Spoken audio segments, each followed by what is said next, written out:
18 years ago, mutations occurred all over the world. Suddenly, towers and gates appeared from nowhere. Monsters began to flood out, threatening human civilization, while a small number of people also awakened superpowers. They were called players. Becoming the hope of humanity and developing into a new faction in the Awakening Association, these young people were extremely panicked, not only because they had awakened themselves. Successfully becoming players, and on top of that, Kim Jigyu held a special power known as the superhuman among superhumans, but life was not as dreamy as it seemed. Jigyu faced more difficulties than he expected.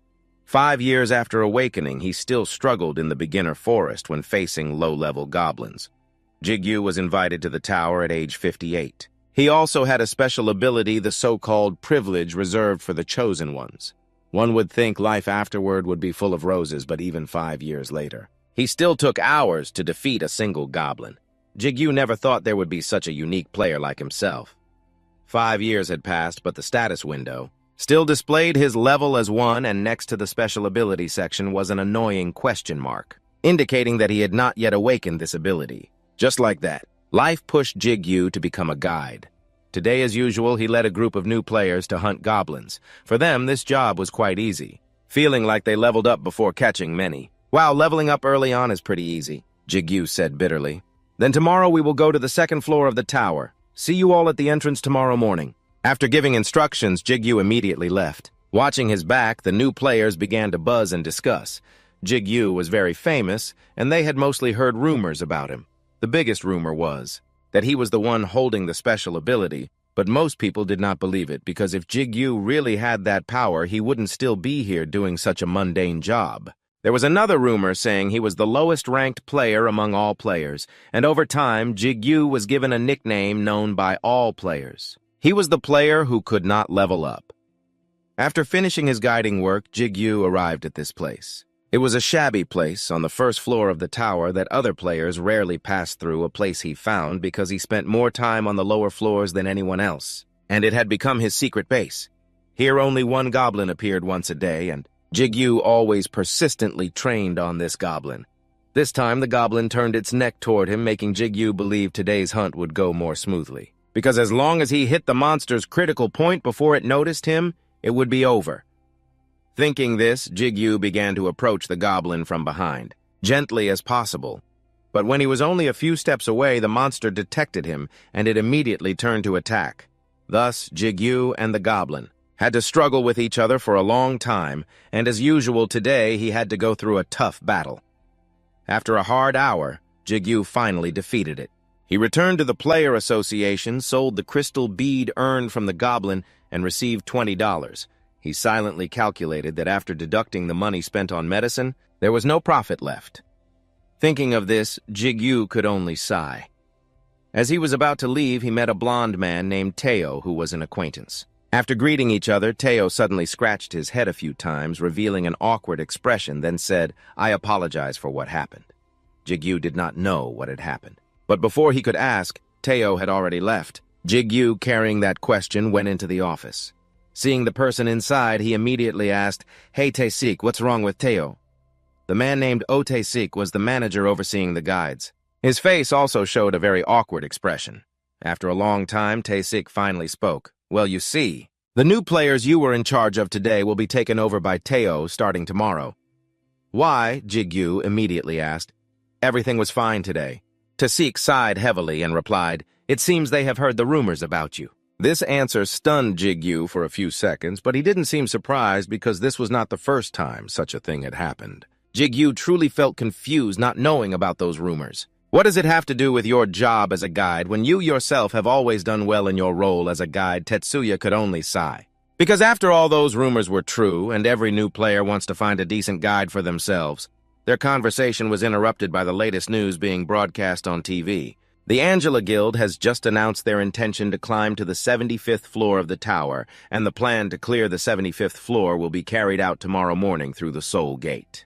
Recently, information about the players has become increasingly dense, turning them into a kind of idol even to ordinary residents who never come near the tower. But for Jigo, those news were like salt in his heart, because for Jigo, becoming a real player was already out of reach. Unable to bear the feeling of being bombarded by this news, Jigyu grabbed the remote and quickly turned off the TV. "Why did you turn it off? I was still watching Tae-sik," asked up to that point. He replied then. Tae-sik handed him an envelope containing today's guide fee and didn't forget to remind him about Taeo, who seemed tough. But actually, he was also sad and thoughtful. So don't hate him. Jigyu nodded, though very sad, but he clearly knew from the start that this was not Taeo's fault. He didn't even have the obligation to apologize to Jigyu for this new hunter transfer, even though Teshi couldn't change this. Because the change of guide was the new hunter's wish, but to somewhat comfort Jigyu, he gave him a special job afterward, arranged by Tae-sik. Jigyu had a meeting with Kim Seong-pi, who turned out to be Suk-woo's cousin, and according to Seong-pi, he had always talked a lot about Jigyu. It turned out that although Jigyu hadn't leveled up for years, Suk-woo had been quietly watching over him this time. Jigyu could become the guide for Seong-pi's team thanks to Suk-woo, the former player who guided Jigyu when he awakened, speaking on his behalf afterward. He and the team members began to get acquainted. The only girl in the team was named Kim Han-yoon. The chubby mushroom-headed guy was Jun Seong-gu, and the other guy was named Ji-won. They were all quite open, so the atmosphere was comfortable. The introduction session ended. Jigyu quickly instructed them on the necessary things for the 5-day, 4-night hunting trip. The first day went quite smoothly. As dusk fell, the group started setting up camp to rest, and with his experience, Jigyu quickly finished this task. He also cooked a very delicious pot of curry. The whole group sat down to enjoy the meal when suddenly the guide Jagoon asked, "Oh right, guide, I heard you can't level up, right?" Seong-pi was startled and hurried to stop him, but Jigyu didn't seem to mind and replied, "Yeah, that's right. Feel free to ask anything you're curious about." Jagoon surely had many questions, but when he saw Seong-pi's bullet-like gaze, he dared not say anything more. They began discussing today's hunting trip. Like most new players, the group of 4 found it not too difficult because the goblins on the first floor were poorly equipped and moved quite clearly. Seong-gu and Jagoon got a few scratches but were healed immediately with medicine. Just consider this as practice getting used to killing. If you stay alert and work hard to level up, it will be fine. As long as you don't encounter a guardian, Jigyu added. The people in the CNP group were all new hunters, so they were quite vague about the concept of guardians. Jigyu explained that they are the protectors of each floor of the tower and rarely appear. They are boss monsters that guilds or large hunter groups have to concentrate on defeating. Only new resources can defeat them. To put it simply, they are like powerful gatekeeper monsters. Although they provide a lot of experience points and good items, at the same time they are dangerous enough that even rank climbers have to avoid them. Speaking of which, the CNP group all put on serious faces. Jigyu immediately reassured them, but you don't need to worry too much. Their respawn cycle has been determined. The people in the CNP group all put on serious faces. Jigyu immediately reassured them, but said there was no need to worry too much. The regeneration cycle of them has already been determined. And there are guilds specialized in hunting them, not to mention the guards on the lower floors who are also quickly defeated, so actually encountering them is quite difficult. After chatting for a while, they went into the tent to rest, regain strength to prepare for the next hunting trip. Meanwhile, on the 4th floor of the tower in the area where the forest meets the wilderness, a goblin was running for his life, fleeing from a creature far more terrifying than himself.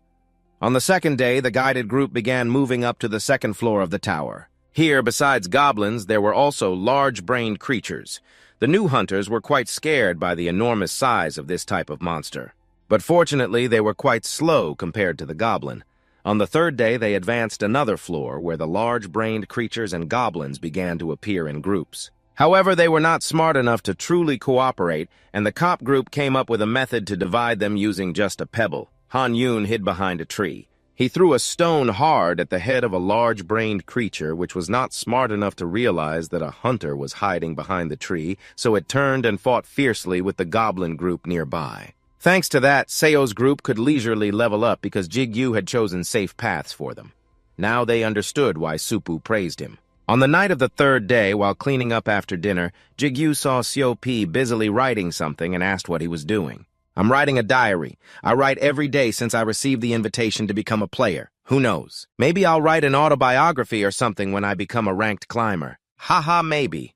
All 4 new hunters were eagerly looking forward to tomorrow because if tomorrow was successful, they could proceed straight to the level 5 test. Only Jigyu seemed to have some worries when mentioning level 5. A peaceful night passed as they advanced to the 4th floor. The mission was not much different. Still facing groups of large-brained creatures and goblins acting together, the only difference was their slightly greater strength and agility, and the group decided to use the old method of dealing with them. The four of them fought with all their strength, while Jigyu, as the guide, meticulously observed from outside. Thanks to that, he suddenly noticed something unusual. Dust stirred inside Jigyu, raising a bad premonition, because although today was not the day the Guardian would appear, this was not a good sign. He gripped his sword tightly. Then he shouted loudly to Seo's group, "Everyone, we have to leave here quickly. End this fast." Jigo's mood was extremely urgent. One thing he realized after a long time as a guide was that guiding new hunters was not a game. It could even become the toughest challenge for those who just became players and had no experience. Just as he thought this suddenly, he heard a shout. "Zagun! It seems he's injured in the leg." Zagun's shout immediately distracted the other team members. This was exactly what Jigyu feared most. Just one small mistake could cause the entire group to be wiped out.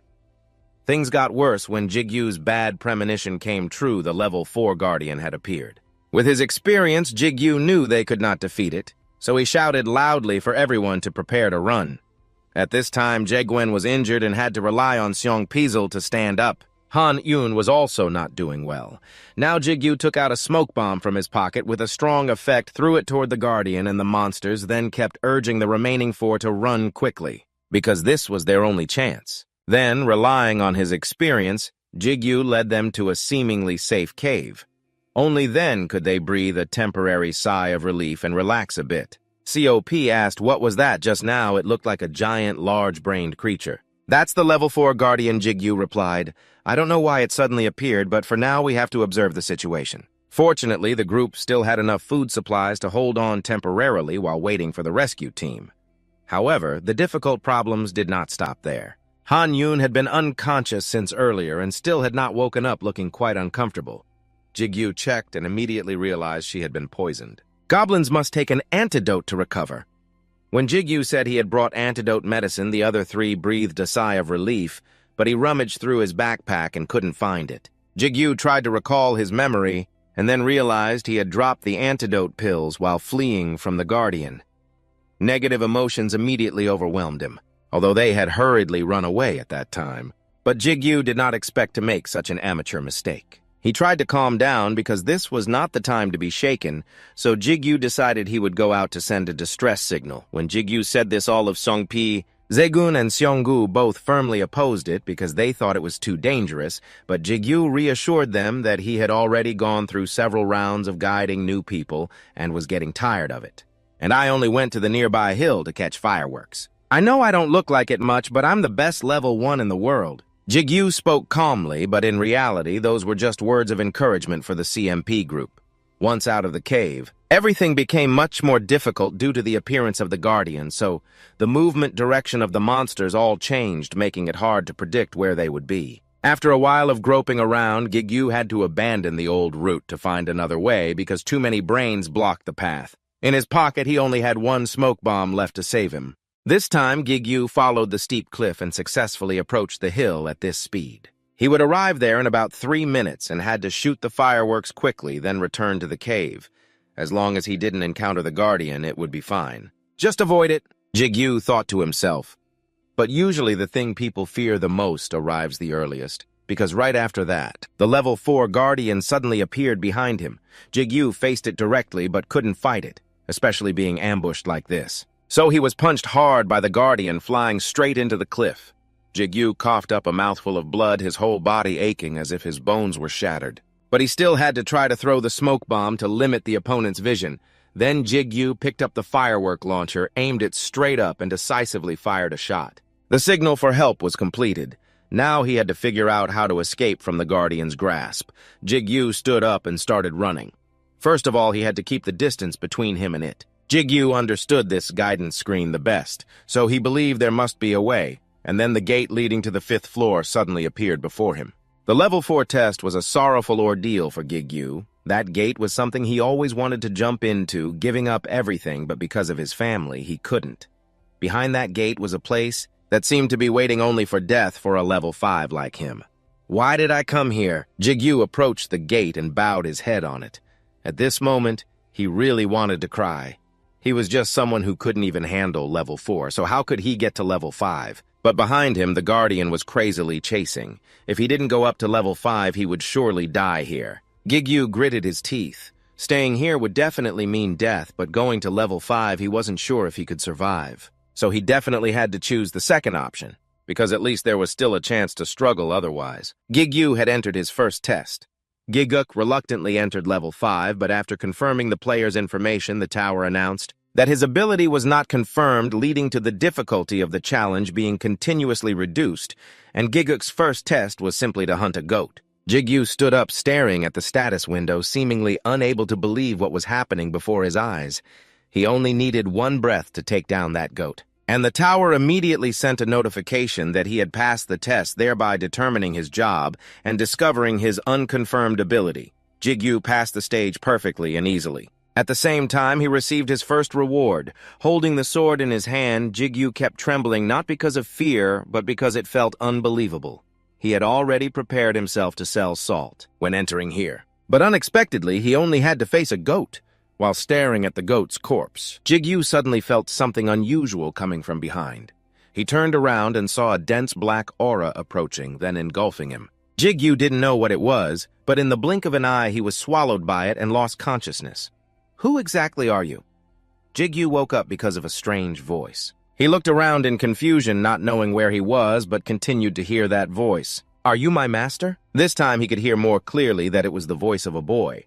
Gigyu stammered and asked back, "What master? Damn it, an idiot can't even answer a question properly. Are you really my master?" The voice suddenly rose sharply, making Gigyu feel extremely insulted. "Fine. I've waited too long anyway, so whatever. Choose a name for me." Giggles up to now still truly does not know what entity is communicating with him, but it seems like it is trying to ask him to connect with it, so he still agrees to connect with it. This experience passed very quickly, just like a kind of hallucination shortly after. Gigyu woke up and found himself lying on a hospital bed.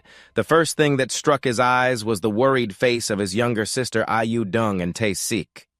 He thought he had fainted for only a short time. But in fact, it had been 2 weeks since he was found unconscious at the door to the 5th floor afterward. Gigyu could only hear what had happened from Tessik. After the guild players saw the flare, they managed to corner the bodyguard and Bao. They entered the 4th floor before the door to the 5th floor, but ultimately let him escape.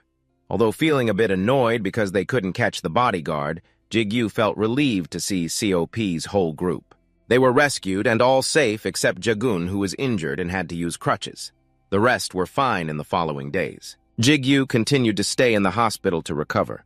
His mother called several times, feeling very guilty seeing herself as a burden causing her son to take risks. Earning money like that? Of course, Gigyu kept comforting her. They said you will be discharged soon. Mom, don't worry and please rest soon. The insurance has already covered all the hospital fees. So Mom, don't worry. Knowing Yudung was beside Gigyu also reminded her not to come to the hospital to visit him anymore. Stay home to take care of Mom.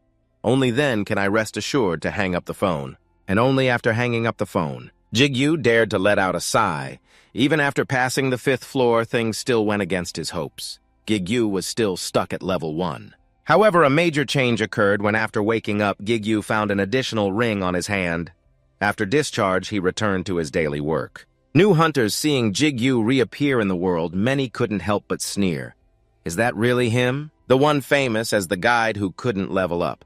However, this time someone else spoke up for Gigyu, though not exactly defending him, but just correcting the information. Because recently he had become famous for a different title. Now people called Gigyu the Butcher of the Guide section, unlike before. When he used to take it an hour to defeat a goblin, now facing a whole pack of fierce orcs and goblins, Gigyu was very confident from the strange ring on his hand. He took out a sharp black sword, a good weapon combined with years of experience fighting on the lower floors of the tower gave Gigyu absolute confidence, and this time, he dealt with the monsters in the blink of an eye. Both speed and attack efficiency reached perfect levels without question. Gigyu fought more and more enthusiastically. That was a feeling of happiness and vitality he had never experienced since awakening as a player until now, all thanks to the fate with that mysterious entity. Going back to the day Gigyu fainted. He named it Lu. The day Lu was born, Gigyu officially awakened his ability. His profession was a companion of the ego, and his special ability was linking with his ego. Although Gigyu was still stuck at level 1, his ego Lu was different. In a very short time, it rose from level 1 to level 7 with 18 strength points, 18 dexterity points, 7 endurance points, and magic power. After Jigyu defeated all these monsters, Lu's level even jumped straight to 8 surprisingly fast. This exhilarating feeling was hard to describe when just days ago Jigyu was scared stiff before an orc. But now he leisurely picked up a bunch of crystals dropped after defeating them, going back a month before when Jigyu discovered he had awakened a special ability. Still a question mark all this time. He was so eager that he rushed to the tower right after discharge, although he could imagine his sister's fury then. But Jigyu still decided to teleport from the hospital bed here to test the new ability. After all, he couldn't sit still when his status window finally changed after 5 years. At that time, Jigyu still didn't know how to link with what was called his ego. Thanks to reading web novels over 180 minutes a day, he finally came up with a way striking a cool superhero transformation pose, then loudly shouting the 2 words link. However, nothing happened. Luckily, Jigyu was alone at that time, otherwise he would have been so embarrassed that even the monkeys on the mountain would have chased him away. He was very troubled. He didn't know how to use that power. He even gave it a name, Lu. Just when Jigyu was at his most frustrated, suddenly, a sphere appeared in front of him along with a notification that the ephemeral ego Lu had been summoned. At that time, Lu did not yet have a fixed form. Because Jigyu was not skilled enough, his ego would be randomly chosen to form a physical body that would freely absorb matter from the surrounding environment. Jigyu listened and became even more confused. What does it mean to freely absorb matter from the surrounding environment? But the answer quickly appeared before his eyes. Because from that sphere suddenly emerged a strong suction force that pulled everything around it, including Jigyu and the equipment on him. Jigyu desperately tried to hold on to his gear. Because of these items, even the cheapest ones were worth up to 50001, but the suction was too strong, so in the end, Jigyu could only blink as the sphere swallowed them whole. It even sucked off his clothes. Even his underwear was not spared.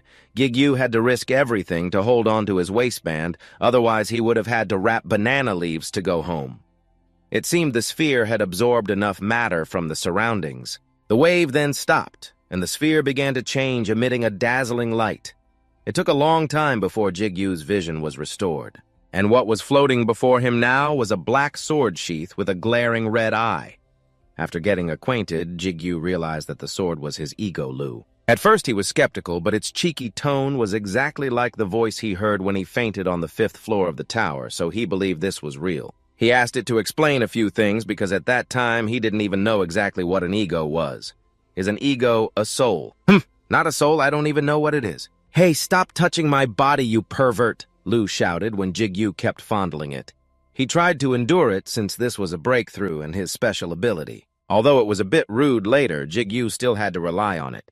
Hey Lu, can you move on your own? He asked again. Oh, not yet. But maybe later. Oh, okay. Can you sever the link with me and change masters? That depends on the ego's master. It can't do that. I see. Next question. When you can move on your own, can you attack me? Attacking you is possible. But if the master dies, the linked ego also disappears, so practically speaking, attacking your own master is quite impossible. Hearing this, Jigyu's mouth twitched. Finally, he asked a concluding question. Can Lu feel pain? Even though it is currently in the form of a sword, Lu's answer was definitely yes. Because it is a great ego, not just emotions. As long as Jigyu sets it up, all his senses can be 100% replicated on the ego's body. Hearing this, Jigyu completely understood Lu's weakness. He immediately stood up, grabbed a rock, and approached it. All right, I've been holding back for a long time, you little bastard. And he threw the rock straight at it. Lu used force to teach it the lesson of first learn manners, then learn knowledge, so it wouldn't dare to be cheeky with its master him anymore. With such harsh colonial-style discipline, Lu really became much more obedient and well-behaved in the following days. It accompanied Jigyu to attack the tower continuously, absorbing blood and experience from monsters to level up, and its stats increased relentlessly. Jigyu was very satisfied, because this not only brought power to him, but above all now it was very sensible. Today our loot bags are full, so Jigyu decided to go back and rest. On the way back, Lu complained that it was eager to go outside. To satisfy his ego, Jigyu decided that next time, instead of entering the tower, he would enter a gate. However, when he returned, T-Shich advised him not to enter any gate for the time being, because recently many abnormal gates have appeared, and the latest incident involved 4 high-rank named individuals dying in a gate in America. The abnormalities of these gates were also different, like a gate showing rank F but actually being rank C, or some gates having very strange structures. This has never happened in the past 23 years. But for the past month, Jigyu has been continuously appearing, and after hearing him speak, I felt a bit uneasy. Because exactly 1 month ago was when he found Lu, but then Jigyu also reassured himself that maybe it was just a coincidence. Seeing that he did not speak, Tae-sik continued to advise. I'm not saying you should never step through any gate again, but I just want you to be safe during this current chaotic time. I know you're very excited to finally be able to use your supernatural power, but please be patient. Jigyu knew the other party only wanted the best for him, so he did not object. Then the two said goodbye, and Jigyu left the headquarters to return home. Not being able to enter the gate made him quite frustrated. Whether it was pure crystal rare items or mission completion rewards, no matter what, those gates clearly brought greater profits than the tower. Although Tae-sik advised Jigyu not to go. But above his head was a huge debt which forced Jigyu to quickly earn money to pay the interest. Anyway, those abnormal gates were quite rare. Jigyu didn't believe his luck was that bad. So he still went online to look for recruitment information to find members to enter the gates together. After choosing a mission suitable for himself, Jigyu dialed the phone number to contact the poster. Outside a building, people were coming and going busily. Samsu stood up to shake hands and greeted Jigyu. Very nice to meet you. I am Ha Samsu, and I am the team leader for this expedition. I am Kim Jigyu, the one who contacted you. He wondered, is this your first time gate hunting? He bowed slightly, about to sit down, and upon hearing this, he looked up and replied, yes. Song-Su's face became serious when hearing Jigyu confess, I'm still familiar with strategies for clearing stages and similar things. He immediately took out a contract and placed it down. The introduction stated this was a contract, but things like profit sharing and breach fees were quite standard. You will see when you read it. We decided to equip dice. While Jigyu was reading carefully, Su reminded him, we will meet at Gaguri at 2 o'clock in 2 days, and remember not to be late. The magic gate was like a deep circular whirlpool. Gates were usually divided into 2 groups, one-time gates that disappeared after being cleared and fixed gates that did not disappear and allowed re-entry. Many people stood outside waiting to enter that gate, although the rewards from fixed gates could not compare to one-time gates that offered many special rewards. But many people raided these gates. Because the raiding strategy was widely publicized, the risk was lower. The torches hanging on the walls were still lit, and a voice announced, if you have finished checking your equipment, then let's go. The sound of hurried footsteps on the road, everyone quickly and without hesitation moved forward. Each person carried armor on their body and walked slowly. On the somewhat dark road, only a few torches lit the way. Jigyu curiously glanced around once and suddenly thought to himself, they all look strange. They all came here through job introductions like himself. Jigyu glanced at the couple right behind him and silently guessed that those two probably knew each other. Song-Su suddenly looked up as if noticing something. He raised his hand, ordering everyone to hold their positions. From the deep darkness, some mysterious sounds echoed, adding to the fear. Song-Su quickly took out a bow and signaled, they are coming! A whole group of crazy zombies rushed out from the darkness, making terrifying noises. Song-Su's eyebrows furrowed, and he shouted loudly, Tanko, listen to the order fly. Hun smiled excitedly and charged forward. Yes, sir. He just raised his large shield and could block a zombie. Jigyu held his weapon, tightly jumped up, and shouted loudly, close combat, kill them all, come on. Shu aimed his bow with focused eyes, shooting an arrow straight at a zombie's head, making it fall backward. Another zombie was cut in the neck by a sword. Deo swung his sword powerfully, attacking with a satisfied grin. He fought while complaining that this group was excessive, especially since they were already rotten like this. Deo swung his sword, fiercely attacking with a grin of satisfaction. He fought while complaining that these guys were coming in excessive numbers, especially since they were already rotting like this. Suddenly, a shadow flashed past Deo, making him puzzled. That shadow was Jigyu, who used lightning speed to surge forward through the zombie horde. Attacking all 10 at once, one by one, the zombies gradually decayed between Deo and Byong Hun's open mouths looking up. Even Song-Su and Gazan, with mouths agape, froze and looked up. Byong Hun sat down right beside him, continuously praising, looks like this time we'll finish quickly thanks to you, Jigyu. Deo smiled warmly and agreed, isn't it you who said you're level 7?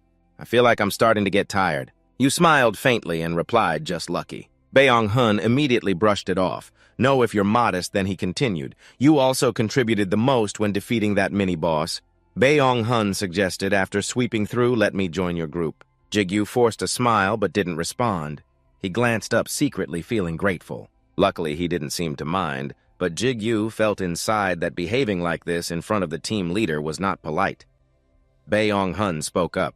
Today, we benefited a lot from you. They both continued. I was about to say that. Jigyu politely replied, it's nothing, but inwardly he confirmed that even if they said no, it was true.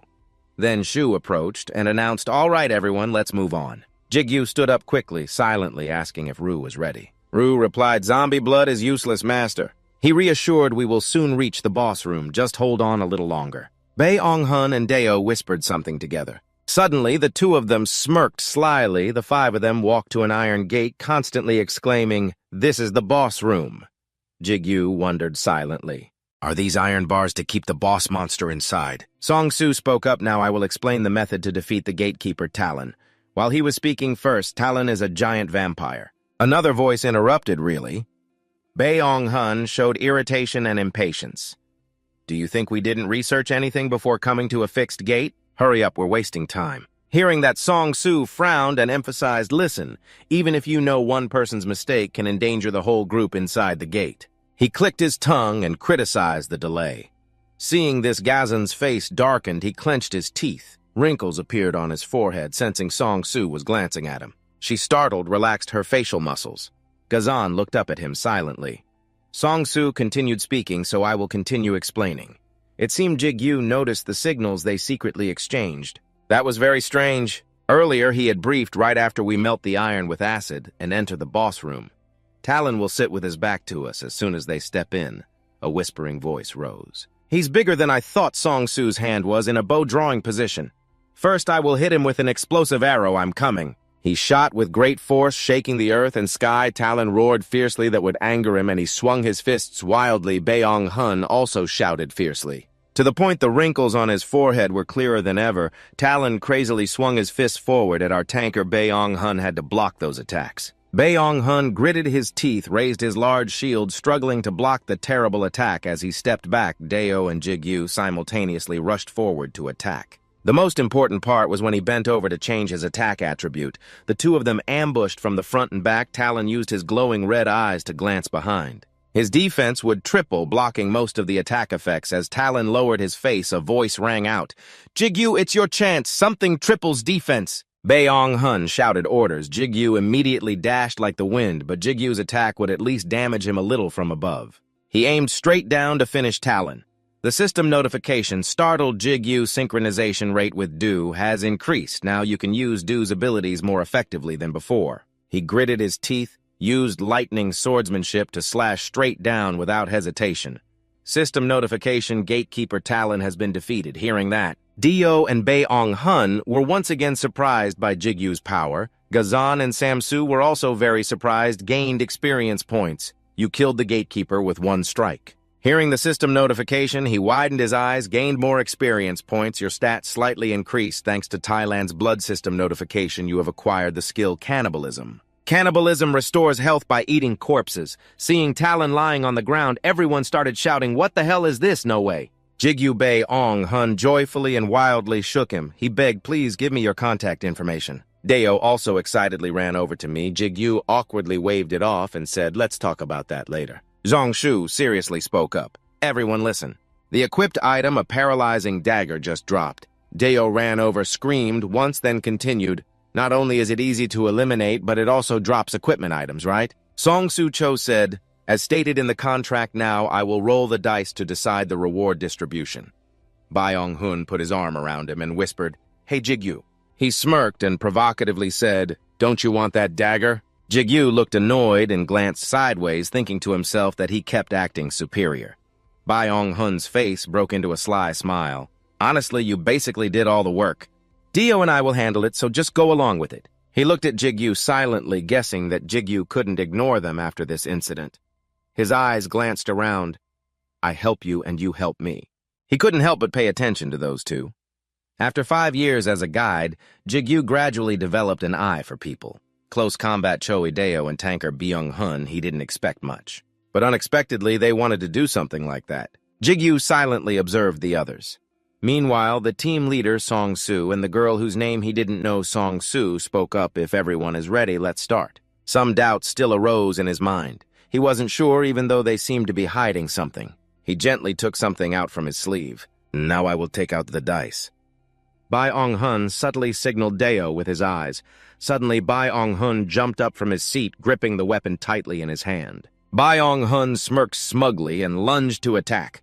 Although Cho's blade came close, Song-soo remained calm and silent from afar. Jigyu ran over, trying to push his hand away to stop him.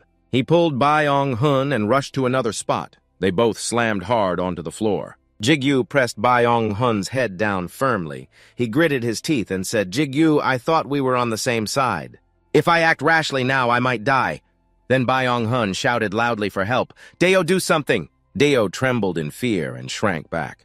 His eyebrows furrowed, not daring to step forward. Jigyu's eyes suddenly became serious and worried, thinking, almost. Byung-hun shouted, "Just kidding, I'm only joking." He could have died already. He used a scrutinizing gaze to glance up. It wasn't team leader Ha Song-soo, but that filthy bastard. Suddenly, an image of Gazon with glowing red eyes and a fierce, terrifying expression appeared in Jigyu's mind. He didn't even see her draw the dagger. Thinking of this, his face darkened and he silently wondered, "Isn't she a mage really dangerous?" Jigyu glanced at Song-soo, assuming Ha Song-soo was the same. He recalled the moment when he calmly faced the dagger. It was aimed at him. He didn't flinch as the blade swung toward his throat. Instead, he just sat and watched. Suddenly, Jigyu bluntly questioned, "Who are those two?" Song-soo slightly tilted his head, his mouth curling into a faint smile. "Actually, we wanted to ask you the same question." While holding Byung-hun down, he pressed further, "What do you want to do with these guys?" Deo knelt down, trembling in fear, loudly confessed, "He said I'd be paid as long as I followed orders. I don't know if he really intended to stab you." Song-soo didn't answer, but asked, "Why are you asking me?" Jigyu calmly replied, "After all, you're their target." He raised his hand to support his chin, looking thoughtful for a while. Then Song-soo turned and softly called Gazon, as if understanding. Gazon immediately cast magic. A black aura radiated from her body, her eyes blazing red. Jigyu's eyes widened in disbelief at what was happening before him in an instant. Gazon shot forward at the speed of light toward Deo, striking him hard in the back from behind. Seeing Deo about to fall and smash his face on the ground, Jigyu thought silently, "Just as I thought, she's very dangerous." His eyes widened and looked away. Suddenly, Jigyu slammed Byung-hun's head down to the ground, knocking him unconscious. Afterward, he stood up quickly in front of Song-soo's witness. Jigyu raised his hand with a somewhat surprised expression, wondering if it worked. He was about to bend down to pick up the dagger on the ground and said, "Anyway, I'll take this dagger." Song-soo immediately wondered why. Jigyu casually replied, "I saved your life, so I think it's okay for me to take this dagger." He was immediately brushed off by him. "I think that's a bit much." Song-soo's words carried a hint. An item like this is nothing to someone like him, right? Suddenly, Jigyu looked up cautiously, and confusingly, he immediately questioned, "Do you know who I am?" He spoke while glancing slightly behind the gaze-on area. "If you have someone like that as a bodyguard, it means you are not an ordinary person. I am not interested in you. I also don't want to investigate or flatter you at all." Suddenly, Jigyu's eyes lit up. "Tell me, I will handle these two guys for you. I plan to hunt a bit more before returning." Ru transmitted information through thoughts. "That girl named Gazon is very dangerous," he replied. "I know, that's why I only talk to them. Should I run away or something? That's even more suspicious." Du was surprised. "You know they are dangerous, but still let those suspicious guys stay with them." "Why even strip them of their gear?" Jigyu continued. "After all, I saved his life." He spoke up and added, "Thanks to that, we can stay and grind like this." The system announced, "You have absorbed the endurance of zombies. How do you feel like having two hearts?" "Have you heard of pub guns?" Du immediately reminded the owner. "I'm a bounty hunter, and I repeat, zombie blood tastes awful." Jigyu waved it off. "All right, we will go outside. No more zombies, and we have absorbed enough blood." Ru absorbed stats skillfully through blood strength from goblin stamina from zombies, so his stats are much higher than normal for his level. He said, "The Iron Gate has been destroyed for a while now. Stop by the reward room before leaving." Jigyu stood before Talon's body at the reward room, a cramped space only accessible through the gatekeeper's corpse. He raised his hand slightly, intending to touch it. As the name suggests, it's the place to receive rewards after clearing the gate. In his heart, Jigyu called Ru, who responded, yes. He pressed, has there ever been anything like this before? Ru answered immediately, no. Jigyu touched the glowing wall, agreeing, right inside it looks like a hollow. He raised Ru to ask for opinion. What do you think, shall we break it? Ru replied, I agree, master. Hearing that, Jigyu swung strongly forward. Just as he broke the wall, Ru shouted to stop. Wait! A thick layer of dust surrounded the atmosphere. Jigyu waved away the dust and asked, so much dust, what do you think? Ru only replied, ego. That made him confused. Hearing this, Jigyu widened his eyes in surprise. I sense another ego here. He wondered, an ego in a place like this. An ego glowed amid the thick dust. Jigyu kept wondering as the ego emitted gray dust smoke. How is that possible? Are egos common? Then what have I been doing for the past 5 years? Vu hesitated. That's because the master is you. He continued, what? Ru tried to calm him. Nothing, master, just find the ego, it's somewhere in here. Stepping into the thick dust, Jigyu coughed a few times. He looked up and realized, this gate is too old. There's probably nothing left. Vu said, I told you. I think there is an ego here. A shiny white sword with a bright glowing blue gem. Jigyu stood before the sword feeling strange. What is this, Excalibur or what? He asked for opinion. Should I take it? Within 3 seconds, Jigyu grabbed the sword, intending to pull it out. Suddenly, the gem's light shone even brighter. The light was so strong it seemed to swallow everything. A gentle voice sounded as Jigyu's eyes slowly opened. Are you my master? He raised his hands. A pure white space appeared similar to when he met Du, but the feeling was very different. Jigyu floated in the bright white space, hazy and vague. He asked, are you the ego inside this sword? The ego immediately replied, yes, I have always been here waiting for a master. Will you answer my call? Hearing that, he sincerely confessed, I'm not your master yet, but I want to silence that ego. After a moment, he proposed, then please choose a name. Jigyu emphasized L. From now on, your name is L. Returning to reality, he still stood there, holding the white sword tightly. The faint light shone on Jigyu as he looked up with somewhat hazy eyes. This second time, there was no feeling of strangeness, because he had already experienced it once. Suddenly, a loud noise startled him, eyes wide open. Small stones cracked and fell like rain from the ceiling. Within 3 seconds, larger stone debris also fell. Ru shouted, run, boss! Worried, he urged the master to run. Jigyu looked around and shouted, I know already. Ru immediately questioned, who are you? Io confusedly asked back, who is asking? Ru arrogantly and confidently replied to me that he is an excellent and great ego while Jigyu was busy fleeing from there. Angry, he shouted at the two of them to be quiet immediately as he stepped out, suddenly pausing, thinking about the sharpness of his talent. He had to go to the reward room. Suddenly, a large rock fell, startling Jigyu. His eyes opened wide, looking as if worried about something on the floor. Jigyu's feet stood on a very fragile boundary as the floor seemed about to crack. He opened his eyes wide, determined, reaching out and shouting, please, please. The system asked if you want to go to the reward room. Jigyu immediately urged to hurry. His eyes looked down, gritting his teeth to endure. Suddenly, Jigyu's eyes widened as he saw something surprising when the gate opened, revealing a giant orange-yellow pupil. A crowd of excited people lined up outside, waiting to enter a fixed gate that had been destroyed unprecedentedly for unknown reasons. On the screen, news reporters were talking about the information that the timing of the unusual incident coincided with the formation of multiple gates, causing a long-lasting major debate about the positive aspects. Because Jigyu had left there a long time ago before the gate collapsed, he was not suspected. The screen displayed the reward passing the level grants 30 purple quartz and an additional reward. A talisman, an item that prevents common illnesses and prolongs life, which ordinary people can also use. Jigyu and Du Dong stood beside his mother's hospital bed. Although it was still not enough to cure his mother's illness, it was still useful, and the money he received from the quartz helped Jigyu transfer her to the hospital where she seemed to improve a bit. The sky was clear outside the tall skyscraper. After deciding to climb the tower once more to the 5th floor, as he stepped up, he couldn't help but gape, looking up at himself. He had heard that the inspection floor was quite developed due to the lack of monsters, but this was just an ordinary city.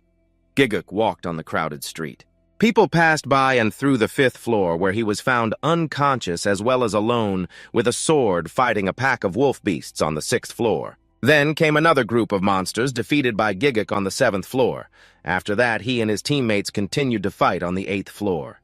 In front of Gigyu were towering mountain ranges. He held the sword firmly in both hands, and on the 9th floor, 2 gems on the 2 swords simultaneously emitted light. He had never dreamed of this until recently. In Gigyu's mind appeared Sugo's words, "Rank is not important." Those words kept ringing in Gigyu's ears, and as long as he did not give up, finally his special ability would unfold. Gigyu slightly smiled inwardly, affirming that Sugo was right. The 2 rings on his hands also began to glow, seeing that Gigyu lifted them up, smiling with satisfaction. Leveling up was quite good. Because experience was divided, leveling up was a bit slower. But thanks to synchronization, he also felt himself getting stronger, he thought silently. I thought it was extraordinarily strong because maybe there was a demon sealed inside it. But about the demon, sorry, I don't remember anything. Suddenly, Jigglypuff recalled the giant bright yellow pupil. The demon was that giant eye, he muttered, speculating. While pressing on the system panel, it seemed like he could be stronger if he had more egos. He thought he had to find more egos. Rue asked, "Do you know where to find them?" Gigyu was very confident and immediately replied, "I know a place outside the building." The clear sky and sunlight made the auction house even more dazzling. An announcement echoed in the crowded auction hall, sold for $170,000. In his heart, Gigyu silently questioned, "Do you feel anything?" Du thought for a while, then said, "No, I haven't felt anything yet." He was disappointed, thinking he should have known that egos couldn't be so common. The unfinished sentence made everyone more curious. The last item of the day, a shiny bracelet appeared, and the main item of the auction was the wounded warrior's bracelet. Everyone who saw it couldn't help but admire it. It was an item that would increase regeneration speed. At the same time, Rue and L both confirmed it was an ego. This made Jigyu's eyes widen in surprise. The sunset sky gradually turned orange, layer by layer, with fluffy clouds drifting lazily. He walked alone on the crowded street, people passing by. Jigyu's face was tired and exhausted. He didn't expect the auction to be so tiring. Everything was so expensive. Elle explained, "It's the main item, so there's no other way." The owner bluntly criticized the poor owner. He forced a smile to comfort himself. At least the paralysis charm sold for $100,000. Du seemed about to be speechless at the owner's strange expression. While speaking, Gigyu smiled frighteningly and said, "Elle, let me kiss you all once." Du immediately scolded, "Are you crazy?" Elle tried to call out and stop the owner as Gigyu stepped out of the convenience store, saying, "Thank you for coming again." He walked while talking on the phone. "Yes, I'm on my way back. Is there a problem?" "No. Yes, there is a problem." Gigyu immediately complained, "It's hard to find the team. I just left the gate." And the player was even more troublesome than the monster. The person on the other end shouted loudly, "What? You entered the gate? I told you to be careful now." Gigyu fearfully stammered, "It's an F-rank gate. I know I'm only level 1 with basic equipment. I can't get a player rank, so I can't solo." The other side sympathized, "I know I can't do anything else." He continued, "See you later." The night sky had covered the entire city. Gigyu reminded, "Don't forget I said I would treat you to a meal to celebrate your promotion." He continued, "It's not that I don't like climbing the tower, but Du also needs to grind, so progress is very slow." Step by step climbing the stairs slowly, Jigyu's gentle voice sounded, "And the reward from the last gate was also very good." He sighed and said, "Well, one way or another it will work." "I have taken care of urgent matters." Gigyu smiled, lifted the bag, and bought beef. Io kept praising, "You are really modest, despite just earning some money." Du immediately thought it was stingy. Hearing that, he almost scolded, "How do you feel lately?" "Since the last time I reformed your character, huh?" Fearfully, he replied, "I'm sorry, Gigyu, troubled by thoughts of wanting to earn a lot of money and move elsewhere as soon as possible. I want Du to be able to go out more safely." He quietly climbed the stairs. Suddenly, Gigyu noticed something in mid-air. A small cluster of light appeared unexpectedly. "What is that?" The light burst larger and larger in front of him, each ray seeming to cover the entire city. Gigyu wondered, a gate. The screen displayed standardized text about gate formation. "Stay calm. A gate has just formed and is not dangerous. Please assess the situation before calling 112 or contacting the association. Keep distance. Entering an unclear rank gate is very dangerous." Even if you are a player, entering a gate without association verification will result in up to 5 years in prison, or a fine up to $10,000. Collect reliable evidence. If there are many witnesses present before association verification, conflicts may occur. If you witness an incident alone, please leave evidence. Priority and privileges will be given to the first person who finds it. Korean Player Association. The Gate Supervisory Board head TXO sat attentively in front of the computer looking to see. He took a cup, moved the mouse, and clicked somewhere. TXO smiled, holding the cup of water, murmuring with satisfaction near Jigyu's house. He sipped the water while reading a report suddenly sent. TXO choked on the water. Water splashed everywhere. Other employees outside couldn't help but notice his startled shout. Kim Jigyu spoke up, "If you don't enter the gate within 5 days, the conquest right will be lost and auctioned." The employee carefully reminded, "There are other conditions as well. Please remember, thank you for the quick report." Tae-sik stood waiting, then slowly stepped up and asked, "Done very diligent." He suggested Jigyu talk a bit. He immediately agreed, "Okay." The two of them went into a nearby coffee shop.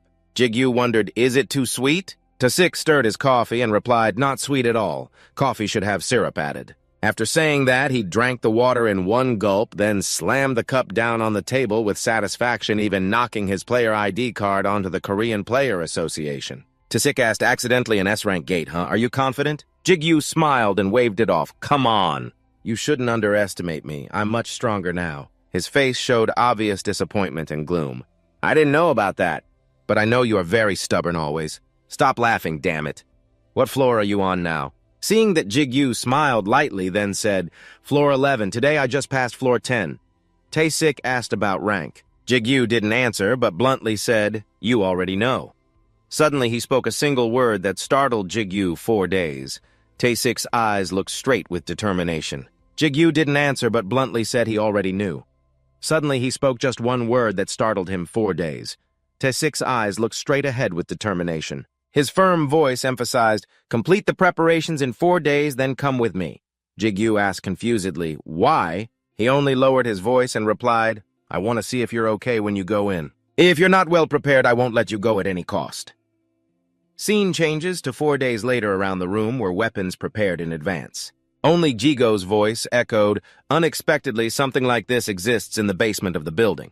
This is a training room, but it's just not used much these days." You look up and silently think about expanding the space with protective barriers around the walls. Surely I have underestimated the association. Tae-sik stepped in and questioned, "How do you feel?" That inevitably startled Jigyu. He asked if he was interested. "There is a position in that association." Tae-sik adjusted his sleeve cuff and calmly confessed, "I think you would make a good intermediary, or another position would also be fine."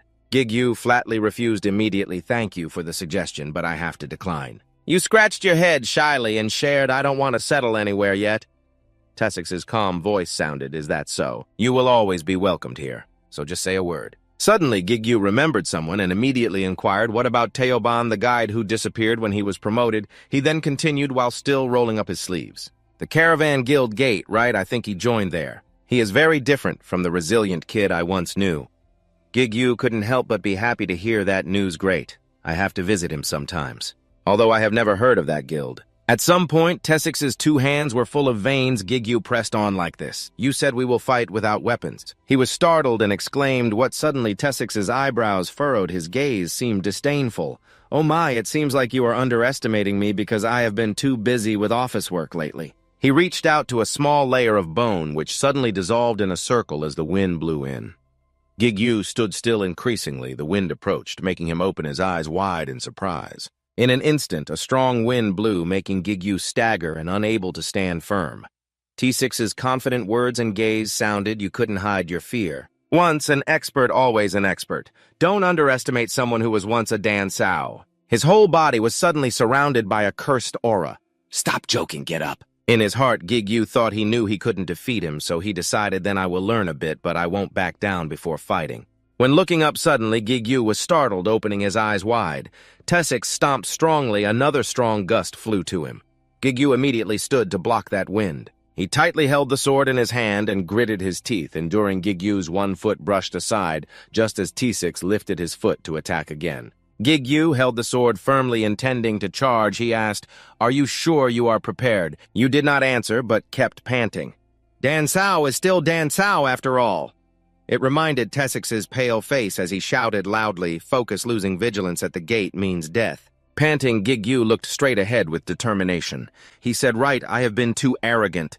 He gritted his teeth, enduring thinking if he had prepared a plan. Scene changes to 4 days earlier, East Demon District player item auction market. Rue said, what are the items for? There are no items better than ours, boss. Gigyu lifted the phone to answer while brushing it off. Not like that, I still don't have any good armor. He said I can't keep wandering around like this. And who knows, maybe I will find a true self. Io continued, I will let you know as soon as I sense one nearby. Master, under the clear sky, the sunlight shone brightly. The voice echoed, look around. Gigyu was suddenly attracted by a set of iron armor in the shop. The system recorded it as useless iron armor from a clumsy blacksmith normal rarity effect increases defense by 9 points. He quietly turned and looked around at the sets opposite. Gigyu bent down to look at the price, startled. The system recorded it as useless armor from a clumsy blacksmith effect increases defense by 7 points. He left and sat down by the roadside, depressed and gloomy. Both Elle and Rue couldn't comfort Gigyu, who complained that cheap stuff was terrible and disgusting, while good stuff was disgustingly expensive. Not easy at all. Rue and Io simultaneously called out boss matter. Outside a shop, an adult and a child were arguing. Mitsu shouted loudly, that's not true. Your grandfather was a great artisan, the adult dismissed. Equipment that cannot display item information. What's so great about that? The boys still thought Uncle Sai was wrong and the old man was very skilled. The other person then disdainfully said that advertising a store that doesn't do business properly is useless. Even if you go, you'll just be kicked out again. From afar, Jigyu approached and called out, Hey Minsu! Surprised, the boy turned around to look at him, and Jigyu suggested that the boy lead the way for him. Jigyu bowed gently and spoke about the boy's store. Hearing that Minsu immediately agreed, his face lighting up like a star. Yes, the two of them quietly went down to a basement level. Jigyu still felt doubtful inside. Are you sure? Elle and Rue answered firmly, Yes, master, absolutely sure. Rue explained that all the clothes the boy was wearing were egos. Elle explained that they were created by humans but still somewhat held the power of an ego. Rue was angry and scolded. Don't say what I want to say anymore, damn it. Minsu opened the door, smiling brightly, and called out loudly, Grandpa, I brought a guest here. The old man gently reminded Mitsu, Didn't I tell you not to bring guests here? The boy replied, But I want everyone to know about you. The old man then scolded him, You also have many beautiful clothes, so why are you wearing the ones I made? Your father will be angry if he sees that. Jigyu quietly looked inside the door. Suddenly his eyes lit up as he sensed something. This has a fragrant smell, he emphasized. Jigyu stood still in front of the dark room filled with items. Everything here was ego. He looked at the items in the storage room. He couldn't help but exclaim, How can one person, Rue continued, they all only have one Rue, affirming that all were egos. Jigyu wondered, isn't ego the English word for banga? Why are you standing still in front of the room for so long? The old man propped his chin with his hand and bluntly said, Not for sale, so please leave. I have no intention. Selling to those who don't understand the value of the item? Ji Chun, the blacksmith, said while flipping through pages of a book, his voice low and sincere. This isn't the first time. I've met people who look down on this work. Suddenly, GGYU spoke firmly, making the old man look up. I will buy it. Ji Chun waved his hand dismissively. I said no sale. People like you wouldn't know how to use it even if you bought it. You wonder if I can use it, then you'll sell it, right? The old man showed disdain. Ridiculous, please leave. But Jigyu seemed uninterested and kept raising his voice, searching for an unnamed level 79 sword. Ji Chun was startled, jumped up, and shouted loudly. Don't tell me. You can see the quality of each sword, Ji Kyung said calmly. Of course you have this ability too, right? Hearing that, the old man exclaimed, Oh my, then softened and smiled, suggesting, Then try your luck with it. Finding someone who understands and deserves the weapon in their hand is the greatest wish of every blacksmith. GGYU silently gently stroked the shiny blade. He raised the sword high, deciding that from now on its name would be Satanist.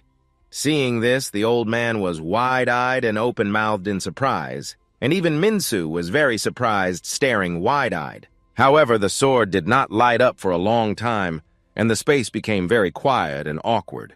He guessed that maybe it didn't like this name very much. Jigyu hesitated and wondered, is that so? Jigoro and Teshiro stood facing each other, preparing for the fight. His eyes blazed with fire, emitting a murderous aura. In the blink of an eye, Jigoro dashed quickly forward toward him. Like a gust of wind carrying the power of lightning and fire, the electric flame flew straight at the opponent. Despite the sword gradually moving toward him, Tashiro stood still, unshaken. Jigoro gritted his teeth, determined, gripping the sword tightly, and swung it hard. As soon as Jigoro struck, the opponent easily blocked it with one hand. "You two?" Tessic frowned, showing wrinkles, shouting loudly.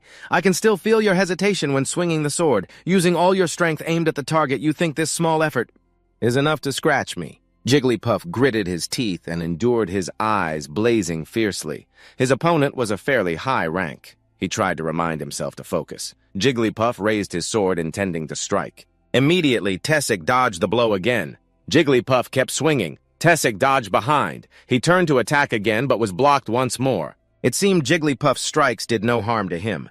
Tessic raised his hand to punch. He immediately ducked to avoid the blow. Jigyu swung his sword again to strike. Just as he lowered both swords simultaneously, Tessic stepped back. No matter how hard he tried, he couldn't defeat him. Jigyu's eyes widened in surprise. Tessic seriously looked straight ahead, bent down, and threw a punch with his palm. As he approached, Jigyu reflexively raised his sword to counterattack. The scene changed as he lowered his head, puzzled. "Why can't I connect with them? Are these the egos, Rucho, or are they just second-rate items? Not only that, egos are usually very strict in choosing their owners. I'm not too difficult, but don't think they can be like me. Aeolian comforts me. I like you, Master. You have to decide. I will try one last time." Vu smiled faintly and said, "Give up." Jigyu irritably questioned, "Since when did you learn to talk like that?" "You seriously placed your hand on an item named Branheart. Suddenly a light emitted. That light attached to you. The system announced connection established. You have just connected with an ego Branheart. Due to lacking some skills to use, you will not be able to fully utilize all Granthurst abilities, losing almost all ability to switch scenes back to reality." Tessic's fist punched hard into Jigyu's body, immediately emitting light. Granthurst, level 7, power 15, speed 3, durability 40, mana 6, additional skill increases, defense 12, Granthurst regenerates accumulated damage. His face showed clear confusion.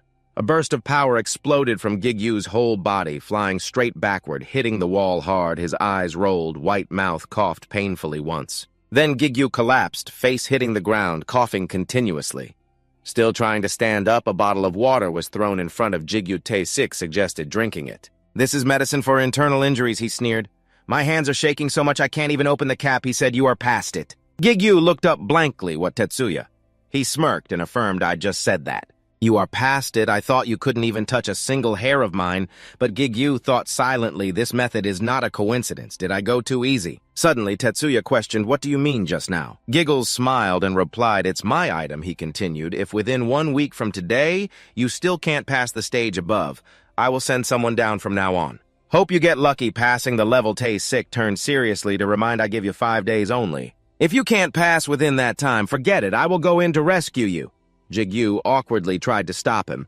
"No need," he didn't let him finish and interrupted. "That way is much cheaper than paying transportation fees for agents," Tessic asked, concerned. "Did you bring enough medicine and food?" Jigyu answered, "All good." He asked again about smoke bombs. "You answered, of course." Tessic reminded, "Even if this is a ranked stage, don't be complacent." Jigyu immediately obeyed, "Okay." Ru wondered, "Isn't this gate the same level as the zombie gate? Why get so nervous? It doesn't look very dangerous." You smiled happily. "He is like a father, so it's natural to worry." Jigyu turned back and said, "I will definitely return." Tessic smiled and replied, "Okay." You turned your face and stepped straight into the gate. The system announced, "You have stepped through the gate." Jigyu silently hoped this was an easy gate. Ru asked, "What is the reward?" He gently replied, "I earned quite a lot of money." Ru wondered, "How do you know if this gate is easy or hard?" While answering, Jigyu glanced around anyway. "I have to get through it." His face darkened as he muttered, "Because this is a ranked stage, there is a chance of a difficult tower or dungeon gate appearing. As long as it's not a maze level, I can get through all." Jigyu firmly held the sword praised. Well, he slapped hard the wolf beside him. His lightning power spread in the wolf's mouth, making it seemingly unable to resist. Jigyu stomped hard on the ground, his face serious, looking back. Time to stop chatting. From the darkness appeared a pack of wolves ready to attack Jigyu. He smirked. Leveling up, the white wolf was sliced straight down the middle of its face, splitting its body. Thanks to that, L also successfully leveled up. Jigyu held the spear horizontally and continued charging into the White Wolf's den to finish off the remaining ones. Notifications popped up continuously in this life-or-death battle. Granhard increased accumulated damage facing the attacking wolves. One slipped through to attack Jigyu's blind spot, but he was not afraid, even smiled mockingly. The small mouth screamed in the dark cave. Rue's ability. Instantly, the White Wolf opened its jaws, biting sharply, but at that moment, a pillar of light shot straight into the cave, blocking all sight. Jigyu probably finished off all the wolves. He sat down heavily, sighing to rest a bit. Vu quickly spoke. "Human, don't be rude to your master."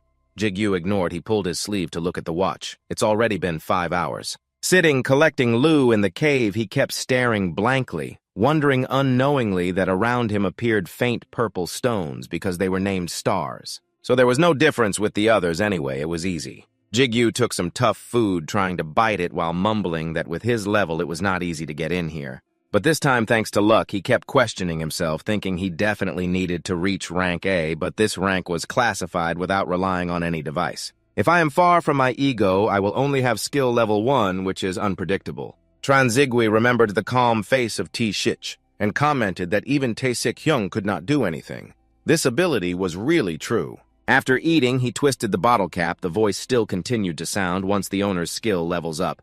No matter how far apart we are, the Lord will still maintain the connection. Jigyu raised the water bottle to his mouth and took a sip, hoping so. But I still don't know what will happen after leveling up. What form it will turn into?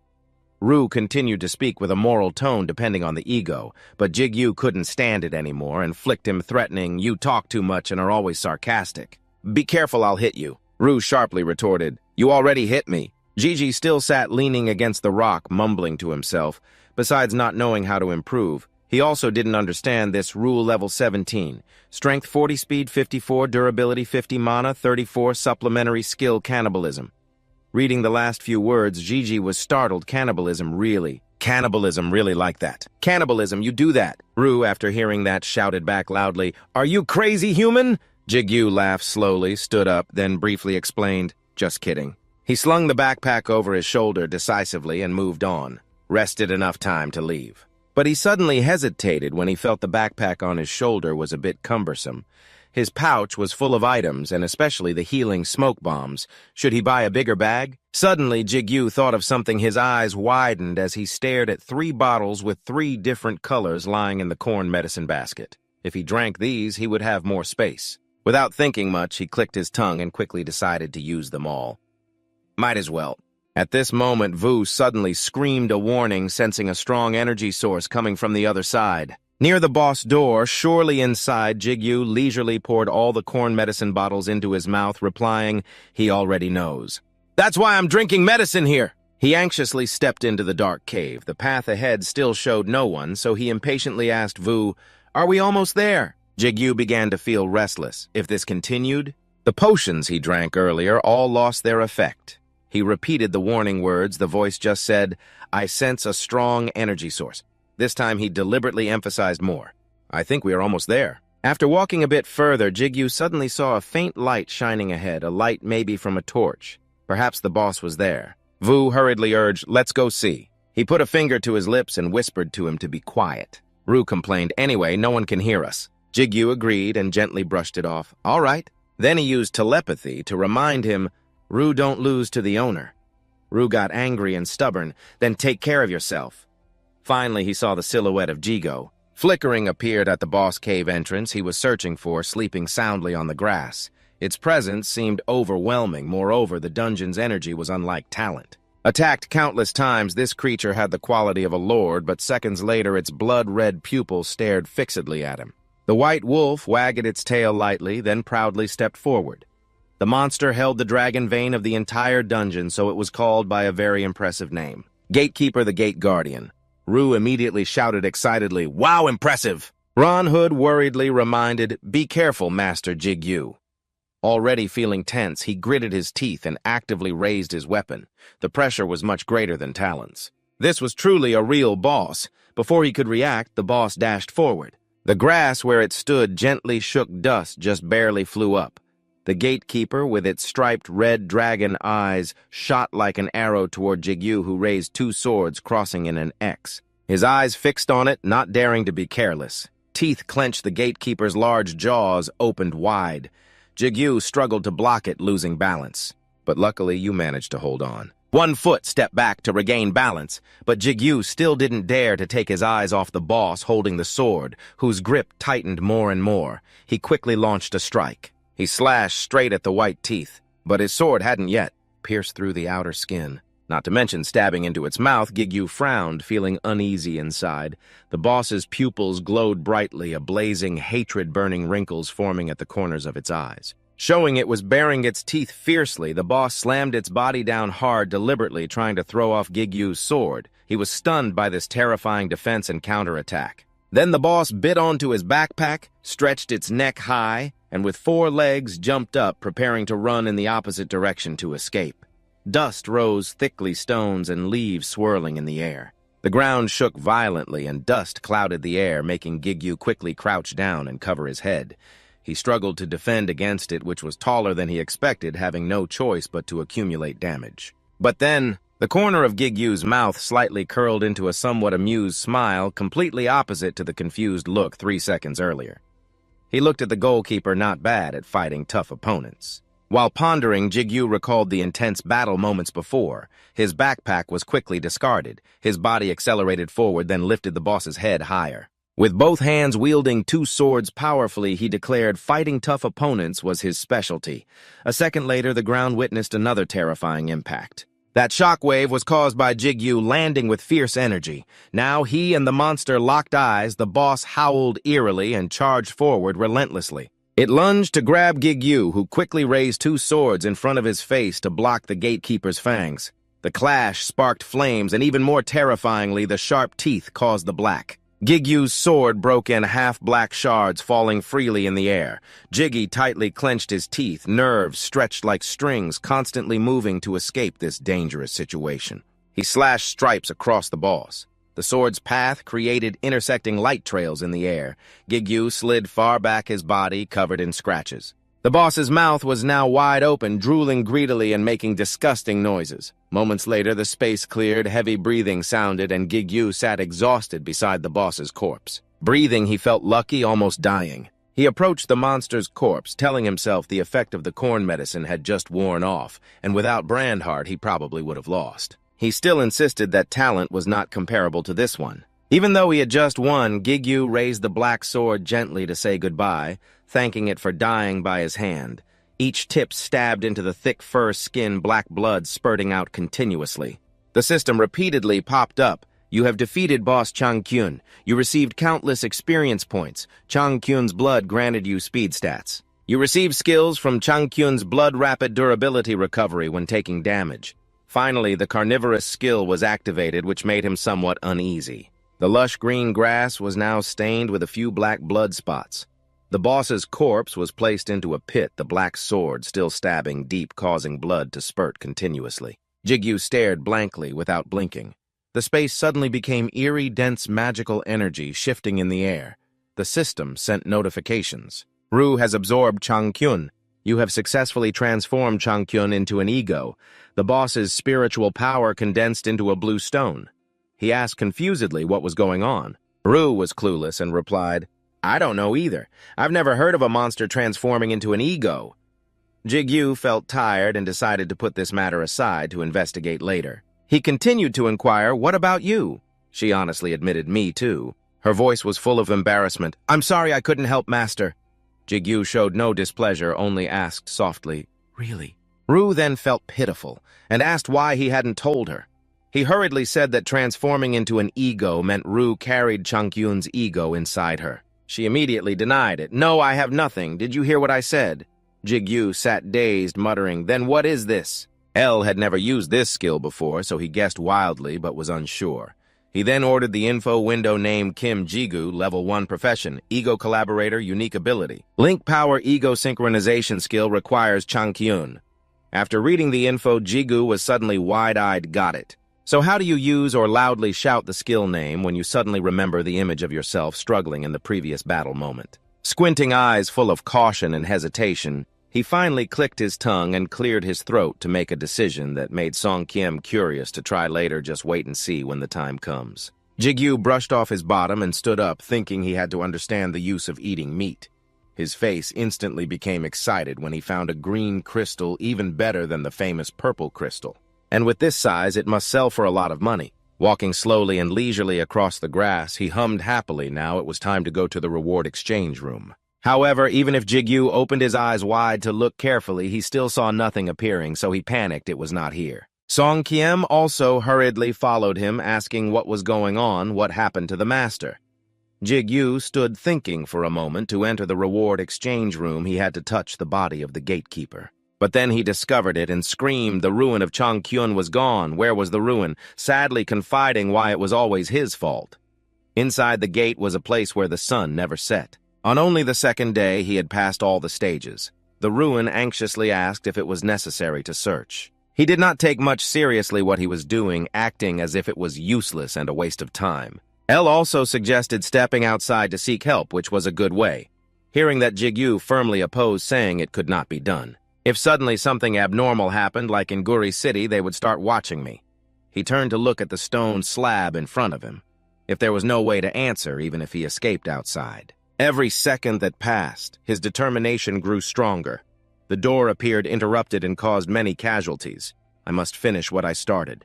I think I am the cause, so I must find a way to solve it myself. I deeply admire my master's responsibility. Happy as usual, harsh words are also good, but are you sure the master can clean up all the mess he just made hearing him?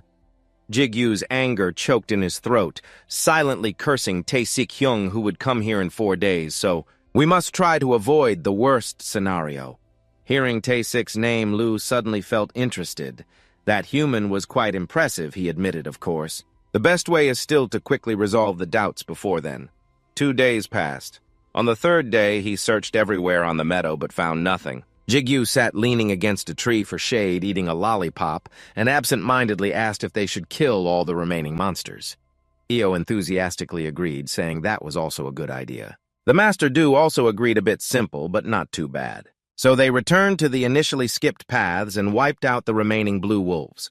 By the 5th day, he continued his work as usual. Wiping out the wolves, looking at the wolf's body collapsing before him, Jigyu calculated in his head that this was the last one. El excitedly shouted, "Well done, Master." At that moment, Jigyu felt confused. What now? He twisted his stiff joints and, wondering why Tae-sik-hyung should have been here already. At times like this, Jigyu often came up with bold ideas should he destroy the entire cave or something. Suddenly, both Io and Du shouted in unison. Master Matter both took turns scolding Jigyu. Looking toward the place filled with light where all the energy was gathering, at one point he stood stunned. A few seconds later, he panicked and shouted, "Where is it?" Song Kiem continued to point out that it was the place of the wolf guarding the meadow gate. The forest space gave way to the modern world with tall buildings. In a room, a voice scolded him. "If you were just 1 hour late, I would have entered already." Outside in the hallway, there was a sound machine and automatic barriers. Responding to the scolding was a dry laugh. "Almost under the shower with water rushing," a voice asked. "Why are you late?" "I thought with the current skills it should only take 2 days. 2 men were relaxing and chatting. I'll be honest, I defeated the boss on the 1st day. But there was a little problem, so Tae-sik rubbed soap on his hands and glanced sideways at the person next to him. "What problem is there if you defeated the boss?" Jigyu was scrubbing his hair while groaning loudly. "The boss's body disappeared, so I couldn't exchange it in the reward room." Tae-sik was very surprised. What he was curious and asked, "So how did you do it?" Jigyu answered very calmly, "I killed all the remaining monsters." Now Tae-sik understood partly why he had so many crystals, still carrying it tightly as if it were very precious. Anyway, after killing the last one, all the energy of the gate converged at the boss in the cave at that time. Vu continuously urged his master to hurry up. Jigyu frowned, tensed his legs, and sprinted as fast as he could. At the end of the cave, a strong light flashed in, making it hard to see ahead. The closer he got, the more the light blinded his eyes, then gradually the scenery opened up. When Jigyu arrived at the cave entrance, he raised his eyes with a face full of surprise that was indescribable. The space before him was covered by a transparent glass layer with different colors appearing in segments as if the whole world had shattered into pieces. And converging at one place, moving toward Jigyu, was a small sphere. He reached out with both hands to catch the orb and brought it straight into his palm under his astonished gaze. At the same time, Jigyu also received many notifications. You received your ego redirected to the Tae-sik reward exchange room. Hearing this, he was wide-eyed in disbelief. "What are you talking about?" Gigyu was silent for a moment, bowed his head, thinking about something, then confessed his guess. "I think the door is an ego." A vague sound echoed amid the dripping water. After leaving the bath, Tessic said, "I exchanged all the crystals and rewards for cash and deposited it into your bank account. Probably about $50,000 in total." Gigyu simply said thank you, and he put his hands in his pockets, walking slowly, nothing else. "Now you're heading straight to the hospital." Gigyu nodded and replied, "Yes, I called her first, but it's still better to meet or she'll worry." Suddenly, Tessic took out the car keys, pressed a button, then pointed. Later, he grinned mischievously. "Come on, I'll give you a ride." Gigyu refused. He really didn't want Tessic to hear that, so Tessic smirked. "What's wrong? If you're a real man, you have to try pink." It turned out Gigyu didn't want to get in because the girly style of the car didn't suit him. Sitting in the car, Gigyu curled up, feeling very embarrassed, but Tessic was extremely excited. Holding the steering wheel, shouting loudly, "This is what a real man is."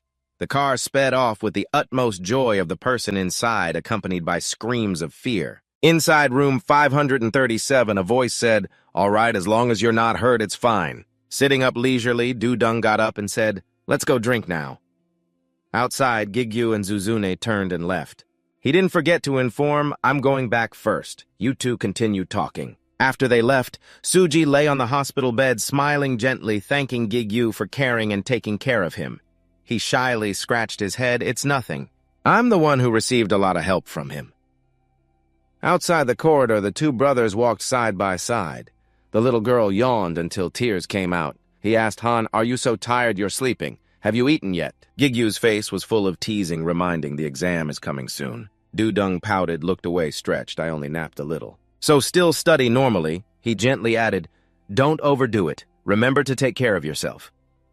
Hearing the concern in his words, Dudung also smiled and looked over. "Then let me feel protected." Suddenly a voice said, "Be careful." Someone with an IV drip approached. "Are you Dudung's brother?" The young man, they were surprised to see the old lady, Grandma. The little girl calmly approached Grandma.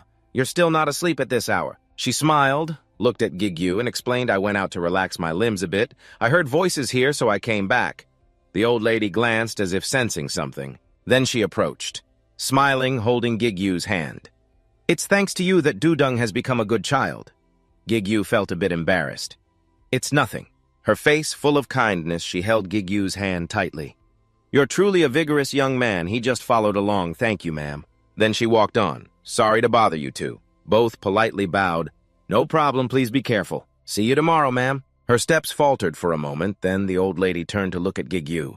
The young man looked at her with confusion. "Yes," the old lady reminded, "there are some opposing energies." Gigyu's face was full of confusion as he listened to her advice. "Try not to lose yourself." Finally, she turned and walked away. "Hopefully you overcome your hesitation." The two stood silently in the corridor, watching Gigyu, puzzled, thinking, "What does she mean?" He looked at the ring on his hand and sighed.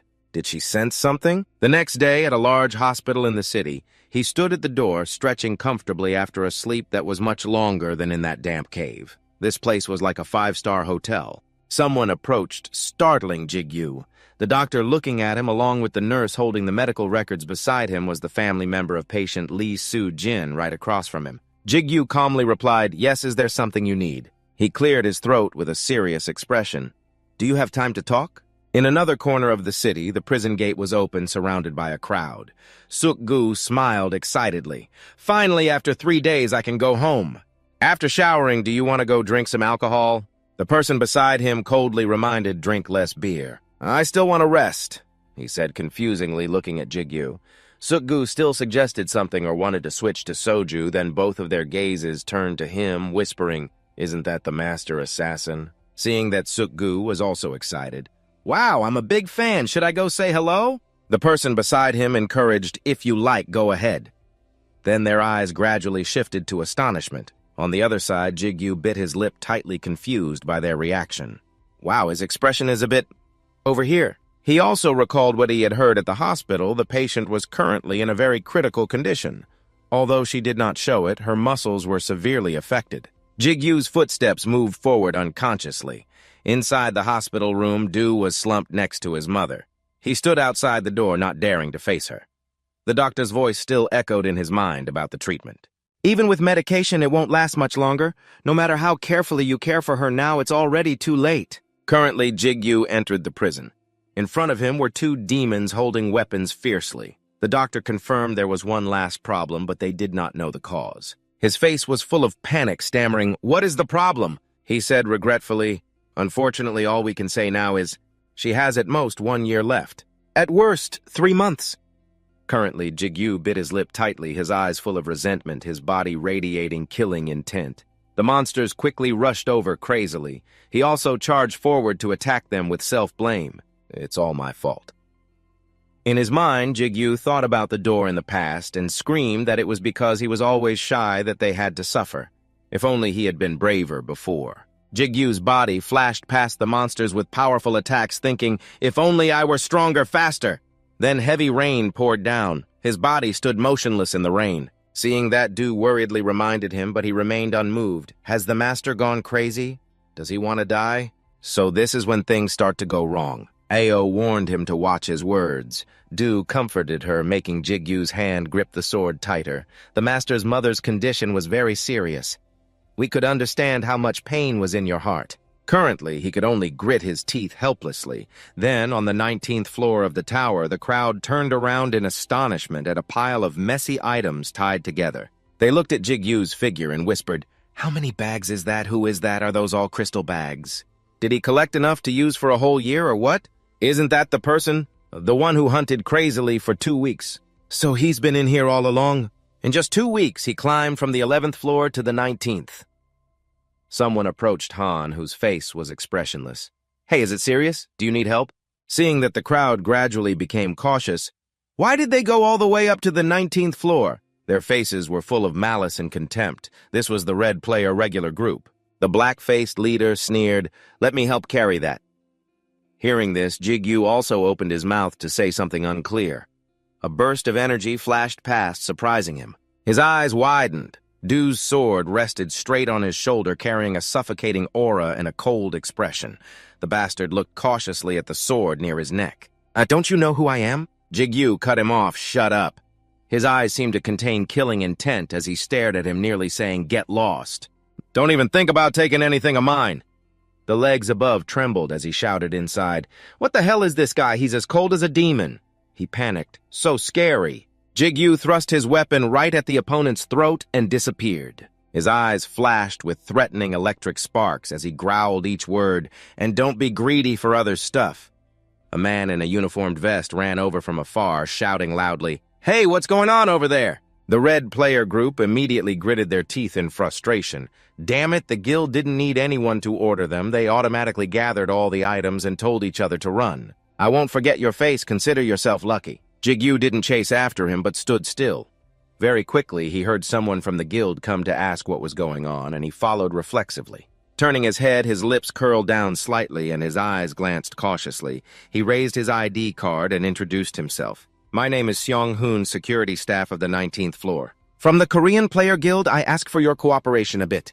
Jigyu pointed backward and expressed his suspicion that it seemed like the Red Players were eyeing his bag. Seong-hoon looked at the bag almost as big as him and smiled wryly.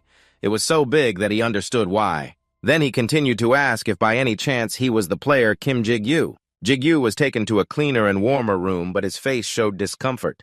What had he done that made them put a bounty on his head? By the way, the person who brought me here is named Hel Seong-hoon. The other party gave a few instructions. Please report to the team leader. He promised to give an additional reward. The person opposite him now was Tae-sik, who smiled brightly and said to Seo-hun, "I probably have to double your salary this month already." Jigyu anxiously asked directly what he wanted. Tae-sik stopped joking and seriously asked back, "What do you think? Do you really think I would look for you after 2 weeks of no contact in the tower?" Jigyu shrugged indifferently just like that. Tae-sik emphasized, "Of course not." Finally, he made Jigyu waver with just one sentence, "There is a way to cure your mother." On Tae-sik's face appeared a trustworthy expression, the only way to cure an unknown disease. "You probably already know, right?" Jigyu immediately exclaimed the 2 words miracle drug, but then he shrank his shoulders full of insecurity, an all-powerful medicine that can cure any disease. But miracle drugs are very expensive. Understanding Gigyu's doubt, Tetsuya quickly confirmed, exactly raising 3 fingers to illustrate that only 3 miracle drugs have ever been found. One was at the early stage of the tower's appearance as a reward for Marco Alonso's test, the first to sweep floor 50, Jigyu automatically continued. And the other two were rewards for passing the gate. Seeing him speak clearly, Tae-sik leaned forward slightly and remarked, "You know more about this than I thought." Jigyu then said that he had investigated many times already. Tae-sik slightly lowered his face to probe the other party, "So I don't need to tell you, right? The connection between the two gates." Jigyu continued to inquire about the Labyrinth Gate. The Labyrinth Gate, this type of gate, is notorious for its difficulty due to a large number of monsters of various ranks, strong gatekeepers, and many traps, but because it is classified as a mixed gate. Separate from the ranked gates, anyone can challenge it as long as they verify their identity. Tae-sik paused for a moment, then looked up at the announcement. 2 days ago, the third Labyrinth Gate appeared in the U.S. Seeing Jigyu's shabby appearance, he had to say, "Take a shower before you go. Soo-jin will faint if she sees you like this." Jigyu hurriedly took off all the stuff. Meanwhile, he still heard the TC's offer, "I will convert the things you bring into cash and mortgage the money without fees into your account. So just leave the bag here." Jigyu replied in a nasal voice, "Thank you." In the room, the sound of clicking was heard. Tae-sik leaned back in his chair, sighed tiredly, and the sunset sky outside cast a faint light inside. Tae-sik lit a cigarette, looking up at the vast sky outside Kim Hyung. "I have done everything I could think of already." At night, there were still people lingering in the building to investigate further. Jigyu stood in the lobby and asked the bodyguard lighting the incense, "Are you Seong-hun?" The man quickly confirmed yes. Seong-hun scratched his head and ears, embarrassed. "The team leader told me to take care of everything if I want a reward, so I was assigned to be responsible for guiding you." He deliberately emphasized that the team leader took care of everything. "All related documents and necessities have been prepared." Seong-hun hurriedly strode away. "We can go right now, please follow me." While walking smoothly, he suddenly stopped when he heard an unfamiliar voice. "Please wait a moment."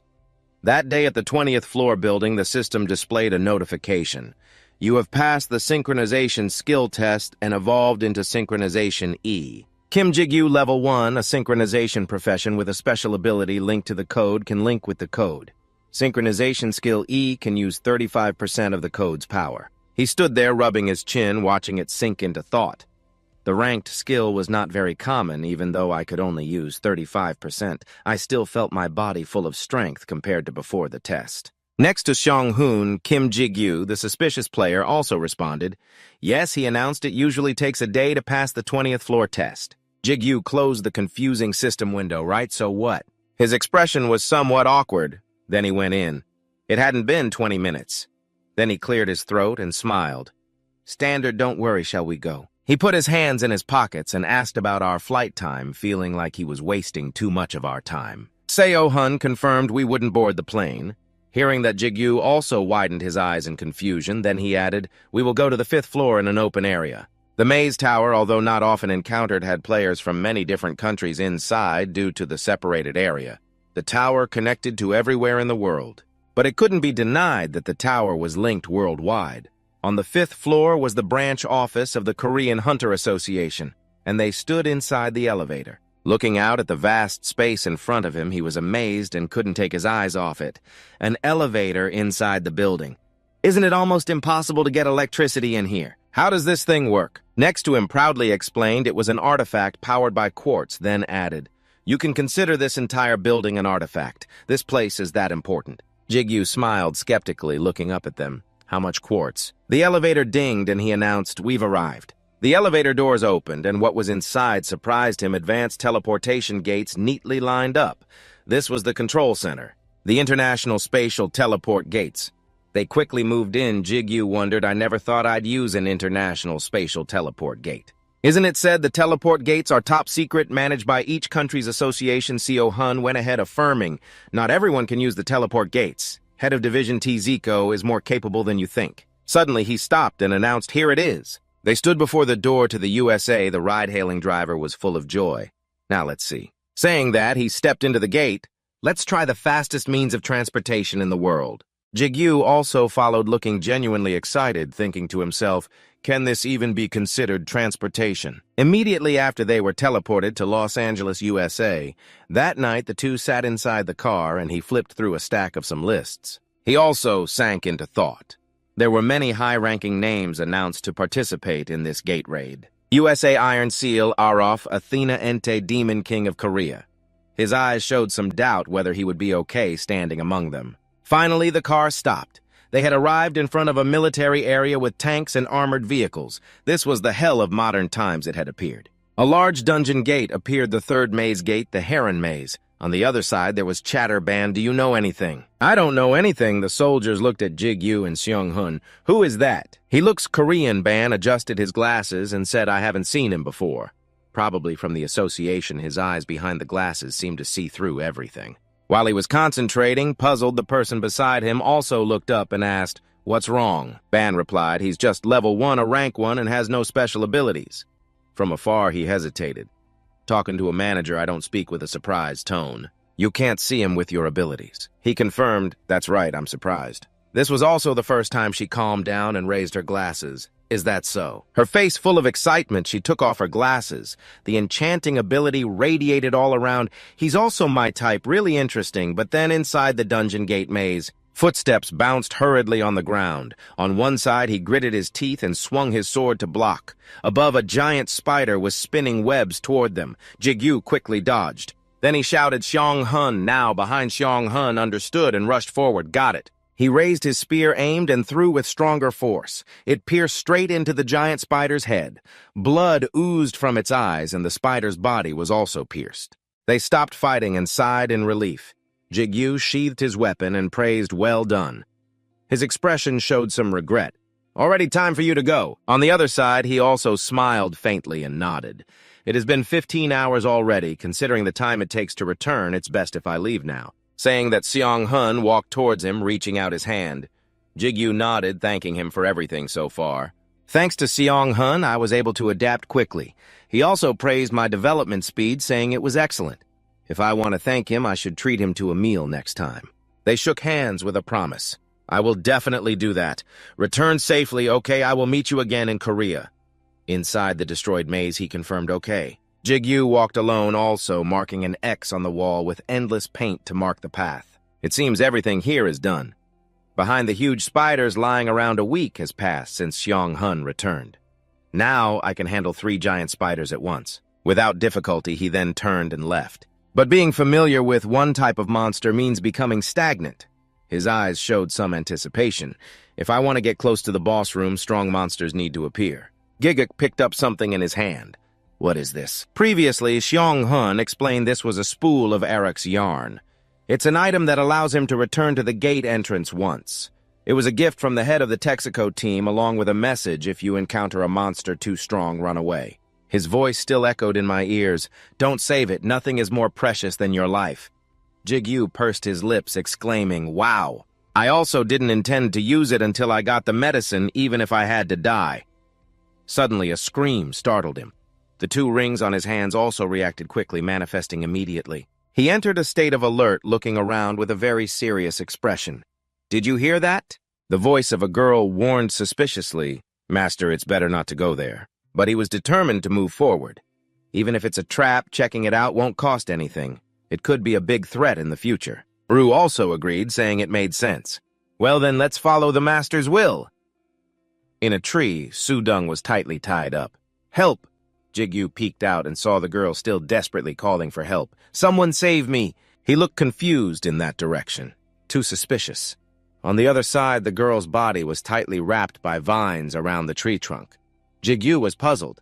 How could such a small kid be alone in the gate? The girl was also Korean. And she looked a lot like Du-Dung. Could it be an illusion from a polymorph trap? Then he imagined a whole story under the ocean. This situation reminded him of the devil-faced fish. Finally, Jig-Yu decided to peek out. "It's best to pretend not to see anything. There are too many suspicious things." Vu smugly said, "What did I say?" He turned to leave. But a resentful voice rang in his ear. "Mom!" Jig-Yu froze. The voice continued, "Sorry I can't pay for your hospital fees, Mom." Seeing that he gritted his teeth, worried. "Master, don't tell me he despises us. Isn't that line a bit ridiculous?" On the other side, Du-Dung still cried bitterly, with eyes closed, "Mom." Vu said even a 9-year-old wouldn't be fooled. Seeing Jig-Yu's hand freeze, he was also somewhat suspicious. Clearing his throat, the fool suddenly charged straight at the tree. The vines quickly got cut off and fell to the ground. Jig-Yu hugged the girl and rushed out. Currently, Jigyu was standing against the wall. The kid was accidentally separated from the group. Sudong sat in a corner, sobbing. "Rep, why are you distracted for just a second?" The girl's tears kept falling. She tightly held a water bottle. The girl's name was Sudong, and she said she had innate talent. As long as someone has talent even at 10 years old, they can become a player. But it's boring when someone underage is in the group. However, it's still worth it because not many people have innate talent. Or someone born gifted. They were reluctantly put into those teams. That's why they brought the girl to such a dangerous place. This also made him silent. Then Jigyu handed her a brown cube with a serious expression, instructing, "This is a safe zone device. It's not high grade. So it only lasts for 1 day. But someone might help the kid in time." However, Sudong suddenly stood up and shouted, "Uncle!" He was startled too. The girl's eyes sparkled with pleading, "Can you take me with you?" Jigyu coldly refused no. He looked at the girl with some hesitation and reminded her, "You know already, right? If you're a player, you have to take responsibility for your own life.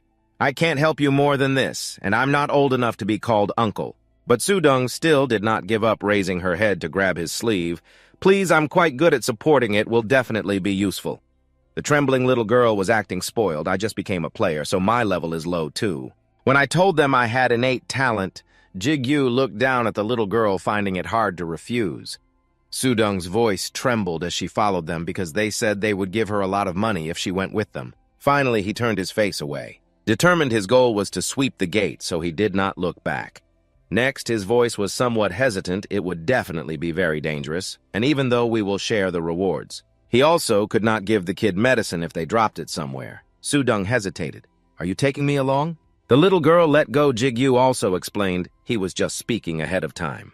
"But if the kid is useless on the way, he will hand the kid over to that group of guests. Anyway, I am not the kid's bodyguard." Accepted, the little girl also shouted loudly, "If you love me, then it's helpless." Because with support, hunting will be much easier. Definitely not because the girl said her mother was sick, or because she reminded me of Dudong.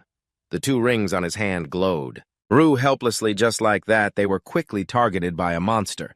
Giggles stood in front and shouted, "Sudong, Sudong!" She also stood behind, coordinating yes. His feet were enhanced with muscle strength. Then Jigyu leapt forward to attack the monster's body, which was then cut into many pieces. His expression was somewhat determined, his body still lunging forward. In front, another monster stared at him, but Jigyu just needed to lightly slash once to cut its body in half. Finally, it collapsed to the ground, creating a strong tremor with dust.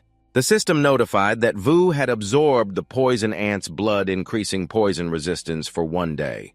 They had been sitting beside a stone wall for 2 weeks since meeting Sudong, and hunting had definitely become easier. Sudong reached out to receive the food. "Your cup has increased again." Jigyu also happily replied, "Congratulations." The little girl chewed excitedly. "Soon I will catch up to you." He glanced away, feeling a bit guilty. "Probably not." Jigyu's eyes looked big, seeing something. He turned around and announced, "Missed, I sensed someone." The little girl was still dazed. He hid behind the wall, quietly observing behind her. She tilted her head and saw the person behind. Jigyu was somewhat startled. That was a leader fully equipped. Behind was a crowd densely packed. He also recognized the giant guild led by a famous Iron Heaven Master. Jigyu's expression was somewhat apprehensive, hiding behind the wall. If he was a famous master, he would have sensed his presence. Finally, his eyes became determined, scrutinizing once more, deciding in his heart. "I could be attacked if mistaken for a spy, must run fast." But something shot over, causing the wall to explode. He ducked to avoid it in confusion. The smoke gradually cleared. Jigyu opened his eyes and looked forward, frowning at the thing that had just attacked him. Jigyu sat on the ground looking at the sword stuck firmly in front of him, full of fear. Meanwhile, Iron Silver still maintained his heroic posture. Seeing this, another person looked puzzled. Guild leader, why did you throw the Kallian sword?" Hearing this, the opponent immediately looked at the giant sword in the distance and replied, "Nothing, I must have been mistaken." Deep in the deserted mountain crevice, 2 people, a man and a woman, were breathing heavily and exhausted. Dudong showed a weary face. "Why are we running? We didn't do anything wrong." Jigyu was kneeling on the ground, taking something from his bag. "We did do something wrong. If we met them normally, it would be different, but we were following them. Following can lead to sudden attacks, so players are forbidden to do that." While speaking, he handed a water bottle to the other person to continue. but rarely does anyone suddenly attack like that. Here, drink this. Thank you. The big guild has many enemies anyway. At this time, the backpack's mouth was still wide open. After a while, Du-Dung sat cross-legged, pressing close to the person, asking, "So what do we do now? Do we need to take a longer route to avoid them?" Immediately, Jigyu seriously replied, "No, we will keep our distance and follow them." He half closed his eyes slightly, tilting his head to one side, thinking, "Think differently, it will be better. If we go the same way as an experienced group, it's likely we are on the right path." As soon as he finished speaking, Du-Dung widened his eyes and replied, "I understand." The scene shifted to a ruined city wall with a red-painted circular symbol. At this moment, Jigyu immediately turned his head back. "See? There are also marks here because the Ironstone Guild has killed all the monsters. I don't have to fight anymore, and there is no danger from traps, which is quite convenient for us.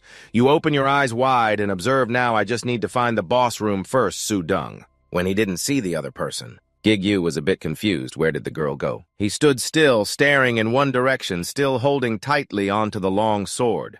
Something was coming from somewhere. A warning voice rang out, "Dodge, you fool, dodge, the master is behind you." Iron Seal looked at Jigyu with stunned eyes. "Found you, you bastard!" At that moment, he glanced back, and immediately a hand stretched out and slapped Gigyu's face. His face was pressed tightly against the stone wall. I couldn't do anything. Jigyu gradually lost consciousness and fainted. Scene changed. A slap landed on his cheek along with a shouting voice. One side of Gigyu's face was scratched. He glanced at the person speaking. Finally, he opened his mouth but still didn't say a word. Then Gigyu's hair was grabbed. Iron Seal brought his face close to Gigyu's. "Who hired you, you damn spy?" After hearing that, he couldn't help but show an angry expression. "Damn, I don't know, English spy. He knew I was following him." Meanwhile, Iron Seal kept questioning, "Who are you? How did you deceive my senses? If you're honest, I'll kill you without pain." As soon as he finished speaking, Jigyu suddenly shouted loudly, "Kill! Please don't kill me, I'm not a spy, just a hunter just hunting." At the same time, the other seemed to realize the problem. You can't speak English. Maybe he was acting. The guild leader glanced sideways and clicked his tongue. Well, let's see. Then that guy called someone else, Rogers. Immediately, the other respectfully bowed and replied, "Yes, guild leader. That person is a player who announced joining the Ironstone Guild, an American of Korean descent." "Rogers Han, does he know he's Korean?" Rogers squatted in front of Jigyu and said, "Hello, you know me, right? I'm quite famous in Korea. I even teach. Do you know the club?" "I'll skip the introduction." He raised a bag containing small bottles and continued, "Ah, yes, I know you're Korean because of this in your luggage." "Wow, these things are expensive." Rogers gently said, "Sorry for the harsh greeting, our guild leader is not in a good mood." As soon as he finished, Jigyu was very stunned. Oh, he's quite friendly. Bringing an interpreter means he wants to talk right. After a while, he began probing, "So why were you following us? Which group do you belong to? How did you deceive the guild leader's senses?" After hearing that, Jigyu immediately showed an innocent face. "Following, it's all a misunderstanding. I came here to hunt. And I'm a normal player, not belonging to any group." He still tried to explain, "I didn't do anything stupid like deceiving his senses. I thought you already knew I was there. So I thought you were okay with me." Instantly, Rogers smiled slyly. "ZZ, I understand." At that moment, a blade was taken out of its sheath. Rogers raised it high in front of Jigyu, then suddenly, without hesitation, stabbed down. At the same time, Ji-hyun broke out in cold sweat, clenched his teeth. He screamed in pain. Seeing that Rogers sneered, "This guy is too weak." He kept mocking the opponent. "I don't know what brought a loser like you here. But from the start, how dare you deceive us?" Rogers smiled devilishly. "Hunting, huh? I'm sure your eyebrows are aiming for the elixir, right?" Behind the captain was talking to someone. Ruth took the sword and examined it. Indeed, it was a strange sword. "I can't see the sword's status window, and it's too dull compared to its appearance, so it can't cut anything, even the skin of an orc." After hearing that, he immediately fell into deep thought. Then he clenched his fist and ordered, "We can hand it over to the blacksmith after returning. For now, keep it." As soon as he finished, the old man replied, "Yes, guild leader." Bruce couldn't help but praise, "Wow. Compared to your holy sword, Callian, this is just a piece of scrap metal." Scene changed to bottles of potions scattered on the ground. Rogers shook the items. He spoke, "Expensive medicine, fast healing, huh?" He deliberately teased the opponent. "No matter how many times I stab you, you won't die." Rogers looked at Gigyu's face and reminded him, "Don't make that face. I thought you spent recklessly, so I only used them to help you." "Right." His face suddenly darkened. "So spit it all out quickly, bastard. Whose dog are you? But Gigyu was not afraid and hid it. I already told you. I lied that I was going hunting, but I actually came here alone. Suddenly, a slap from the sky hit your cheek again. Rogers seemed to have lost patience. Do you think we're joking? At this moment, Gigyu's hands were still tightly bound. He continued listening. We used a check to see your stats before you woke up. Even the rope binding you isn't a special item, just an ordinary rope. Rogers angrily asked, do you think I would believe that? A person who can't escape normal ropes by themselves would come here alone. Do you think I'm stupid? Suddenly from behind, a voice called Rogers to come eat first and then continue listening. Rogers' eyebrows furrowed slightly as he struck Gigyu's stomach again. Rogers left while reminding you'd better not pretend, smart guy. Meanwhile, Gigyu kept trembling, unsatisfied with himself. He repeatedly told himself many times that he realized he still lacked a lot after fighting Tessic. He leaned against the stone wall, having successfully conquered the maze, a challenge he had almost 0% chance of passing. Even knowing it was impossible, he couldn't give up the thought that maybe he could do it. A rope was tied around his hands, but all he trusted were a few borrowed powers. They only needed to take away his weapon. At this moment, Gigyu was alone in the meadow, and I will become useless like this. In the distance, someone's hand curved to form binoculars. A blonde-haired woman lowered her gaze and said, estimated distance 2 kilometers high, chance we will scout near the checkpoint for a while. She slightly turned her head back, asking what she would do, but the masked person remained silent. Gigyu, full of wounds, bowed his head. Hands and toes cut 27 times, bones broken, 63 times punctures and cuts 121 times, and tortured about 200 times.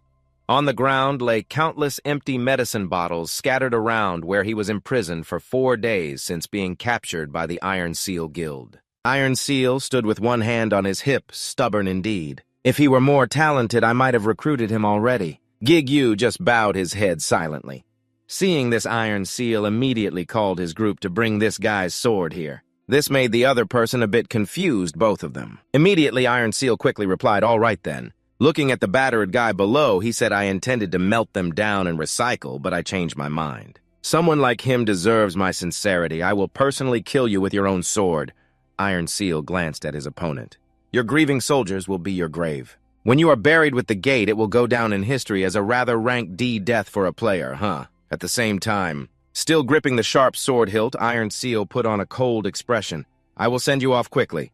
After saying that, his sword immediately slashed toward Gigyu's torso. He stood with legs shoulder-width apart, ready to stab. Meanwhile, Gigyu remained motionless. Around him appeared countless red lightning bolts linked to his re-established ego. The rope binding his hands snapped. Gigyu, like a madman, rushed forward. His hand quickly grabbed a sword and pointed the longsword at Iron Seal's chest. Seeing that, Rogers immediately widened his eyes and mouth in shock. Others became extremely angry. Suddenly, his face returned to normal. At the same time, Iron Seal caught the sword tip barehanded from the person in front of him and quickly sneered. So you were hiding your cards all along? No wonder. I thought I sensed the Demon King's energy. It's no surprise if she is interested in you, Gigyu kept mocking. It seems she treats you like a toy. A thought rose in his mind. He didn't even bother to move at this moment. Iron Seal spoke again, but how did you fool the check? Even the Demon King can't. He clearly stated his purpose. I still need to get more information from you. At this point, Gigyu clenched his teeth. It seemed he had no choice but to use it.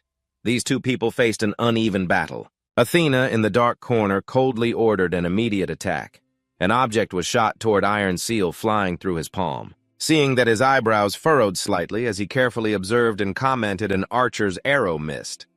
At the same time, Athena suddenly appeared. Athena precisely, another voice also continued. Long time no see Iron Shield. Hearing this, Iron Seal couldn't contain his anger, breaking the arrow and dropping the fragments to the ground. I think this is a declaration of war against the Iron Guild, right? Immediately, Athena did not hesitate to provoke. Your sense of humor is better now. The iron shield she wielded with her staff. Is there ever a time we don't fight each other? Both quickly entered the battle.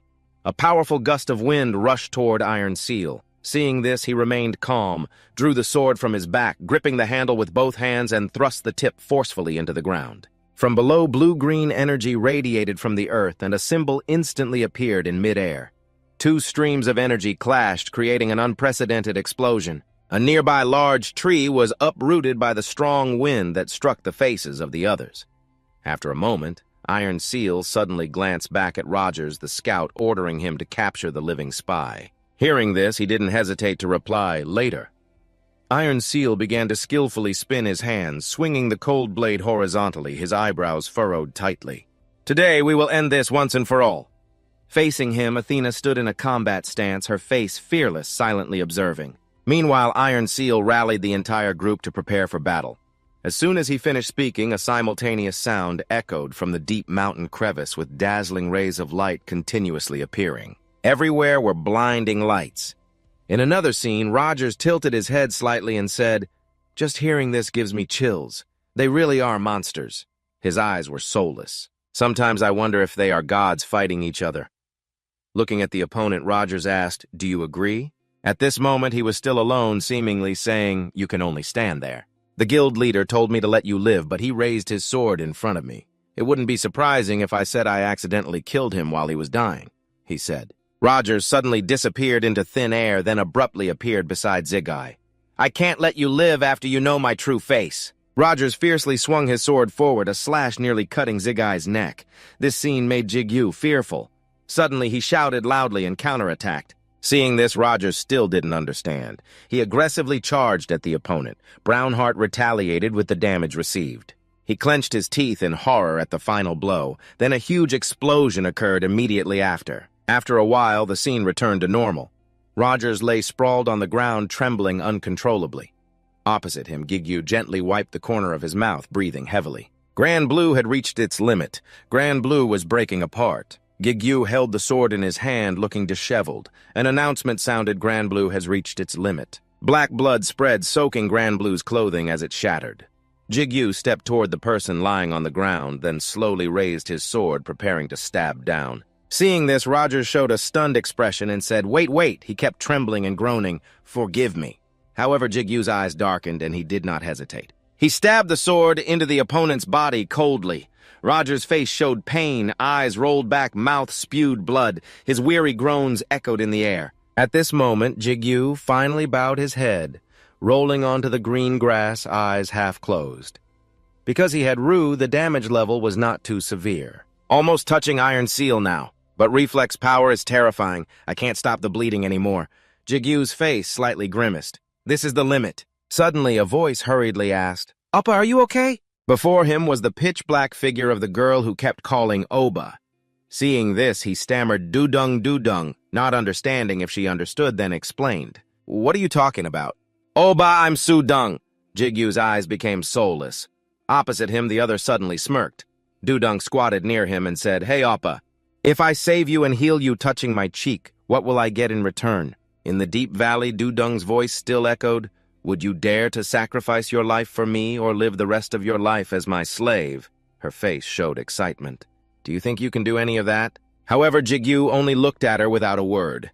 After a moment, his hand shakily reached his chest, trying to say one more thing. Jigyu glanced at the girl beside him. "I can defeat Iron Seal," and said this. He clenched his fist, destroying the entire Iron Guild.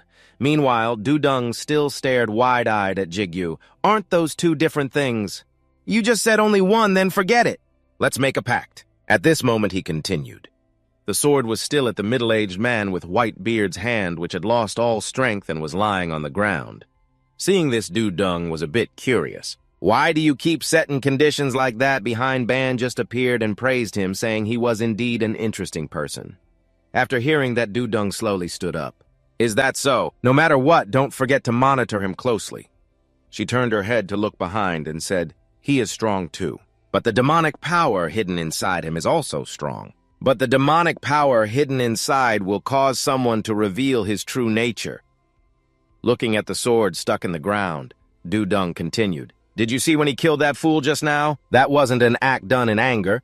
She lowered her eyes slightly and commented, "He aimed precisely at a vital spot. This seems to be the first time he's been so cold-blooded." Ban just gently adjusted his glasses and listened for a second, hesitating. Then he was very curious. "What can we do with that guy? The wound seems serious, but after all, he is a high-level character." As soon as the words ended, Dudung coldly replied, "Just leave it be, it will heal itself." She used an indifferent tone, ignoring him. "If it can heal itself, that means it still has value." Dudung gently closed her eyes and said, "Letting him live won't cost much." Her tone was extremely satisfied. Revenge is more interesting the longer it takes, along with the sharp gaze of the Demon King who was about to arrive. These words surprised Ban a little, is that so? Immediately, Dudong reminded him to be silent. Only the ignorant dare mention that name. Her long hair fluttered in the air as Dudong transformed into another person and said, "I am the one who killed the Demon King." In the boxed space, someone's thought echoed. "This is Jigyu, moving closer to that object. Oh, I remember now." He looked over and over, examining inside his dream, the nightmare that had followed him for 5 years. Jigyu saw the bars in front of his eyes and raised his hand to try to touch them. After meeting Ju, it disappeared. Jigyu's face suddenly darkened. He clenched his hand on the rope. This bucket, Jigyu half closed his eyes, thinking for a long time. In his thoughts appeared a blurry scene looking out, and even after escaping through the wall, he was still stuck here. Jigyu twitched the rope slightly. Now even the dream had become ridiculous. Thoughts kept arising in his mind, of course simply grabbing the rope to climb up. "This is not my power. All of them originated from suddenly behind." A cold snort sounded loser. "Just a broken connection. How long do you intend to complain?" The other continued in a hellish tone. "Borrowed power. How is that different from others?" The sound kept rising in space. Whether through training or luck, the one who had it was the fool. While Jigyu was a bit puzzled, another voice spoke up. "He is right, Master." Immediately, he quickly glanced behind the girl with dazzling light shining out, continuing, "My power belongs to the Master. Please don't despair." Jigyu's eyes immediately widened in surprise, then he unconsciously sat up.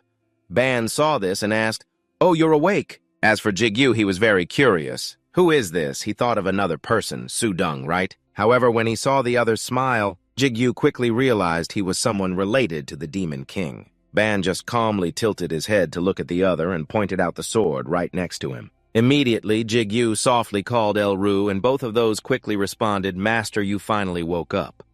After a while, Ban once again said, "You should rest a bit. Although the wound has been first aided by me. You should avoid strong movements."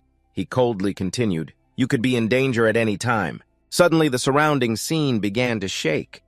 Jigyu was very confused, glancing around.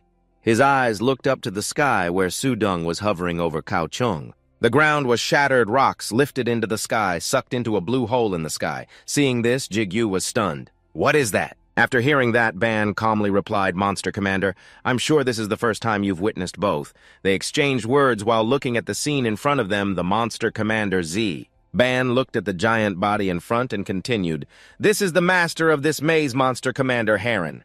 Seeing that muscular body, Jigyu spoke up. As the gatekeeper, Ban couldn't help but click his tongue. Well, not wrong. It was a bit confusing behind him, and he immediately pondered that he would have to fight this thing. Hertzone approached the place where Sudong was using a large flame surrounding it. Seeing this, Sujung's eyes became even more sinister. It seemed he had transmitted energy into Heron's eyes. At this moment, it looked even more spirited. The power surged elsewhere. Jigyu could only widen his eyes and couldn't help but ask sharply, "How the hell did the gate do that?" Ban immediately replied, "Here. Just a little glance and it could kill you." He clenched his hand tightly beside me. Blood continuously poured out from inside and dripped down. A drop of blood soaked into the ground. Instantly, a sinister black-red circle appeared around Ban. A strong gust of wind appeared and blew fiercely. Seeing this, Jigyu was very confused. "This is a barrier." Just as he finished speaking, Ban remained calm. "That's right, looks like you're not completely stupid." Behind the thick smoke and swirling wind was Heron's tall figure. Dark energy continuously rose as a legion from the underworld immediately advanced. The birds flapped their wings and flew into the sky. Sudong slightly furrowed her brows and smirked. Meanwhile, the monsters were still approaching her, and her whole body emitted a strong light. Immediately, all those monsters exploded into pieces. That was the exclusive skill with the beautiful name Inferno. At this moment, another wave of beasts charged to attack. A sudden flash of light bound the eyes, and at the same time, a giant sword instantly appeared. Sudong stood behind, slightly curling her lips in satisfaction. Jigyu's eyes widened, mouth agape in astonishment. Around the sword suddenly appeared an evil purple aura. Roger's image suddenly appeared. Sometimes I wonder if they are the bodies of those fighting each other. Meanwhile, the sword was pointing straight down at Heron. Instantly, a quick explosion appeared, cracking the ground, in another scene at a long and wide mountain crevice. Then the scene shifted to the reward exchange room. Someone's hand lightly touched the lid of the box. It was opened. Two swords beside it couldn't help but speak finally obtained congratulations to the master. Jigyu was very calm. I really did it. Although this was the result of hard work, I felt it wasn't very real. He rose to a not-so-happy state, feeling more disappointed than joyful.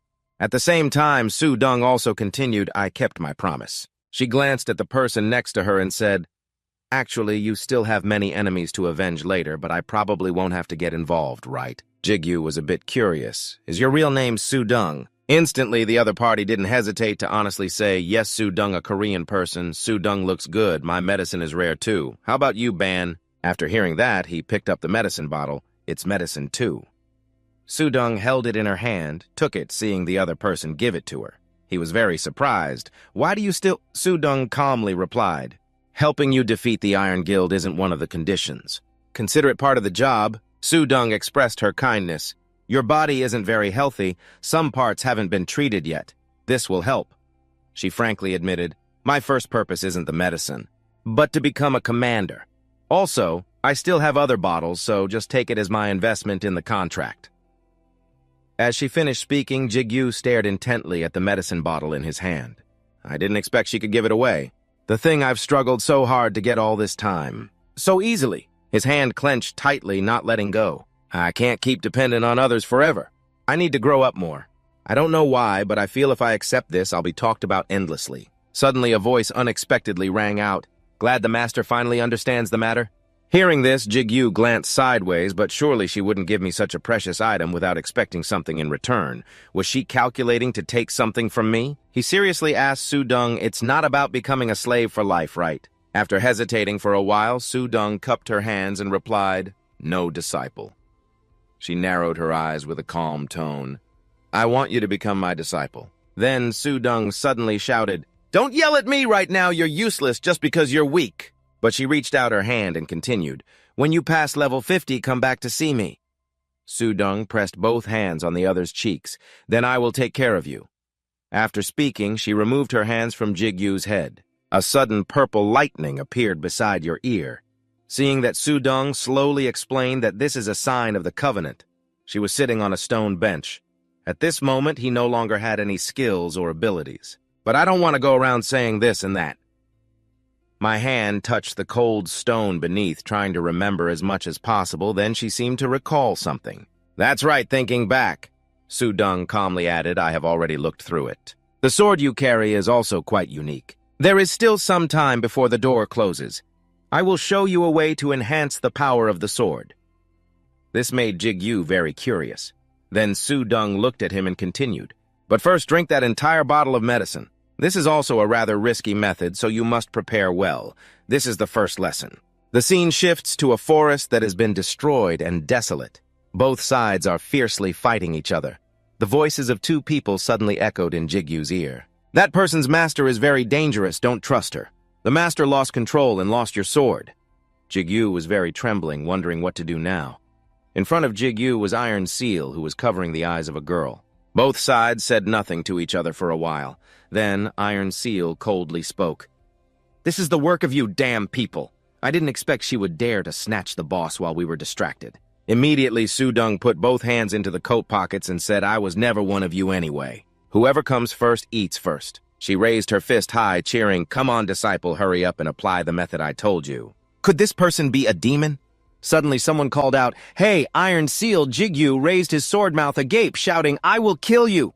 This action made Iron Seal a bit confused. He smiled a deadly smile, seeing that Jigyu suddenly hesitated, wondering if he should attack. Meanwhile, a spark flashed. Iron Seal quickly ran to Ziggy's side, his face darkened. You've changed, you've become that woman's man. It's always been like this, hasn't it? The sword was swung in front of him, all right then. It doesn't really matter. Anyway, you will die under my sword. Iron Seal's face darkened as he swung his hand forward. You've changed, you've become that demon's subordinate. He clicked his tongue sarcastically. Well, it doesn't matter. No matter what, I will kill you here. Scene shifts. Jigyu is drinking a bottle of medicine with purple liquid. He focused and drank it all. Suddenly, the system notification appeared. Rebuilding Jigyu's entire body foundation, there is a transformation. His eyes widened, sweat continuously dripping. On the other side, Su-Dung and Ban silently observed. After a while, Jigyu commented, "Not much has changed. My physical condition is just a little better." Immediately, Sudong sighed and laughed, of course. "What changed is your ability and latent strength." She went straight to the point. "The temporary changes in your body will be very small." Hearing this, Jigyu couldn't help but furrow his brows. Such a small difference. It can determine whether a player lives or dies. The most notable temporary change is the pupil. Glancing sideways, observing the movement of hands and feet, they are also faster and more reflexive. Jigyu tightly held the sword in his hand, looking at the gray smoke before him, saying simply that his perception ability has increased. Jigyu opened his mouth, trying to catch his breath. I dodged it. Countless images appeared one after another in his mind movements that were new to him. Now he could see them bit by bit. Meanwhile, Sudong stood silently with arms crossed. "Congratulations, you have taken another step toward becoming a high-ranking master." In the quiet space, Jigyu pondered just as the Demon King said. Another voice also echoed, "That doesn't mean you can fight the guild now." Ironheart understands 0-1 demon just starting to take steps. Cannot compare with experienced people. Sudong put on a thoughtful expression. "Even if you are lucky at most, you can only dodge one attack. You know, there's a saying, don't use a buffalo knife to kill a chicken." But Jigyu seemed indifferent. It wasn't that he was careless. He thought for a while, but was relaxed because he knew he was very strong. Iron Seal then lowered his gaze and called out, "You." His face twitched slightly. "I understand now. And in just one move, he could grasp your development. The exchange with me and the elixir, he didn't miss any clues." After a while, he spoke. "So that's it." After understanding the situation, he would attack more seriously. The tip of the sword emitted a pale blue aura. Iron Seal darkened his face, swung his sword to activate the power of the holy sword Kallian, then quickly ran to Jigui.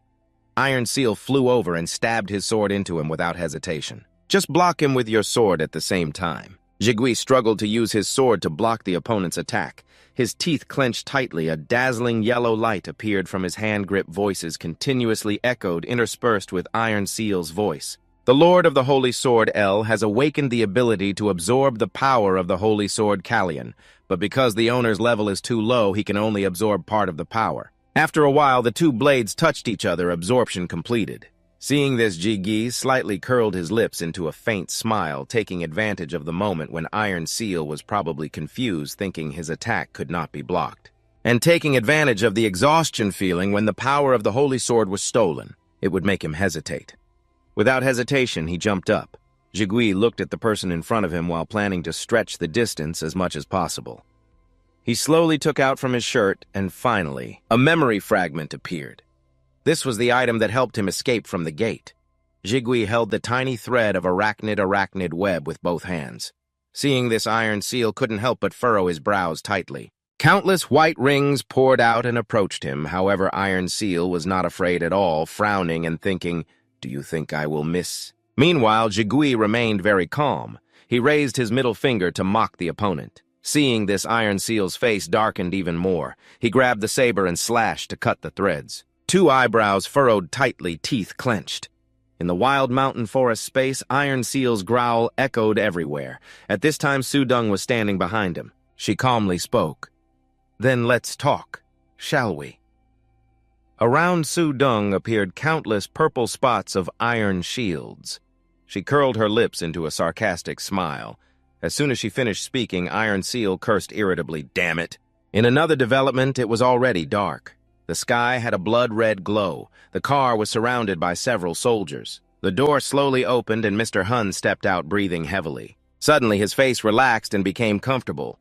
In front of Mr. Hun were several soldiers guarding someone. Jigyu smiled friendly. Darkness still covered the urban area outside. Scene change, a voice suddenly sounded. Mr. Hun also helped take my mother home. Anyway, she can't drink the elixir at the hospital." He slowly walked toward the door and replied, "Z, let me know when you arrive in Korea. See you later, to seek." The two men said one after another, "Thank you for helping." Mr. Hun replied, "No problem." "Then I'll go." "Yes, be careful." On the bed, a woman lay motionless. She slowly opened her eyes. Seeing the black shadow in front of her, Su-jin wondered, "Jigyu, is that you, my child?"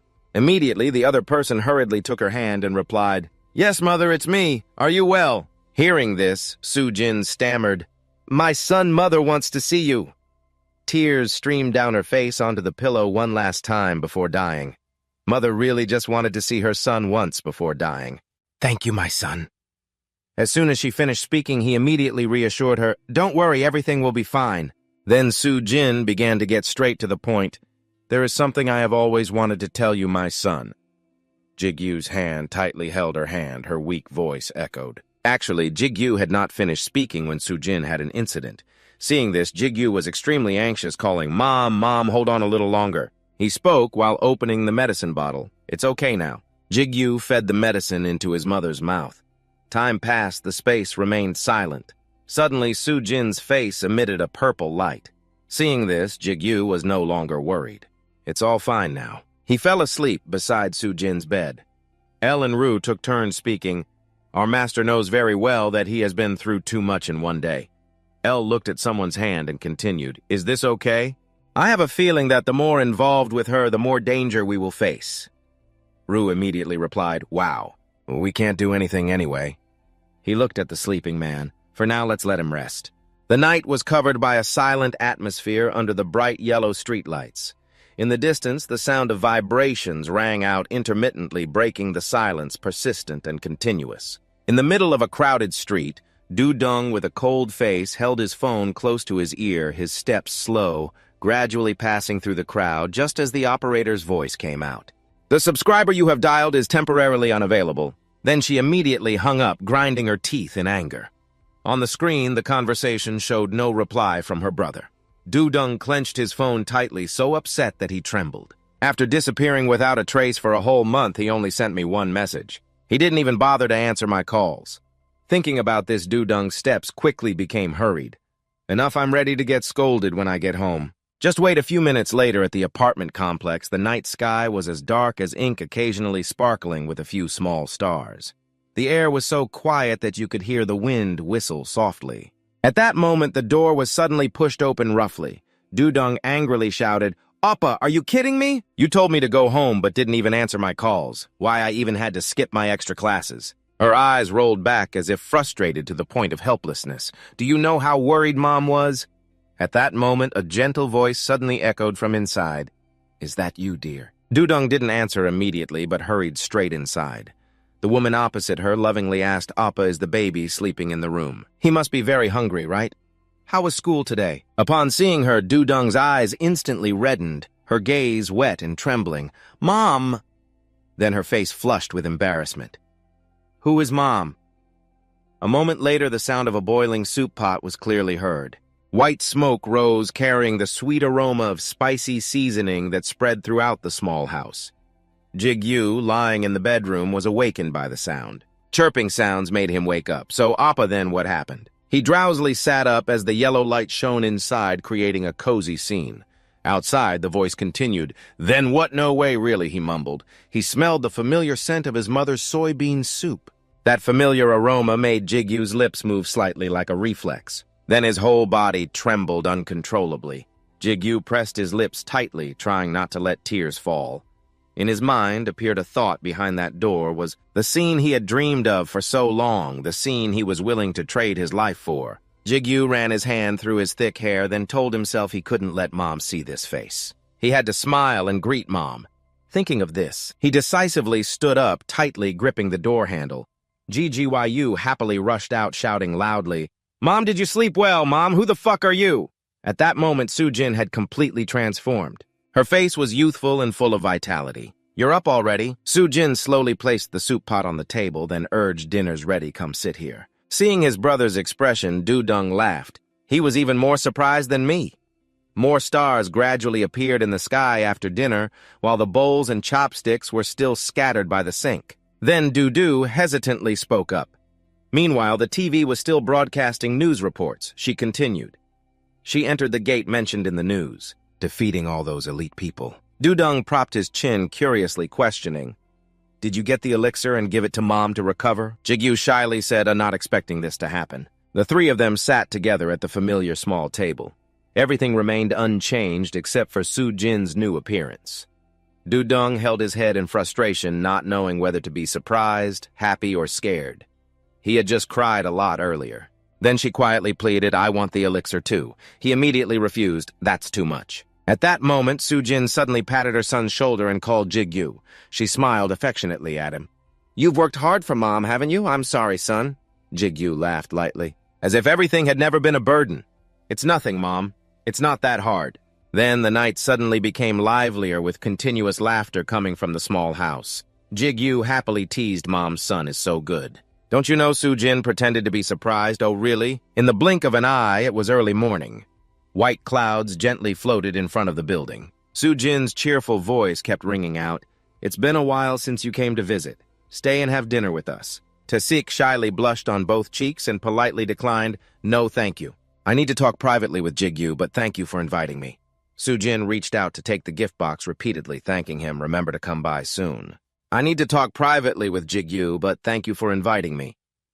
Sujin reached out to take the gift box, repeatedly thanking and recalling to visit soon. I'm very grateful to you for taking care of my son.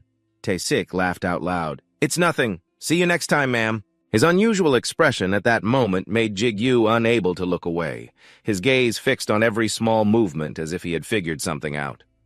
A while later at a barbecue restaurant, the aroma from the charred meat continuously spread inside.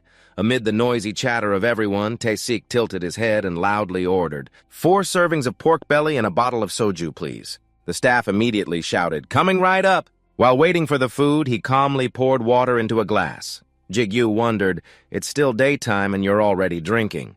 Teshi casually replied, why not drink now? We have more than enough reason to celebrate. His eyes brightened as he changed the subject. Tell me, how did you get the elixir?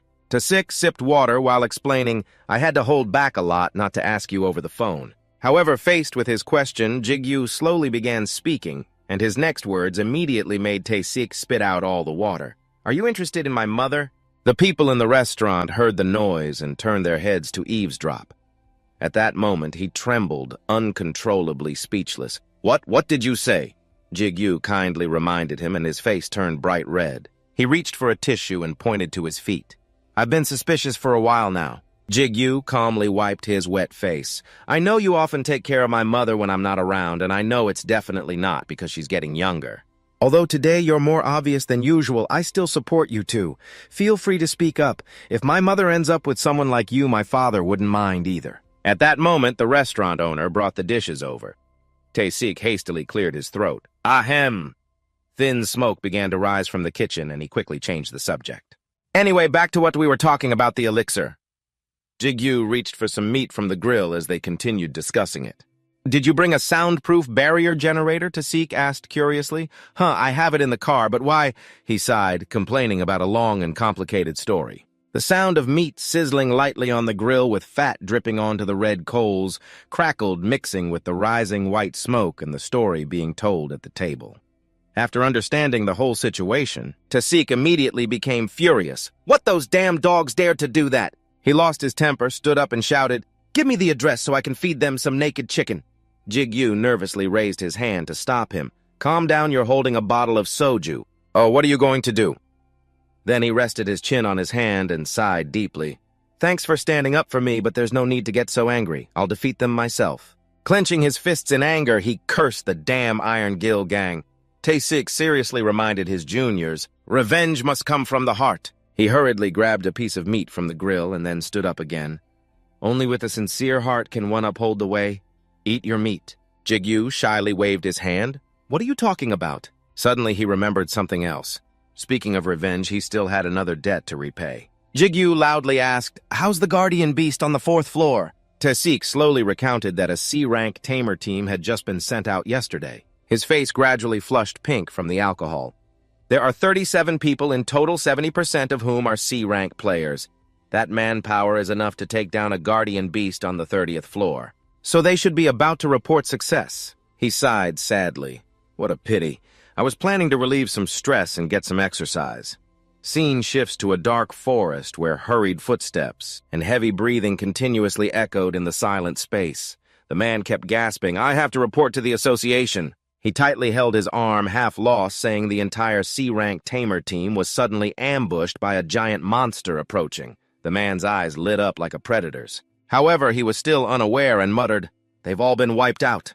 Suddenly, a piercing scream of pain and agony echoed, shaking the once quiet forest. Meanwhile, outside Jigyu's house, inside a black car, a conversation was heard. Our priority now is to check the condition of you and your mother after drinking. This elixir isn't something that can be handled at a regular hospital, Mr. Hun said as he operated a tablet, reassuring, but don't worry too much. TXO will take care of this for you. He also announced that he had given half of the reward from the Kim Stone and the elixir to the head of the department as requested. Mr. Hun smiled as he tilted his head. He almost fainted upon hearing the news, but told the man it was his wish, so he would no longer owe him anything, and he accepted it reluctantly. At that moment, Xiong-hoon reached out to smooth the report to take a look. After paying taxes and some miscellaneous fees, there was still about 20,000,000 left. He then mentioned another matter regarding his desire to move with his family to a new house. I have researched a few places north of the Han River, pulling out a tablet displaying the map as per your family's request. I have narrowed down the options, so you just need to make a decision. Do you have any questions? Jigyu looked away for a long moment, his lips moving silently without speaking. At this point, he shook his head no. I understand. But why are you still choosing the house we will move to now? Seo Hun was surprised and asked, is that all? He tapped something on his phone screen, then explained, following the instructions of Team Leader T, starting today, I will be Seo Hun's personal assistant, showing his phone number. His voice was very cooperative, looking forward to working with you. Jigyu awkwardly waved his hand inwardly, wondering if he was always like this. Scene shifts to a busy alley demon. The sky had gradually turned ink purple. At this moment, both of them pulled their suitcases outside. Mr. Hun hesitated before speaking. I have prepared according to your instructions, but what do you intend to do with this? Saying this, he glanced at the pile of suitcases with $8,000,000 in cash. Jigyu bowed his head and explained some equipment I bought was destroyed, so I will repay the debt and buy some new gear. Seo Hun was horrified and asked exactly how much was hit. The next words from him were like a thunderclap, $3.5 million. He gaped in shock. A voice in Jigyu's head sighed, recalling that old man was crazy enough to not hesitate to owe $3.5 million. But I must be crazy too to accept without thinking. Ji-chun calmly announced that item cost $3.5 million, sir. He looked again, not knowing what he was thinking, even though he managed in the end. Scene shifts to Ji-chun's house. The back door was slightly ajar, smoke from the furnace spreading thickly. Glowing red coals crackled and flickered with red light. At that moment, a fierce spark shot from the iron bar, sending out sparks. Ji-chun continuously swung the hammer with decisive blows, the sound of metal clashing, ringing sharply through the smoky air. Min-soo, circling around the forge from outside, suddenly ran in. Sir, we have guests. The weapons neatly hung on the wall. Ji-chun gently replied, guess, huh? Xiong-hun turned toward the stairs and instructed, I will wait upstairs. Ji-Yu nodded and thanked him. At that moment, Ji-chun called out from afar, it's you, sir. He slowly stepped forward. Just a few months and you don't recognize me anymore. Ji-gu smiled as well. Hello, sir, he said, calmly approaching to ask how he was doing. Ji-chun nodded and replied, of course, I also received the money you sent through the association. He teasingly raised his hand, though a bit lacking. Ji-gil shyly scratched his head. I'm sorry. Ji-chun smiled. I was just joking. Anyone who looks at the accompanying letter knows basically it's a will. He raised his head and continued honestly. I didn't think you would still be alive to come back. I was going to treat it as condolence money for you and erase the debt. Ji-Yu laughed and said I came to pay the rest. Is that so? Ji-chun calmly said, if you insist, I will gladly accept it. At that moment, his gaze suddenly grew serious, fixating on the thin coat Ji-Yu wore. Ji-chun vaguely asked, Gran Hurt is dead. You calmly admitted Z saved my life. Then the other's words made Ji-chun ponder for a long time. A few minutes later, he raised his eyes and said, wow, that's what it had to do, so I have no reason to be sad. But the life of an armor is still quite sad. Night gradually fell over the small alley, gentle moonlight illuminating the whole sky. Ji-chun's calm voice echoed, will you tell me about its last moments? That morning at Ji-gyu's house, the sky was clear blue, a gentle breeze passing through, bringing fresh breath. Du-dung called from inside Mom. Papa, where are you two going? Ji-gyu exclaimed in surprise. You're awake already. He slowly explained, I told you yesterday. Today, Mom and brother will go for a checkup. Du-dung was still dazed and sleepy. He said, then what? Just as she blinked, her gaze suddenly hardened. Du-dung looked at his brother in panic and shouted, Brother, are you taller? Ji-gyu was confused. What scene shifts? The sky begins to show warm rays of sunshine. At the changing room in the car company, Mr. Hun kept exclaiming, wow, Kim Ji-gyu. I thought you were a model or something. Why don't you become a celebrity? At this moment, Jigyu was slowly taking off his wide-shouldered shirt, his bulging muscles giving a solid feeling. He shyly protested, "No, no." Seo-hun continued to ask how he grew 3 centimeters overnight. He also gained a bunch of muscles. It must be a divine elixir, really good stuff. He whispered, "Please give me a bottle." Jigyu silently recalled Du-dung's words, "I want a bottle too." He smiled wryly. My sister said the same thing. After finishing speaking, Jigyu's eyes quickly became deep and serious. He told himself that although it might not seem like a big deal, this was a major change even if he exercised like crazy. But now even his muscles have reached their limit. The system notification appeared, "Your limit has been readjusted." Jigyu wondered if this was the meaning of the phrase limit readjustment, teasing Rue. After all, the owner was still a weakling. He hurriedly interrupted, "Be quiet." Xiong-hoon announced that he had the test results. Starting with the endurance test results, if this was from 25 years ago, he turned his head and smiled teasingly. Then he would have broken the world record in every Olympic category. Jigyu wondered why he'd said 25 years ago. He slowly put on his outer shirt and asked, "What about the current standards? He never watches the Olympics anyway." Xiong-hoon nodded, "That's right, wow." Then he continued smiling, "I'm about level 10. Jigyu twitched his lip.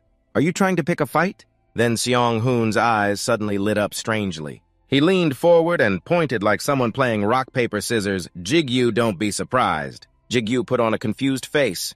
"What do you mean?" Xiong-hoon whispered. "Your magic power and mana control." Speaking of which, he immediately shouted, "SS-Rank, you have the potential of a high-ranking player." However, faced with this exclamation, Jigyu was completely speechless. "Okay." Seo-hun exclaimed in surprise. "You're way too calm." Jigyu was confused. "But I told you not to be surprised." Seo-hun got angry, waving his arms. "Show some surprise." "I said high-ranking player." Jigyu turned his face and muttered to himself, "Anyway, it's old news." Then suddenly from afar came the sound of a door opening. Tae-sik slowly stepped in and asked, "Are you done?" Jigyu nodded and replied, "So what about my mother?" He loudly announced, "Not only is she completely healthy, but she's healthier than an average person." Then Tae-sik suddenly raised his phone, but the truly amazing thing was, even as a normal citizen now, she can use items. Jigyu was amazed and shouted, "Items!" Sweat poured down his forehead, but he still hesitated. "Amazing," Tae-sik admitted with interest. "Right." Finally, he changed the subject. "Well, I'll give you details later. I came to see you about something else." Tae-sik asked seriously, "You haven't been hunting these past few days, right?"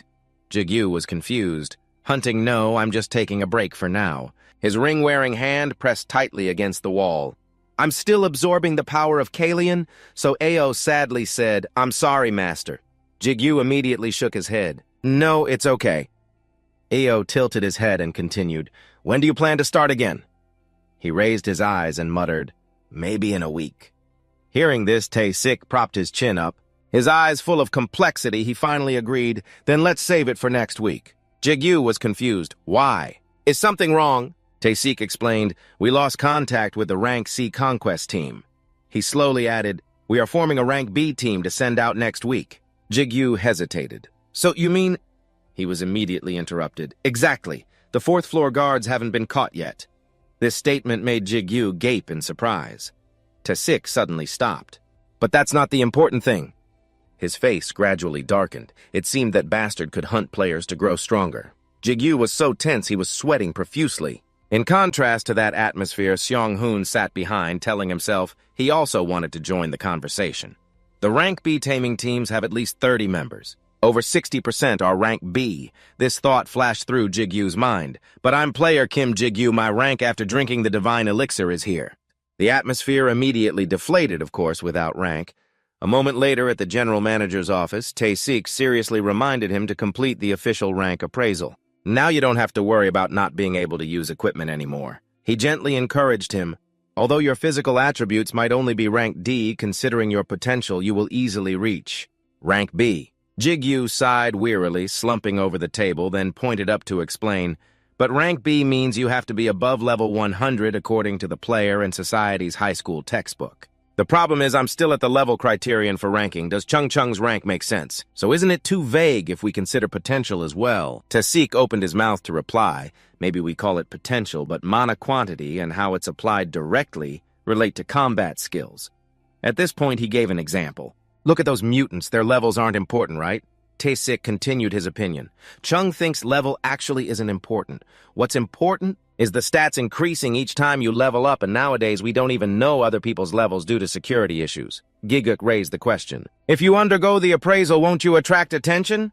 Tae-sik nodded a bit like a bloodthirsty guide. You can't suddenly become rank B without leveling up, so of course you'll stand out. Giguk, frustrated, reminded him not to call that nickname. And you even made up more. At this moment, Tae-sik bowed deeply, saying you'll inevitably cause some controversy. I can't stop the media from calling you a promising player who might become a high-ranking legend. Don't you like that? Jigyu quickly explained, it's not that I hate becoming famous, but Iron Jew is definitely still watching me, so I don't want to attract attention. This made Tae-sik pause for a while. I think you're being overly cautious, but I respect your decision, he continued.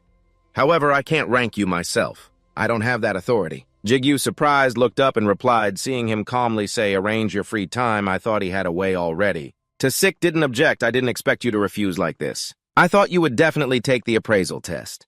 In a world where just having a high rank means being treated completely differently, who would have thought you'd refuse? At this moment, Jigyu sighed tiredly, complaining about a headache. But just then, Tae-sik suddenly brought out a report, so it's not that there isn't a way. Jigyu looked at the sheet and vaguely asked, what is this? He replied indifferently, a list of guilds participating in this expedition. Tae-sik suggested that if you temporarily join a guild, you could participate in the expedition. At least I can act as a mediator to introduce you to the guilds. Jigyu felt no hope at all. Who would accept a complete stranger? His eyes glued to the list, and if I leave the guild right after the expedition ends, that would increase the number of people leaving the guild, and as a result, I would damage their reputation. Then, in a moment of distraction, Jigyu suddenly widened his eyes in astonishment. The fifth line seemed to glow Morning Star team with Kim Seong-pil as captain. The scene shifts to a mountainous forest where a young man with a serious face introduces himself. I have been appointed as the captain of the subjugation team for this expedition. I am Dong-hee Kim from the Divine Camp. Dong-hee raises his hand and cheerfully announces, we will depart as soon as the roll call is complete. I look forward to working with all of you. The guild members all reply in unison. We also look forward to working with you. The sky was incredibly gloomy with dark gray clouds covering the entire area. The Morning Star guild members had also arrived. Jigyu tilted his head and started with a word of thanks for having me. I know this request was a bit much. Xiongpai casually replied, it's nothing at all. We all owe you our lives anyway. Then he shyly added, I feel bad that I can't do more to help you. We're just a C-rank guild here to provide additional support. Jigyu smirked cheerfully. You've already helped me a lot just by doing this. I'm just glad I don't have to be a porter. If I get the chance, I'll definitely join the fight. Hearing this, Xiongpai laughed awkwardly. I'm not so sure we'll even get a turn. There are a lot of heavy hitters here. He asked again, heavy hitters, their gazes turned toward the Divine Camp. For example, like Captain Dong-hee Kim. There's a rumor he's about to be promoted to A rank. His people are constantly training. A rank means he'll become an official ranker, you know. Just getting close to that level is already incredible. Jigyu was starting to have his doubts. He silently wondered to himself, is that really something special? I mean, compared to the Demon King or Iron Seal, L suddenly spoke up that woman is an exception. You replied in confusion, why are your standards so high, huh? Just then, Han Yun suddenly moved closer to him. Hey, Mr. Guide, you look like you've completely transformed, haven't you? Jigyu was startled what Ji-gun also chimed in, that's right. Did you get plastic surgery or something? Seong-gu hurriedly stopped them. Hey, it's rude to ask something like that. Jigyu fell silent, thinking to himself, have I really changed that much? You spoke up well, your whole vibe is completely different now, isn't it? Finally, you've got something about you that can leave an impression on others. At this, he quickly waved his hands. It's not plastic surgery. It's probably because I obtained a unique skill on the 5th floor. I just grew a little taller, that's all. You immediately cursed what a crappy excuse. The group kept exclaiming in admiration. Han Yun sighed. I'm so jealous. I didn't know a skill like that even existed. I wish I could get a skill like that too. You said contemptuously. Damn, they actually believe that. He cut her off in frustration. Shut up, you. They all moved forward together. The sound of their lively chatter and laughter echoed through the forest. The Brother Guild on the other side found this sight incredibly annoying. A while later, everyone arrived at the 4th floor of the tower.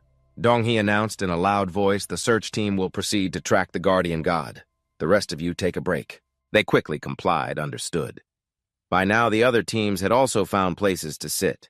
The Morning Star Guild was gathered under a large tree as Jigyu tilted his head and looked around. He began to name each person one by one. Xiongpi is the archer, Han Yun is the mage. Everyone immediately looked confused. He continued, Xionggu is the swordsman, and Ji-gun is the tank, right? After he finished speaking, Jigyu asked innocently, so why is the guild named Morning Star then? None of you use a Morning Star. Han Yun couldn't hold it in anymore and laughed until she shook. An embarrassed Xiongpai shouted, hey, stop laughing, while Ji-gun was also covering his mouth to hide his laughter. Then Xionggu explained seriously, Xiongpi chose that name because of you, Mr. Guide. He began to elaborate when you left the cave to go get help. He said he saw you shining with a brilliant aura. Back then, you said, I am the world's best level 1 player. Xionggu exclaimed in a loud voice, you look just like a morning star. While Xiongpi was so embarrassed, his face turned bright red. I already told you to stop laughing. The atmosphere quickly became awkward, causing Jigyu to wave his hands reassuringly. He said cheerfully, anyway, just talk to me normally. I'm not your guide anymore. They all said, oh, that's right. Xiongpi looked at him and spoke up. You're the same age as Xionggu Hyung, right? Can I call you Hyung? Jigyu casually nodded, of course. At that very moment, a figure suddenly appeared from a distance. Unaware, everyone continued to laugh and joke. You should also speak more comfortably with us, Hyung. He quickly agreed, all right. Then that person suddenly approached and said sarcastically, the world has really changed, huh? He sneered with contempt. I thought you guys came here for a picnic. 3 tall and burly men stood in stark contrast to Jigyu's group. He tilted his head and whispered, who is that? Xiongpai whispered back, B-rank player John Seoknam. He's from the Brother Guild. He is their representative for this expedition. Hearing this, Jigyu couldn't help but be curious. What are they up to? Xiongpi hesitated. Oh, well, you could say they're quite famous. He slowly began to explain they pursue strength with the motto, survival of the fittest. They also value traditional principles and a hierarchical system, but above all, they prize loyalty, Jigyu said wearily. So in short, Xiongpai concluded in a low voice, they're a bunch of old-fashioned geezers. He immediately nodded, I see. Just then, John Seok spoke again, absolutely useless. He looked at his cronies and chuckled. I guess this is all you can expect from C-rankers, huh? Ji-gun's face darkened as he started to get up. What did you just say? But then Han Yun, who was beside him, reached out and stopped him. Just ignore it, Ji-gun. John Seok continued to provoke them. I asked if you all came here for a picnic, didn't I? You're probably all cocky because you got into a B-rank subjugation team, he sneered, glancing over each of them. You of all people should be on high alert. But instead, you're just lazing around and chit-chatting here? You should at least be more useful than those porters. The whole group gritted their teeth in silence. Only Jigyu's face suddenly darkened. John Seok snorted in annoyance, a bunch of worthless trash. Then his group turned to leave. Let's go. At this, Xiongpi began to speak apologetically. I'm sorry, Hyung, because of us, you. He trailed off when he saw Jigyu looking down. Then Xiongpi called out again in a louder voice, Hyung, at that very moment. A dark aura suddenly emanated from behind, making Donghee's face turn pale. Sensing something was wrong, he turned to look at Jigyu's face. It was now pitch black while his eyes glowed, emitting a hazy purple smoke. El quickly tried to calm him down. Master, please calm down. You also chimed in, are you planning to kill someone or what? Deep within Jigyu's eyes was a look full of resentment, prompting you to say, control your emotions. Losing control, Jigyu clutched his chest. What is this? I knew this would be a pain, he thought to himself, but I didn't expect it to be this troublesome. It's like the after effects of torture, huh? Just then a voice suddenly called out from the distance, making him freeze. What's going on here? A figure appeared right in front of them. Donghee remarked seriously, it seems like something has been disturbed. Jigyu stared at him tensely. Oh, aren't you going to interrogate me? Donghee calmly explained, as the subjugation leader, I need to grasp the situation. He nodded yes. Then, at that moment, Jigyu suddenly had an idea. He spoke in a low voice. There was a small squabble, and because of it, I'd like to ask you for a favor, subjugation leader. The man asked blankly, what is it? Hearing this, Jigyu slowly stood up. Yes. He pointed toward the Brother Guild members and said, I want to have a match with the player John Seok-nam. After all, the animosity between members of the subjugation team should be resolved before the battle, don't you think? Upon hearing his name, John Seok turned around confusedly. The surrounding crowd also began to take interest. What are they going to fight? Donghee hesitated for a moment at the proposal. Would that be all right? The gap between a C rank and a B rank is more than just one level, you know. Jigyu calmly held up one finger. I know that. That's why I want to add one more condition. As you already know, the C rank players from Morning Star are all reserve members. Then he shrugged and asked while the B rank player from Brother is a main attacker, correct? But combat experience is far more important than one's rank, isn't it? Finally, Jigyu made a bold proposal. So if I win, I want to swap the positions of our two teams. Xiongpi hesitantly called out to him as Jigyu continued in a low voice. I'm sorry for not consulting you first, but please just trust me this once. At this, John Seok in the distance scoffed relentlessly. Wait a minute, who are you to decide things on your own? Ridiculous. You're of no help to us anyway. Why should I have to then? Jigyu suddenly threw out a number to shut him up. 500 million. He confidently held up 5 fingers toward his opponent. If I win, you get 500 million. These terms are not so bad, are they? Of course, upon hearing that number, John Seok hesitated for a long moment. A shocked team member whispered, really spending that much money just for hush money? John Seok turned his head and replied, am I supposed to play dumb when so many people are watching us? Finally, he put his hands on his hips and declared loudly, in that case, it is a great deal, isn't it? I can't lose anyway. Dong-hee was now extremely conflicted. The match was about to begin. As the leader, I have to prevent any useless trouble from happening. He recalled the feeling from before, if what I just felt was not just my emotions. In the end, Dong-hee still decided it was better to prove it now. Thinking this, he opened his mouth and said, all right. As the leader, I agree. A moment later, everyone around had formed a tight circle. Both Jigyu and John Seok stood facing each other. Dong-hee set the rules: no weapons and no vicious attacks. The match will stop if one side admits defeat. Seong-pil hesitated, looking at him as if wanting to say something, but stopping. Jigyu sensed his worried gaze and immediately nodded to reassure him. Then he turned his head and asked, Ru, is this distance between us enough? He replied in a deep voice, it is enough. Ru continued to remind him for the ability to develop the connection range will be continuously expanded. El worriedly advised, Master, please be careful. Just then, John Seok spoke contemptuously. But you finished too quickly before, where is the fun in that? Then he confidently waved his hand, come on, bring it on. Now Jigyu's face turned serious as he assessed his opponent, a B-rank player. From his posture, he has a lot of openings. Judging by his build, he is either a typical strength-based melee damage dealer or a tank. Thinking this, Jigyu quickly crouched down. He is B-rank, but he must have some kind of hidden power. Then he immediately dashed forward. Layers of dirt and sand were kicked up by his powerful steps, flying in all directions with each of Jigyu's long strides. He put all his strength into running straight ahead without a hint of hesitation. But first I have to close the distance quickly and seize the initiative. No need to probe too much, I will trust in my enhanced burst ability. Jigyu gritted his teeth. The hand behind his back clenched into a fist, and then at this very moment, he suddenly stopped, suspicious. A series of questions appeared in Jigyu's mind. He is not flinching at all. He must be very confident in his own defense. Or does he have an instant counterattack skill? Then he silently regretted it. Crap, it is too late to pull back my fist now. When he counters, I have to dodge quickly to prepare for the next attack. Thinking this, Jigyu still punched straight at his body as planned. A dull thud echoed through the air as soon as he took the blow. John Seok's whole face suddenly contorted. His expression made Jigyu momentarily stunned. Finally, his large body collapsed straight onto the ground. Jeon Seok's mouth trembled in pain, foaming at the corners. The members of the browser team could not help but be shocked at the sight. Dong-hee was no exception. His mouth hung open as if he could not believe his eyes. Finally, Dong-hee regained his composure and shouted, "The winner is player Kim Jigyu." As he finished speaking, everyone cheered enthusiastically. Everyone's faces relaxed in relief. The Morning Star team surrounded Jigyu. "Oh man, since when were you so strong? What level are you now? What is your level?" Meanwhile, the brother team gathered around their leader, asking, "Captain, are you okay?" At that moment, Dong-hee's mouth twitched slightly as he thought to himself about the attack just now. I was just watching and I could not even see it clearly.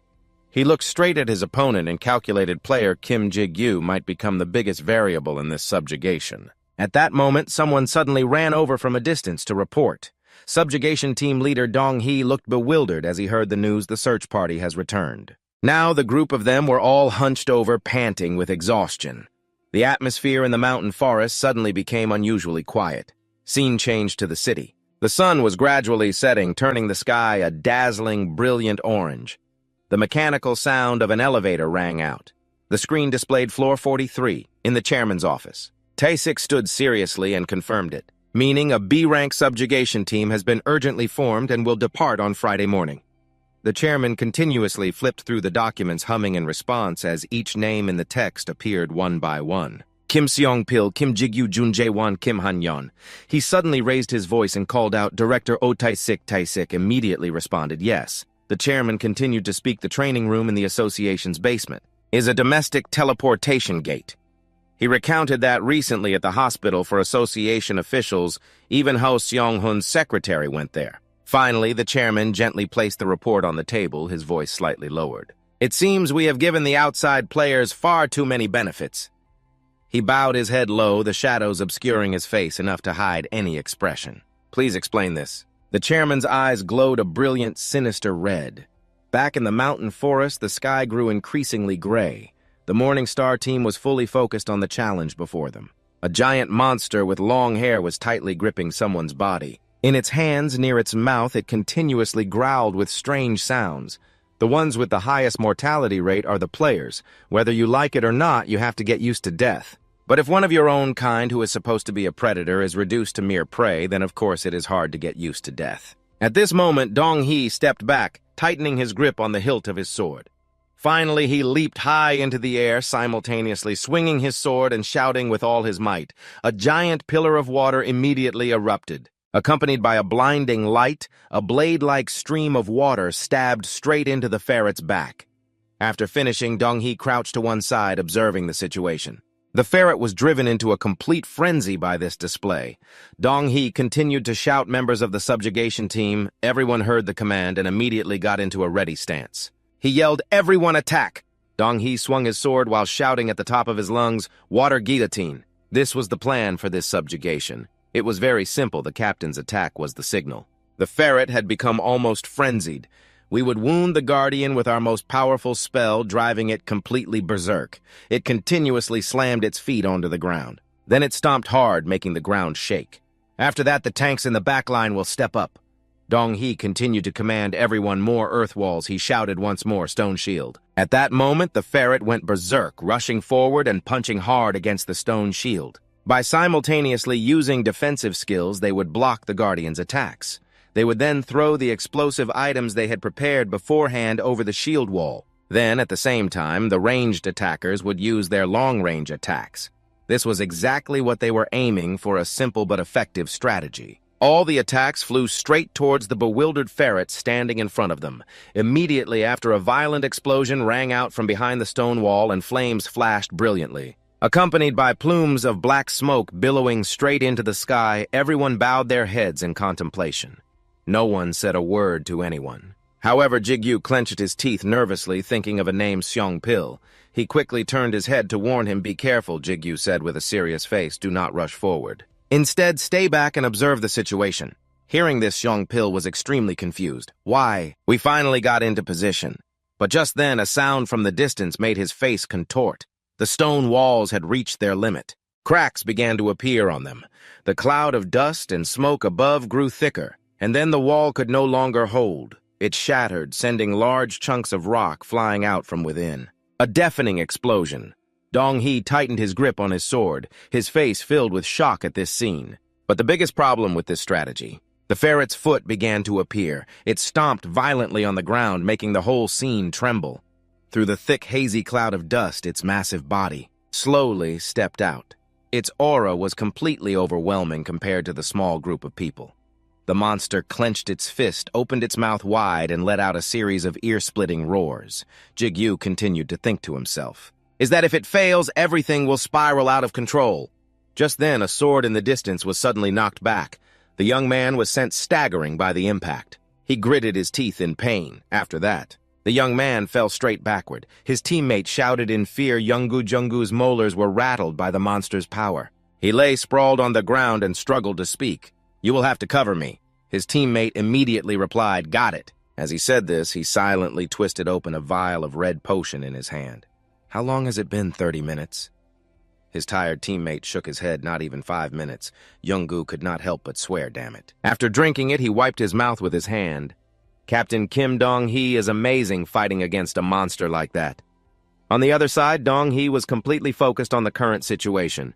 His eyes shone with strong determination. The ferret continuously shrieked madly, flailing its arms to dodge his water guillotine skill. Dong-hee kept glancing back to assess its condition, and as soon as he saw the ferret was completely fine, he couldn't help but gasp. Its wounds were recovering too quickly, and a dense white smoke covered the mountain forest scenery as Dong-hee loudly commanded that its regeneration was comparable to a high-level guardian. Then Main Forces 1 and 2 switch positions support team prepare for battle.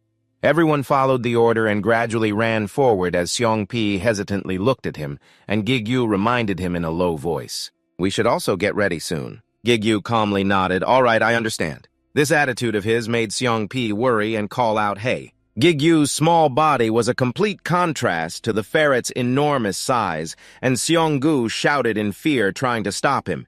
"Hey, this is too dangerous." Suddenly, a strange stream of light emanated from beside Gig-yu. His face darkened grim and cold, and just as the beam of light was about to strike his shoulder, Gig-yu immediately leaned over and successfully dodged it, sending dirt and sand flying. The ground exploded everywhere from the impact as Gig-yu smirked in satisfaction, thinking just as I predicted I was right, and he turned his head to glance at the other group. All the players quickly completed it. The tutorial section, none of them knew that now, every time the ferret launched any attack, Gig-yu could easily evade it, his body moving fluidly from one spot to another. That this guy's attack pattern. The ferret's eyes lit up like laser beams, scanning across, wanting to destroy everything. The only differences were its physical stats and regeneration ability. If so, Gig-yu recalled CEO Hun's question back then. "What do you plan to do with this? That $8 million in cash?" he had gasped. "I'll pay off my debts and buy some new equipment." Back in reality, Gig-yu crouched to dodge the ferret's swings. Then his sharp eyes glanced upward as he decided internally, "This is a perfect opportunity." Thinking this, Gig-yu used all his strength to leap forward. He thought it was to test the power of his newly linked ego at that very moment. Gig-yu continuously dashed like a flash of lightning, running back and forth, making the ferret only able to turn its head, unable to keep up with his movements as he relentlessly swung his sword, slashing through the air, leaving brilliant streaks of light that flashed through the air like sharp sparks cutting through the darkness. The shoes on Gig-yu's feet also glowed continuously, helping him move more easily. The system announced that the rapid flourish skill was gradually increasing his speed. He could reach maximum speed in 5 minutes. After 3 minutes, the ferret had become visibly irritated. Its entire body was covered in long gashes that were constantly oozing a black fluid, and the two young men standing nearby couldn't help but be amazed at the sight. Dong-hee's mouth also hung open, speechless. What the hell? He suddenly widened his eyes as if he had discovered something. Dong-hee hastily shouted, "Gig-yu, its regeneration rate is abnormally high. We should land one deep blow rather than many shallow attacks," he continued to advise loudly. "It seems this will be a war of attrition, so you should conserve your energy, however, at this very moment." The scene before him made Dong-hee freeze. Its regeneration has stopped. The necklace on Gig-yu's body began to glow brightly as the system announced mana regeneration increases mana recovery rate. Critical wound slows and reduces healing ability. The ferret hunched over, collapsed on the ground, struggling to gasp for breath. Then the ferret suddenly sprang back up. It brutally swung its fist forward, creating a whirlwind of fury. The two young men stared at each other in confusion. "What's wrong with it? A change in its attack pattern," Gig-yu observed in silence. Thoughts constantly surfaced in his head. This move is nothing as impressive as a change in attack pattern. It's simply a low-level monster that's been cornered. It's just in its death throes. Then he suddenly smiled provocatively. He quickly leaped forward, the sharp tip of his sword seeming to have locked onto a position to strike down. Gig-yu's eyes shone with determination as he thought to himself, "I predicted all of this." Just a moment later, Gig-yu used his sword to deliver numerous slashes across the ferret's body. Its body was quickly covered in long gashes, and when he was done, he quickly jumped down below. The members of the Brothers Guild who saw this had their faces go blank. Gig-yu forcefully dug his feet into the ground to break his sword, now emitting a brilliant light. At this point, Gig-yu took the opportunity while it was in pain to jump up and land another slash across its chin. Pillars of electric fire erupted along the sword's path, raging violently as if to incinerate everything. All the surrounding air instantly fell into a strange silence. Gig-yu continued to land on the ground, keeping his distance from it. The ferret's entire body was constantly spraying a foul, murky fluid, and then he leaped up again, moving to another location. Leaving only a hazy smoke below, Gigyu rushed forward with a serious face. At the speed of light, he stared intently at it, silently calculating his path. A sweeping attack is obvious, however. If it reveals even a small opening, then no matter how many levels it gains, a mindless beast is still a mindless beast. Thinking this, Gigyu confidently charged forward. It can't scare me one bit. By now, Gigyu had flown to be level with the ferret. He swung his arm behind his back to build momentum. Gigyu's eyes shone brightly, full of hope and determination. Finally, he unleashed a continuous barrage of slashes without rest, each bright line cutting across the air. The air was filled with sharp, powerful force, and all who witnessed the scene were astonished as if they couldn't believe their eyes. Gigyu held his sword and stood proudly before the monster's corpse. The astonished voices of the people rang out. He took it down. He turned to look at it on my own. A mechanical voice rang out, "You have defeated the low-level demon ferret." Gigyu's eyes widened in shock. A demon. The mechanical voice rang out again. A single massive jaw of an animal appeared and took a bite, eating half of the monster's corpse. The demon devourer skill has been activated. The others stared with their eyes wide and jaws agape at the scene before them. The monster's corpse was devoured cleanly in front of them. While blood splattered everywhere, the mechanical voice rang out again. The ferret's ego, it continued, the ferret's egofication has failed. He narrowed his eyes and glanced down, silent. For a long moment, the voice continued to emanate from the black sword in his hand, the fragments from the failure of the ferret's egofication. Are being absorbed, the wind blew away the surrounding dust, revealing a clear space before everyone's eyes. Donghee's voice trembled in horror. Everyone, he turned his head and hurriedly raised his hand to give orders. All injured members focus on recovery. Non-combat members start collecting the remaining belongings of the main assault team. He reminded them in a loud voice, "Don't let your guard down, stay focused," everyone said in unison. "Yes, sir." Donghee walked up behind Gigyu, his voice serious player, Kim Gigyu.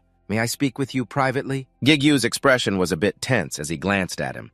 The two walked to another place. He looked at Donghee in confusion, thinking, is he going to interrogate me about the disappearing corpse? Even though a sentinel's corpse is very valuable, he frowned a little worried now.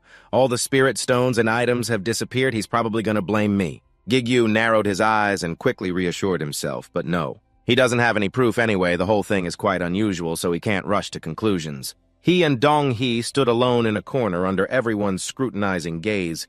Gigyu thought, if that's the case, Donghee raised his hand with a serious expression and said, "Let me be direct. Do you want to join our brothers' guild?" Gigyu's expression was calm, but inside he was incredibly happy, so he's trying to recruit me. "I know you're interested." He quickly expressed, "I'm very grateful, but I don't plan on joining any guild right now. Even the group I'm in now is just a temporary measure to be able to participate in this subjugation."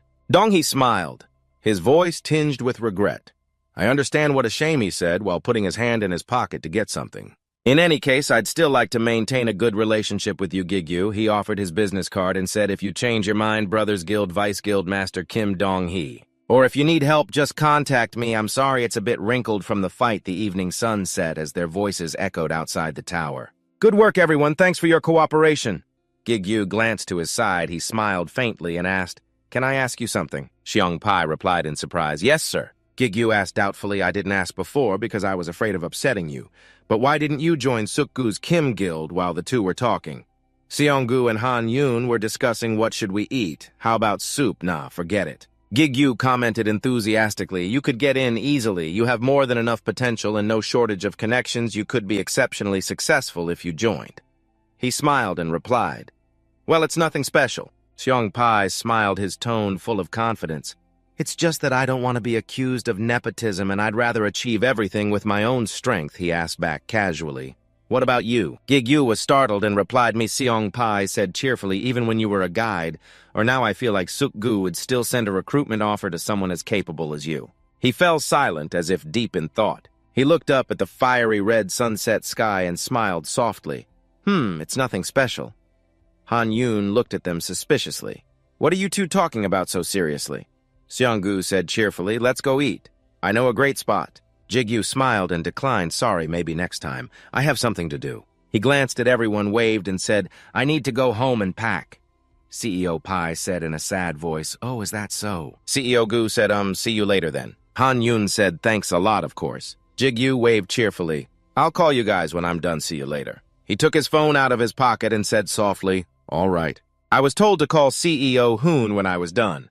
Jigyu looked at his phone in surprise, a message from Taesik. He opened his phone and read Taesik's message. Hyung, call me after you're done with the conquest.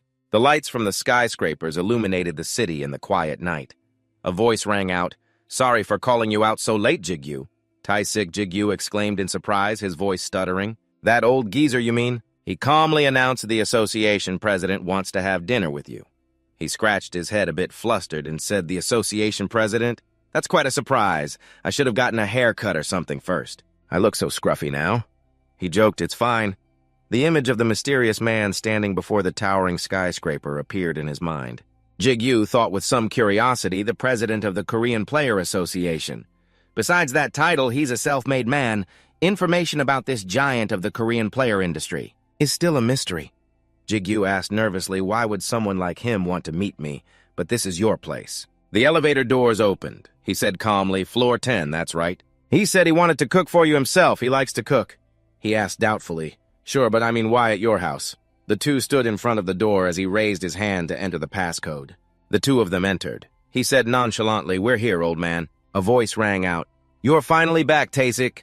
He glanced at the old man with a weary voice. How long are you going to keep quoting that movie? It's ancient. The old man shouted angrily, shut up. The old man said cheerfully, but you're back just in time. What's on the menu? Taesik looked at him worriedly. I don't think we have enough ingredients at home. The old man's voice boomed, I bought ingredients, go set the table. Jigyu was a bit surprised and silent for a long moment. He thought in astonishment, so that's the president of the Korean Player Association. Taegu, wearing a pink apron, stood by the stove with his hands on his hips and a displeased look on his face. Clean the rest of the house, too. It looks like a pigsty. He held out his hand with an enthusiastic expression and said, so you're the player Kim Jigyu. He said cheerfully, it's a pleasure to meet you. Jigyu, with a tense expression, quickly reached out to shake his hand. Yes, sir, me too. He smiled and introduced himself. I'm Jigyu. Suddenly, something swept through his body, making Jigyu flinch. He felt the man's powerful aura. The man introduced himself. I am Taegu, president of the Korean Player Association. Jigyu gritted his teeth, his expression serious, thinking this heavy pressure. A person doesn't reach the top for no reason. A group of people with superpowers at that. Taesik frowned, looking at the two of them, and said doubtfully, take it easy. What are you doing? Dad Jigyu's shocked voice echoed throughout the building. Dad. A delicious meal appeared on the table. Everyone said, let's eat, it doesn't look bad. Thank you for the meal. Jigyu picked up a piece of food and put it in his mouth as Taegu glanced at him. He smiled and said, I've heard a lot about you from Taesik. He narrowed his eyes, a sharp glint in them, and said in a low voice, it seems he's helped you a lot with his authority as a general. Department Director, Jigyu said while eating, looking a bit flustered. It was a huge help, actually. Taesik cried out, looking visibly annoyed. That's enough, old man, he's trying to eat. Let the kid eat. The old man disagreed, saying he can still eat. I'm just talking. Taesik frowned and retorted, how is he supposed to swallow? Taegu crossed his arms, his tone serious. Anyway, I want to offer you a job. Do you want to hear about it? Jigyu quickly swallowed his food, then covered his mouth and coughed lightly before calmly asking, a job, you mean? The two began to discuss. The association wants to hire you. I've already told Taesik. But Jigyu smiled and replied nonchalantly, I have no intention of joining any organization. The old man interrupted, that's not it. Jigyu looked at him, startled. The old man made a serious offer. Do you want to become a mercenary for the association? A small two-story house was silent in the dead of night. As Jigyu walked up the stairs, Taesik's voice echoed in his ears, even though the old man was a bit harsh. But he didn't mean to pressure or force you. Jigyu remembered his words from when they stood in front of his house. He just wanted to give you a title, so you can comfortably receive help from the association. So you can help when needed and get what you deserve. This isn't a bad deal, Jigyu mused, affiliating with a party. It would bring quite a few benefits, even if it's not full-time. It probably isn't bad if Taesik said so. He frowned, feeling a bit hesitant in affiliation, Jigyu remembered what CEO Pai said that afternoon. What about you? He remembered the image of Suk-gu with countless other powerful members and thought to himself, the Kim Guild. While I was fooling around at level 1, Suk-gu has become the guild master of one of the 10 strongest guilds in Korea. Jigyu thought worriedly, I've been indebted to him ever since we met. Suk-gu's tall and sturdy back appeared before his eyes. Jigyu encouraged himself, I can't be a burden anymore. I want to stand on equal footing with him. The image of a mysterious forest appeared in his mind. Jigyu's heart filled with confidence. See you later in the tower, Sukgu. A ball of fire hit a tree, causing an explosion. Something agile ran away. The mage holding a staff shouted angrily, "Damn it, I missed." A man held a sword to his chest and said seriously, "Don't worry, I'll finish it." A fierce fire blazed. He shouted, "It's coming." A saber-toothed tiger leaped through the flames. It opened its fanged mouth and pounced on him. He swung his sword through the blazing fire. The tiger fell to the ground motionless. He breathed a sigh of relief. The mage asked in amazement, "Should we keep going? It's already dark outside anyway." He smiled and said, "Let's hunt 2 more first." The 2 of them trembled as they approached the tiger, discussing in low voices, "I think I'm about to level up at this rate. Is it getting colder? It must be because it's night, but this is strange." He hugged himself, shivering uncontrollably, and said doubtfully, "The 26th floor is usually hot." The 2 stood on a hilltop looking down. A voice said, "I think they're at the bottom of the hill." The mage was startled, his jaw dropping. Below the hill were countless animals.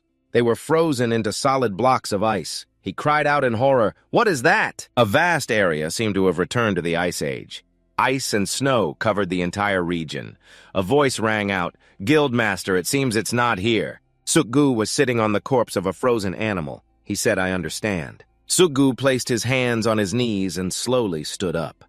A puff of white breath escaped his lips as he said nonchalantly, "Then let's keep going." On the screen now, an image and sound announced the player of the week. A press conference is underway.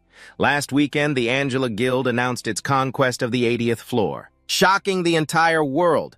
The Angela Guild master, the #1 global player Lee Sung-ho, and also player Shin Yubin, who was added to the high-ranker list back in March. They have solidified the fact that Korea is undoubtedly a nation of powerful players. The woman's voice continued so. "We have prepared a special event for the high-rankers." A fierce image of a player appeared with the introduction. The first one is the living legend Asura. The other editor added, "Even among the 5 great high-rankers considered the pioneers' information about Asura is extremely limited. No one knows anything about him. Nationality, age, and even gender are unknown." This information was being relayed to Jigyu, who immediately asked, "And you're telling me that Asura, the one known as the world's strongest player, even before CEO Ho, is the president of the Korean Player Association, and also your grandfather?" Tazik replied, "That's right, Jigyu." He exclaimed, "Oh my God, you're really rich. Beyond imagination." Tazik reached into his breast pocket, took something out, and replied, "Ahem. Well, don't let this get out. This is top secret information." Then Tazik took out a ring and placed it on the table. "Anyway, take this." He asked, startled, "What is this, a marriage proposal?" "I think you've got the wrong person. You're giving me goosebumps." His voice deepened as he scolded, "You idiot." Tazik said seriously, "It's an identification item provided to mercenaries. With it, you can receive authority equivalent to a director." Jigyu's eyes widened in surprise as he exclaimed, "Really?" He smiled and said, "CEO Hoon will explain the details. From today on, he will be your secretary." A voice rang out in the dark room. "You will receive special treatment. As a high-level player specializing in things related to the tower or clearing gates, you'll receive a reward every time you complete a mission, and the association can buy back your items. The ones you earn during missions without any commission." The more he spoke, the more excited he became. "Furthermore, you have the right to refuse any mission. Sound good?" Jigyu was frozen still in shock when a voice echoed through the tower. So wonderful. Light from a high-rise building illuminated a patch of the dark sky. "This is New York, America, the headquarters of the Iron Seal Guild." Standing opposite the glass window, he said in a deep voice, "So you wanted to see me." The man stared at his back in silence for a long time. He called out Rogers. He bowed respectfully and said, "Yes, Guildmaster." He suddenly started coughing continuously. The man glanced at him. With a cold expression, he asked, "What's wrong?" His eyes widened, bloodshot, his expression fierce as he gritted his teeth. "Korea, please let me go to Korea. I'm begging you, Guildmaster, I'll do anything." "I can give you everything." He calmly cut him off fine. He looked at him in astonishment. In a calm voice, he said, "I will open a branch in Korea and make you the director. Do as you please, even if you want revenge." Iron Seal continued, "And I will grant you number 9. He was startled and froze for a long moment. He exclaimed excitedly, "9? You mean Holy Sword number 9? He bowed his head, his voice hurried. "Thank you, Guildmaster, thank you." Amidst his joyful voice, he said, "Thank you so much." Iron Seal glanced at him, a flicker of cruelty in his eyes. He thought that's right, Roger's hand be the stepping stone for my revenge. His face darkened as he thought to himself and the Demon King. He gritted his teeth, his expression fierce as he whispered to himself. The next time we meet. Light from a lamp shone on his metal leg. In his mind, he screamed madly, I'll tear you into 1,000 pieces. A status window appeared. Title Holy Swordmaster, level 89. Strength 130, agility 132, stamina 147, magic power 122. Accessory skill Holy Swordmaster. Can reflect 5% of damage received from a holy sword. Can absorb any holy sword of a lower grade than Kalian. Can prevent death from a single blow when at full health, a one-time effect. Jigyu sat in a car waiting at a red light. He pondered a holy sword, huh? It's gotten significantly stronger since absorbing Kalian. Jigyu touched his chin, wondering, but how can I find one? Do you know? A voice echoed in his mind.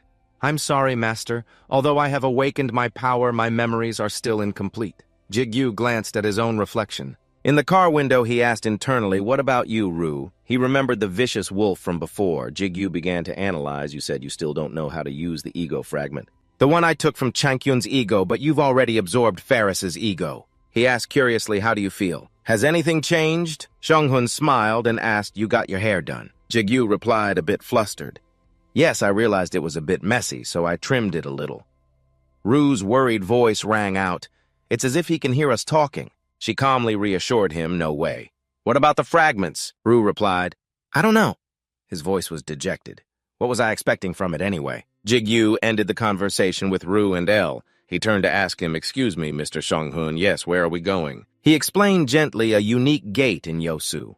The gate's measuring device keeps fluctuating between F rank and C rank. You just need to clear it. Jigyu touched his chin nervously. This is my first mission as a mercenary. I'm a little anxious. The car sped down the road. He said casually, there's no need to be because our first objective is just to gather information. The car drove past a billboard. He was startled when he saw it. A rest area. Xianghun said, I'll go in too.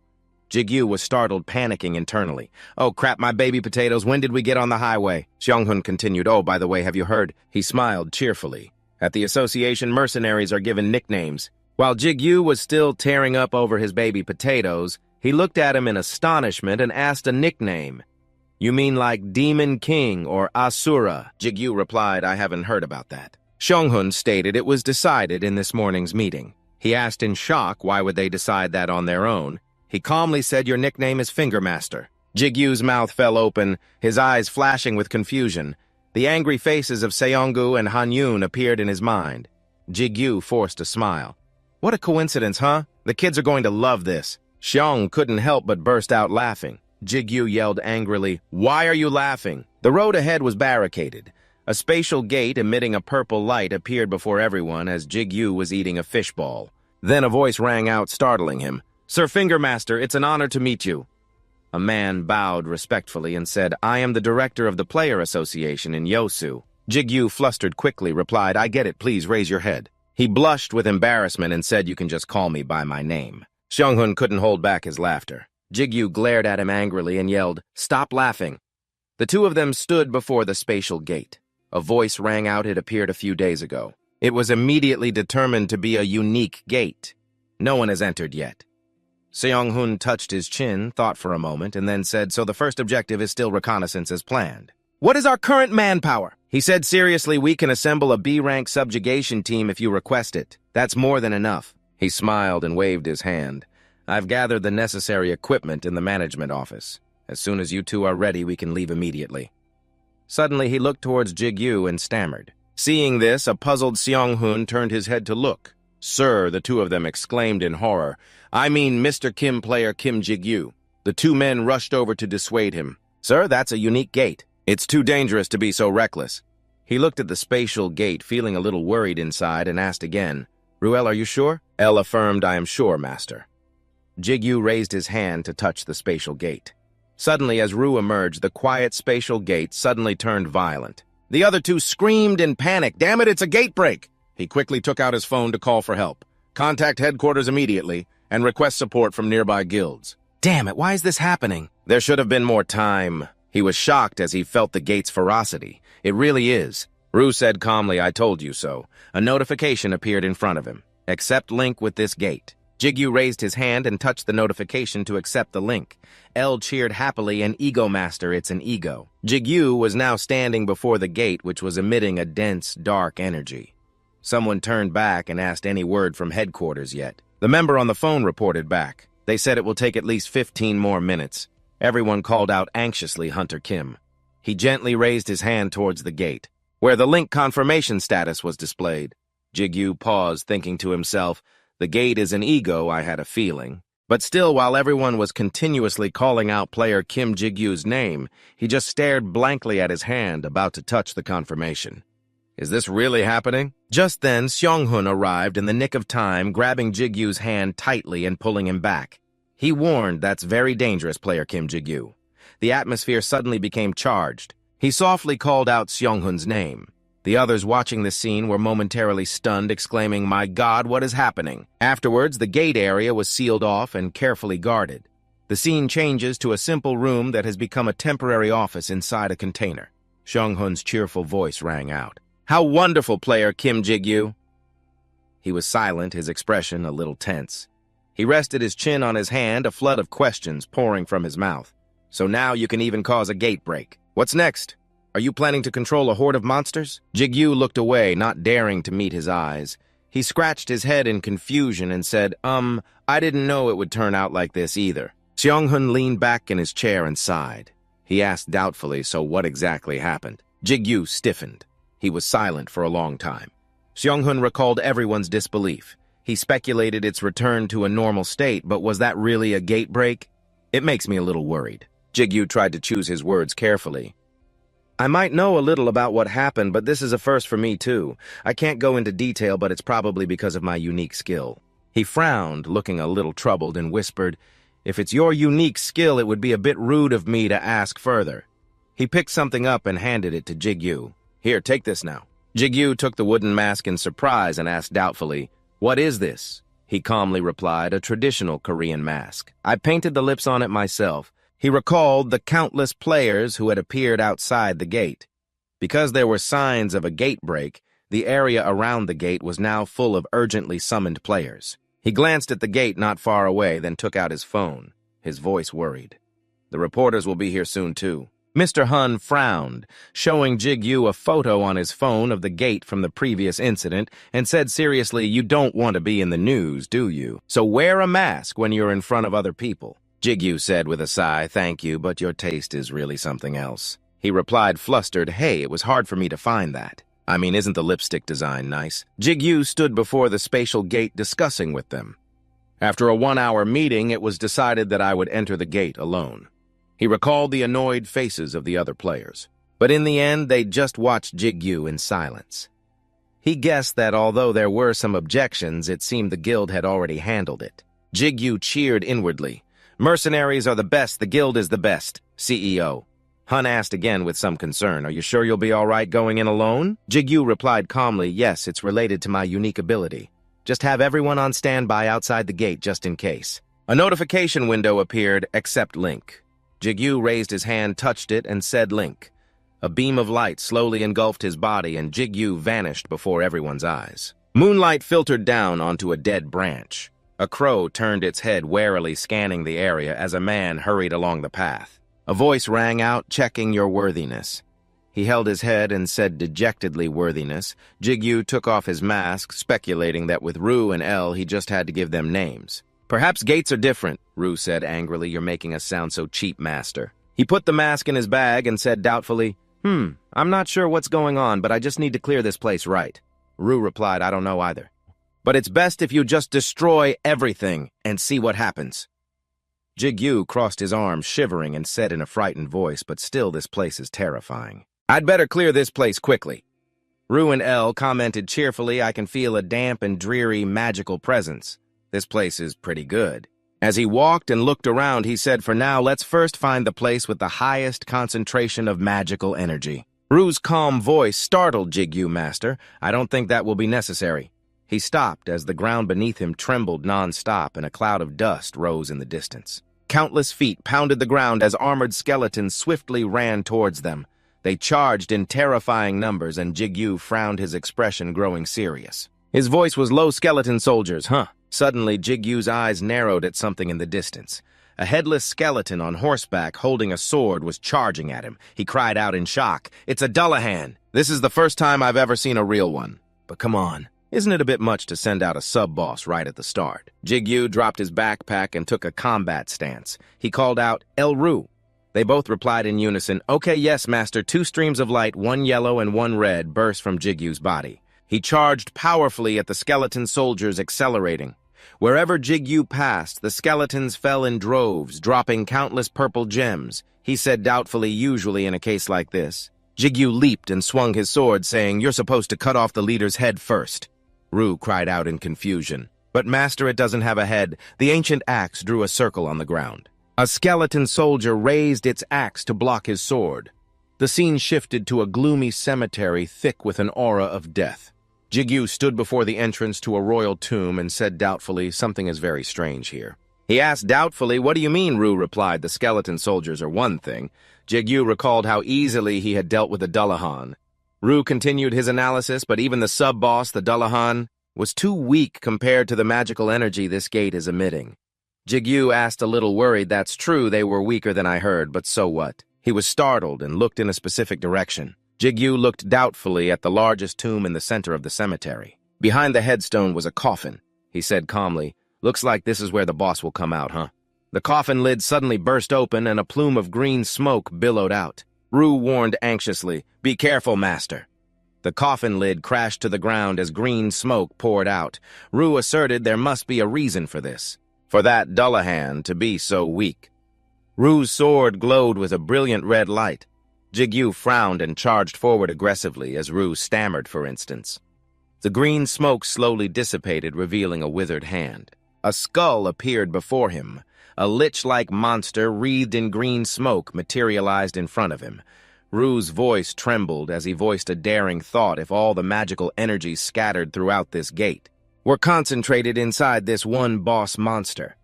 The monster opened its mouth, making a wheezing sound. Jigyu frowned, filled with doubt. This thing should only appear in high-level gates, or from floor 60 and above. He took a step forward, getting into a stance to attack as his mind reeled. King Andres the Necromancer. It opened its mouth, its voice deep and somber. "So, you are the one who wishes to become my master." Jigyu's eyes widened in amazement. He said in disbelief, "How?" It replied slowly, "I shall ask again."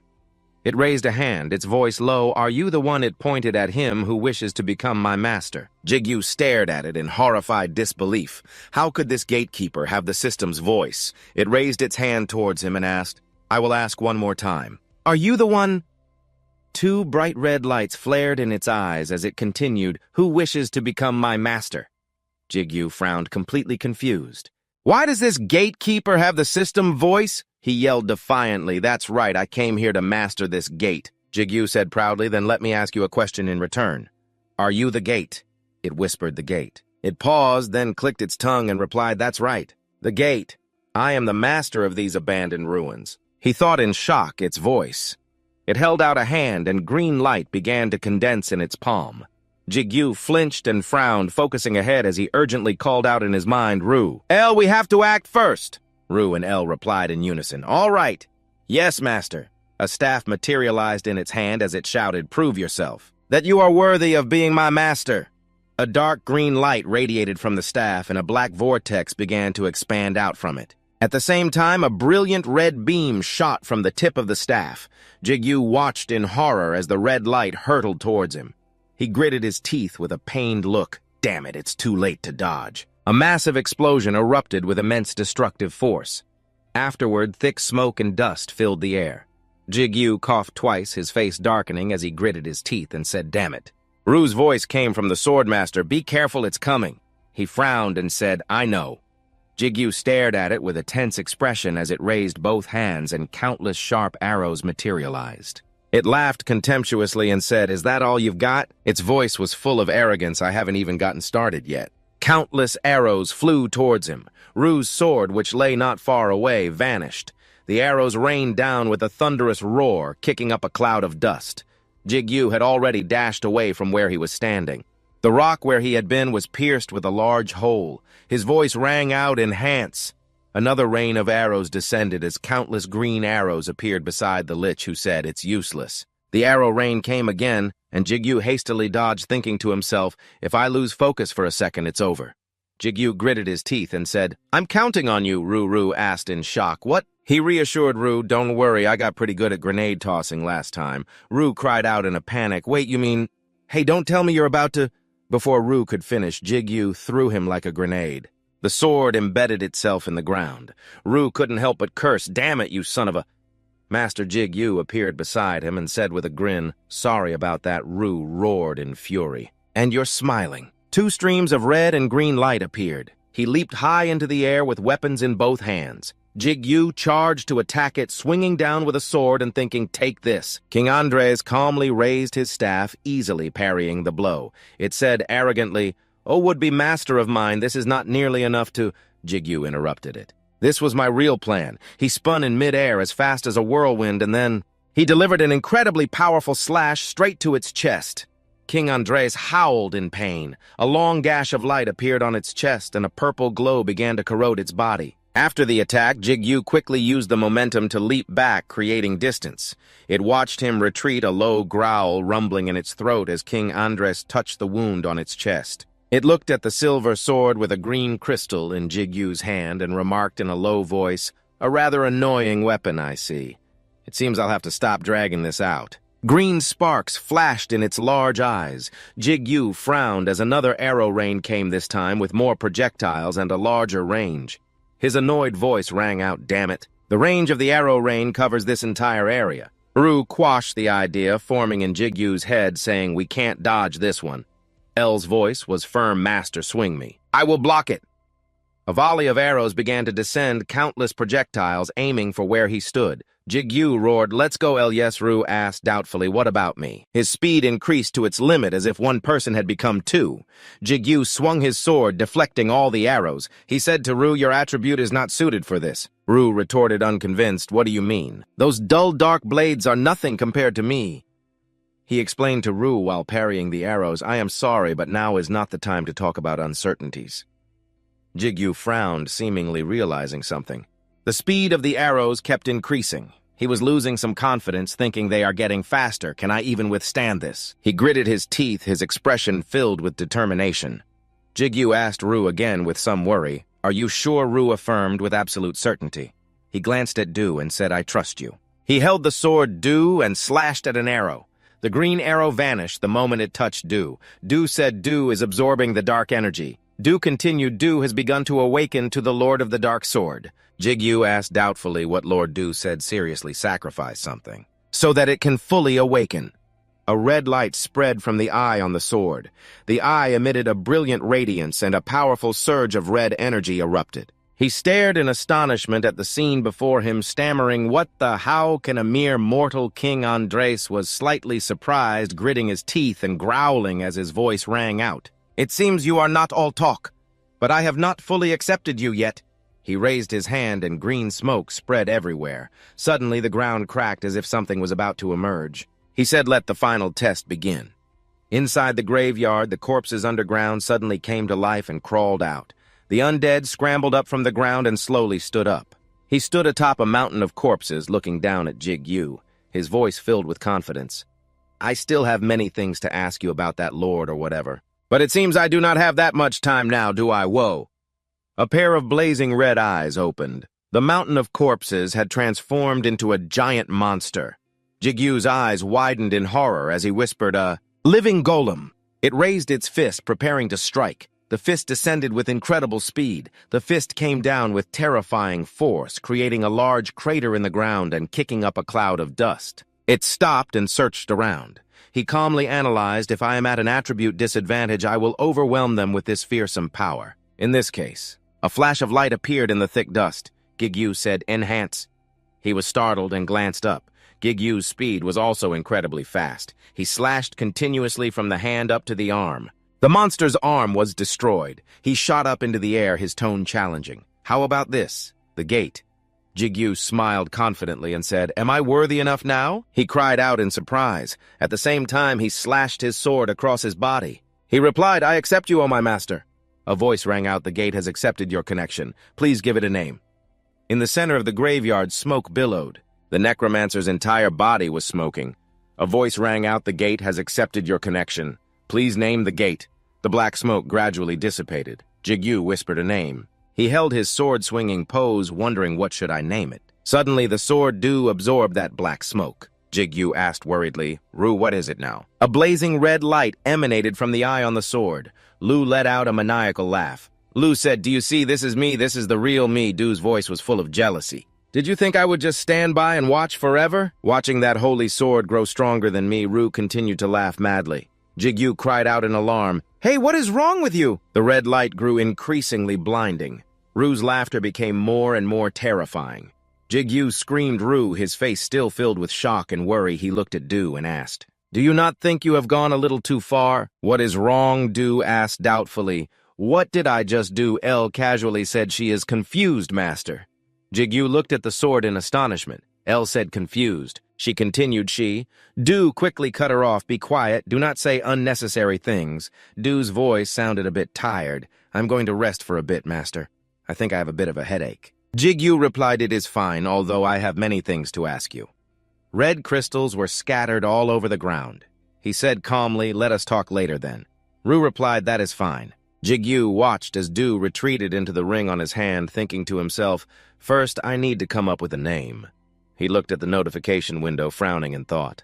Name the gate. Then Jigyu closed his eyes and meditated. In his mind was the image of a crumbling body losing its life force. Jigyu thought Brainheart is fading away. He said cheerfully, "All right, I have got it." Jigyu looked at the notification window and said, "Your name is Branhart." The city was gradually entering the night. People walked nervously on the streets. This is really happening. They have confirmed a gate break. A person with a loudspeaker announced, "Please follow the association's agents and move to the designated evacuation shelters." I repeat, players are still standing by outside the gate. The warning voice echoed again. "This is not a drill. They have confirmed the break." Two players with worried expressions discussed in low voices. "It has been a long time since we had a gate break." "What rank did they say it was?" "They said it fluctuates between F and C rank." A man stepped out of a luxury car amidst the whispers of the crowd. A unique gate. What a headache. "This is too much." Tazik glanced at him. "What about the backup plan?" He quickly said, "We have already notified the nearby guilds, and the members of the Tri-Guild are on their way." He continued to ask, "Is the evacuation complete yet?" He opened his laptop and replied, "Everything is proceeding smoothly without any issues. We believe it will be complete in another 30 minutes. He ordered anxiously, "Make that 10. I will inform them." Tazik glanced in one direction with a troubled expression and said, "However, the biggest problem is." Over there, reporters with cameras were shouting loudly. Tazik thought with frustration, the press does not seem very cooperative, even if it is freedom of speech or whatever. Some of them used to be players, so they are a bit of a nuisance. He frowned with a dismissive look and said, "Ignore them. If they want to die, then let them die." A voice replied, "Understood." Tazik frowned, analyzing this gate break is not really a big deal. Our forces now including myself. It was already overkill. He looked at the spatial gate, feeling extremely worried inside, but Tazik's face darkened. He thought if a gate break is really happening, it means something bad happened to Jigyu. The players outside all stared with wide eyes and open mouths, their faces filled with horror. The spatial gate suddenly emitted brilliant red flashes of light. Cracks appeared on its surface. Everyone screamed in panic, "It is a gate break. Prepare for battle." Tazik, both worried and frustrated, shouted, "Damn it, so it is really happening." A spear appeared in his hand. Tazik's heart was filled with sadness. "Kim, I am sorry. This is all because I am incompetent." His expression turned fierce. He gripped the spear tightly, his heart resolute. "I am sorry, Jigyu, Director." "And what is worse is..." Tazik charged forward, kicking up dust. He roared, "I will avenge you." He dashed past the players in front, rushing towards the gate. He said with my own two hands. Everyone cried out in surprise. "What?" Tazik furiously roared. "Kim Jigyu stepped out." He replied doubtfully. Jigyu said casually, "Were you calling me?" He was silent for a moment, not understanding what was happening. Tazik, who was charging, cried out, "You!" He twisted his body midair and cursed. "You bastard!" Suddenly, he was thrown backward, tumbling to the ground as if he had hit something. Jigyu scratched his ear with a surprised look. He turned his head and cried out in shock, "What is this?" A dazzling light shone on him, making him quickly cover his eyes. Shouts of praise and excitement rang out. "Take a picture. Let us see his face. It is a special case. He cleared the gate by himself, even when it was about to break. They shouted excitedly an interview. Please give us an interview. Jigyu stammered, wait, excuse me. They asked curiously, is that ring an item? The scene changes to the building with Tasek's apartment, Tegu said with a serious face and ego. At the dinner table, he was pensive. He asked doubtfully, is that so? Is that the reason you were able to get so strong so quickly? Former CEO Hun asked a bit shyly, am I allowed to hear this story? A unique attribute is not just some random skill, is it? Tazik quickly reassured him, I brought you along because I trust you. Otherwise, I would not have made you my secretary in the first place. He looked at Jigyu doubtfully and asked, so a connection with the gate. What happened to it? He replied with some concern, to be honest. This is a first for me, so I am not entirely sure. But it said it is balancing things and is not responding to me. I think something happened when the gate closed. He asked while eating, what about that ego named Du? You said it is not responding either. Did you say it went past its limit? Jigyu said casually, it is quiet, but I can still use its abilities as usual, so I do not think anything is wrong. He replied, that is good news. Tegu exclaimed softly, oh my god, a player who can possess a gate. If this gets out, the whole world will go crazy, he reassured him. Of course, do not worry about the press leaking this. The association has handled it. The press will not find out, Jigyu replied. All right, thank you, sir. Just then, Jigyu's phone vibrated. He got up hastily, a bit embarrassed. Excuse me. Please wait a moment. You have a call, the man said calmly. Feel free. Jigyu moved away, covered his mouth, and whispered hello. Tegu was tasting the food, thinking to himself that it was a bit salty when a voice came from the phone. The guy on TV, that's you, right? The person repeated again. The guy on TV, that's you, right? The person laughed, their voice cheerful. Seeing that ring and necklace, it's definitely you. What's with that weird mask? Seonghun, who was eating, also got a call. Tazik asked doubtfully. You both got a call. Is it from the association? The person on the other end continued to tease Jigyu, the mysterious hero who stopped a gate break. You look cool. Meanwhile, Tazik and Tegu opened their phones to check the news as the person on the phone said wittily, can I brag to my friends about this or not? But I'm sure many people will recognize you anyway. Hey, Jigyu glanced towards the dining table as the voice on the phone continued, but he couldn't focus because the three people at the table were staring at him. What's going on? Tazik looked at his phone doubtfully. The phone displayed breaking news. A hero single-handedly prevents a disaster. Is this the birth of a high-level player? He exclaimed, I'm screwed. The picture on the front page was of Jigyu with a panicked expression. A hero single-handedly prevents a disaster. Is this the birth of a high-level player? A girl was looking at the news about Jigyu on her phone when a man appeared behind her and asked doubtfully, did something happen? She seemed to be in a good mood, smiling slightly as she replied, it's nothing.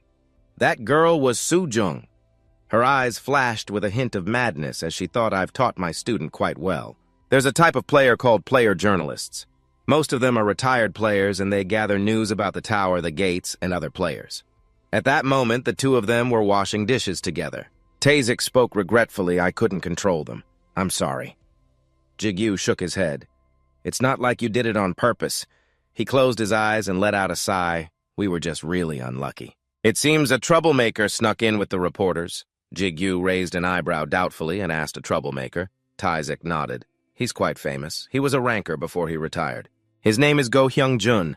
He was ranked quite high, even among other rankers, Tazik warned seriously, but you shouldn't get involved with him. Be careful if you happen to meet him in the future. Hearing this, he slowly replied, all right. Scene changed to Dongdaemun at Senior Huang's shop. Gentle sunlight streamed down. Just then, Lu's scolding voice echoed in Jigyu's head. So now you're interested in collecting items? Such a bad habit. You selfish, ego-craving master. He closed his eyes with a wry smile, thinking Lu would definitely say that if she were awake. Jigyu walked around the room. It feels quite empty without her here. Elle spoke up guiltily. I apologize, master. But I could never speak to you that way, she said cautiously and fearfully. How could I dare, Jigyu replied wearily. You don't need to do that. Just then, Jigyu sat in front of someone, a confused look on his face. What are you mumbling about? Jigyu scratched his head sheepishly. How have you been, senior? The man rested his chin on his hand and couldn't help but praise him. I saw the news. You're quite famous now, aren't you? Yishun glanced at the necklace around his neck and recognized his tear and Hermes. Then he teased, should I be paying you an advertising fee for that? Jigyu smiled and explained, actually, that's precisely why I'm here. Jichun mumbled in surprise. Are you really asking for an advertising fee? Jigyu broke into a nervous sweat, now that things have turned out this way. I don't think I should stand out so much, so I need something to hide my identity. Hearing this, Jichun's expression grew serious. So you're looking for a mask? I have to admit, the one you wore in the papers looked awful. Jigyu immediately retorted. That's not it, Jichun continued in a low voice. I'm sorry, but I don't think my shop has what you want. Jigyu hastily repeated, I said I'm not looking for a mask. Besides, I didn't even buy that one. The man grunted in confusion. Huh? Then what is it? Jigyu looked down at the 2 rings on his hand, his voice slowing. As you know, egos and masks are pretty recognizable. As for the mask, I can just stop wearing it. He recalled an online article. The rings look quite rare, so I tried searching for them, but there's no information. It looks like he's wearing as many as 3 of them. Or 4 or something. He has so much good gear. The ring on his ring finger is a mercenary ring from the Player Alliance. I've seen that one before. I think I saw someone wearing rings just like those in Seoul not too long ago, Jigyu continued. Luckily, the tier hasn't gotten much media attention yet, but the problem is the rings. He calmly explained his issue, but I can't do without them. So I'm looking for a way to hide them on me, Jichun exclaimed. Oh, is that right? That's no fun at all. Then he pointed to a shelf behind him. There are gloves and gauntlets over there. Go take a look. I've made a few, but not many, he explained. Jigyu turned to look around as instructed, thinking I was able to successfully form a link with Brandhurst, after a few failed attempts. But linking with Ter and Hermes was easier, he thought to himself. If I remember correctly, could it be because my ego ownership stat has increased? Hearing this, Elle immediately spoke up. Yes, Master. She shared her thoughts before your ownership capacity was only enough for Lu and me, but you are much stronger now than you were back then. I'm not saying you were weak or anything back then. It could be that the egos didn't like the names you gave them. Jigyu cut her off dejectedly. I don't need you to console me, Elle. He hesitated, observing each item one by one, thoughts racing through his mind. They all look fine, but I shouldn't pick anything with a design that stands out. Let's see. However, at that moment, something caught Jigyu's eye. He reached deep into the shelf and mumbled, All right, I'll choose you then. Jichun saw his action and smiled to himself, thinking, good choice. Jigyu began to chant, Link, your name is... As soon as he put it on, a bright light burst forth. The system announced Oberon. You have successfully linked with the ego Oberon. You can now access Oberon's information. Jigyu wiggled his fingers with delight, clicking his tongue in amazement. Jichun asked, How are they? He tilted his head and replied, It feels a bit strange, but I'm sure I'll get used to it. The system began to display the information Oberon. Level 27, Strength 40, Dexterity 30, Health 12, Magic Power 8, Skills Disguise Force.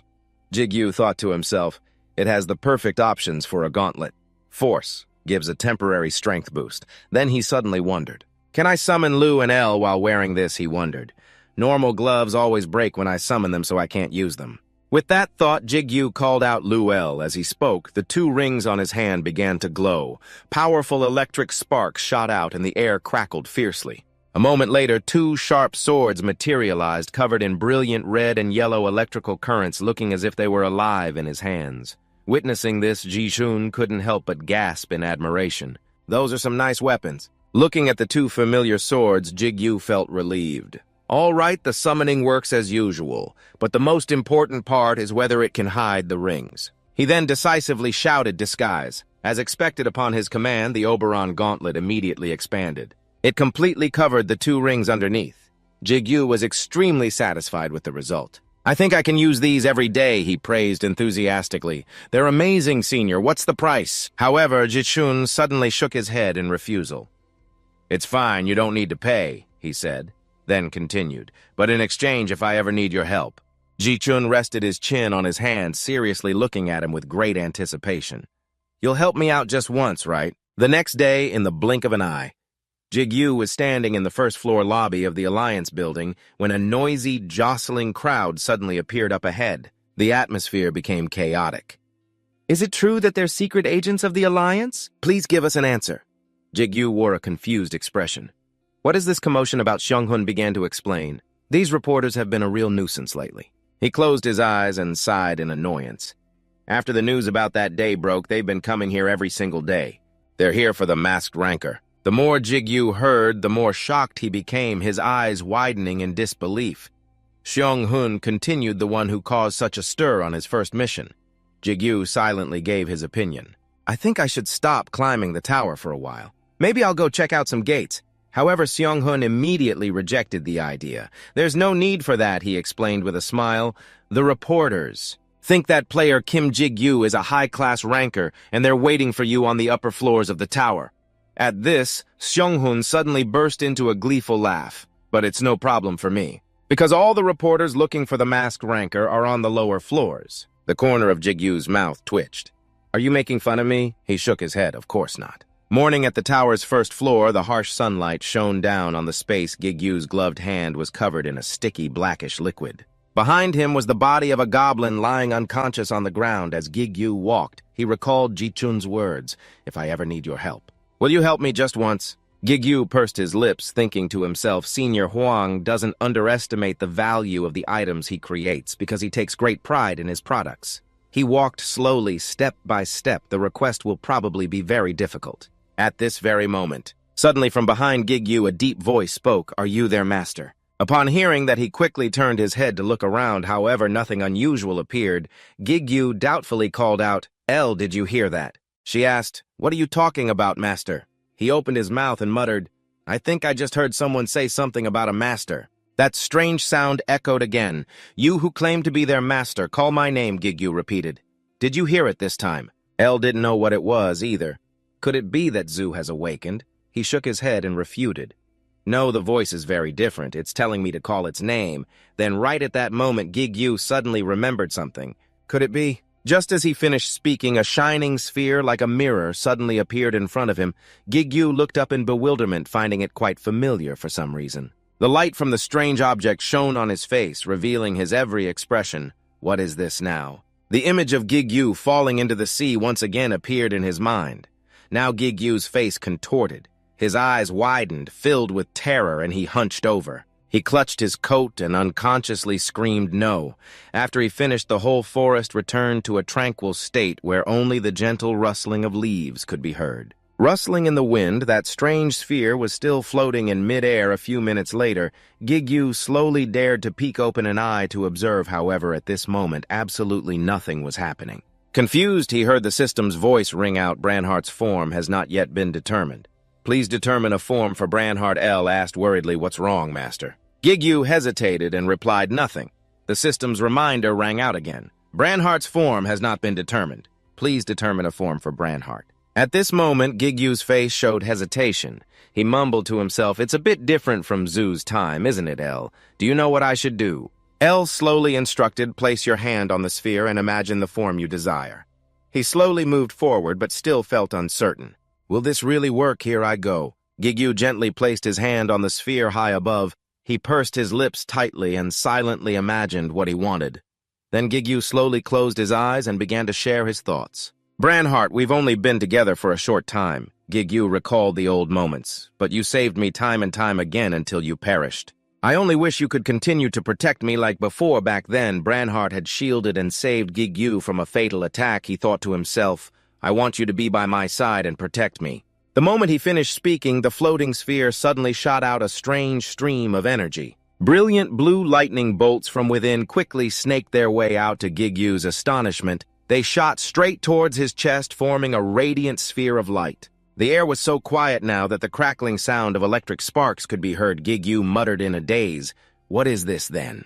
He hugged the light source, then burst out laughing at his own thought. What is this? Am I Iron Man? However, just a moment later, a joyful voice rang out from somewhere. Master, I am so glad we can be together again, Master. After hearing this, Jigyu still didn't understand what was happening. Together again, he lowered his head and slowly whispered, Could it be Branhart? The system appeared with a notification, Branhart Ego Inherited Memories. Jigyu repeated doubtfully, Ego Inherited Memories, is this really the Branhart I know? Branhart quickly replied, Yes, I am the Branhart you know, he exclaimed cheerfully. I am so happy to see you again, Master. His forehead was covered in sweat as he played along. I'm happy too. In his heart, however, Jigyu felt it was very strange, quite different from the image he had imagined for Branhart. I imagined him as a silent knight protecting me. The voice sounds quite childish. Then Jigyu requested a merge. After he spoke, a stream of light appeared and enveloped his body. L calmly greeted, Nice to meet you. IML Branhar replied with amusement, I remember you. I'm also very happy. Gigyu's face was pensive as he stared at the system window and thought to himself, it's a merge, not an accessory, so this is the result of applying my wish. Speculations constantly appeared in his mind. It inherited memories from that name. And it also has the reflection skill that the original Branhart had. Branhart E-Rank Ego Gate Strength 30, Agility 30, Stamina 30, Magic Power 30, Skills, Merge, Reflection. Absorb, Dominate, Open, Close, Ego, Inherited Memories. He figured the new skills were probably its abilities as a gate. Gigyu couldn't help but praise, you're very impressive. Branhart laughed excitedly. I did well, didn't I? At this point, he raised his voice and asked, all right, then let's test it a little. A week passed. In the blink of an eye, Gigyu was still training. It took me 1 week to climb the tower while focusing on learning about the states of each ego. Including the first Branhart, the new skills, Open and Close. They have the ability to open and close a gate. A monster from inside the gate rushed out, he thought to himself. Even though this is my skill, I still can't actually enter it. And the monsters inside don't follow my commands either. At this moment, the monster raised its weapon, preparing to swing it forward, however, before it could do anything. Gigyu slashed it aside with his sword. A blinding flash of light immediately shot out. He looked with satisfaction as the monster was cut into many pieces. But this skill is really useful, because I have the ability to create a gate break if I want to. Gigyu couldn't help but wonder if I could completely control this power. He shouted one word, close, then he thought to himself, the power I'd have would surpass that of any single person next up, or Absorb and Dominate. They are skills related to Branhart's growth process. The system displayed an information window. Absorb Branhart can grow by absorbing other gates. Dominate Branhart can absorb a lower-ranked gate and dominate it. Gigyu was starting to get it. Reading the description, I can roughly understand. Branhart hurriedly reminded it only works on gates that you already own. Master his words made him ponder, but it seems this skill also has its limits at this very moment. A shadow suddenly fell over his face. Gigyu calmly opened his mouth. I want to test it right away, but maybe it should wait. First up ahead is a tiger. A giant one, growling like thunder, its 2 eyes glowed brightly with a primal power that made the air freeze.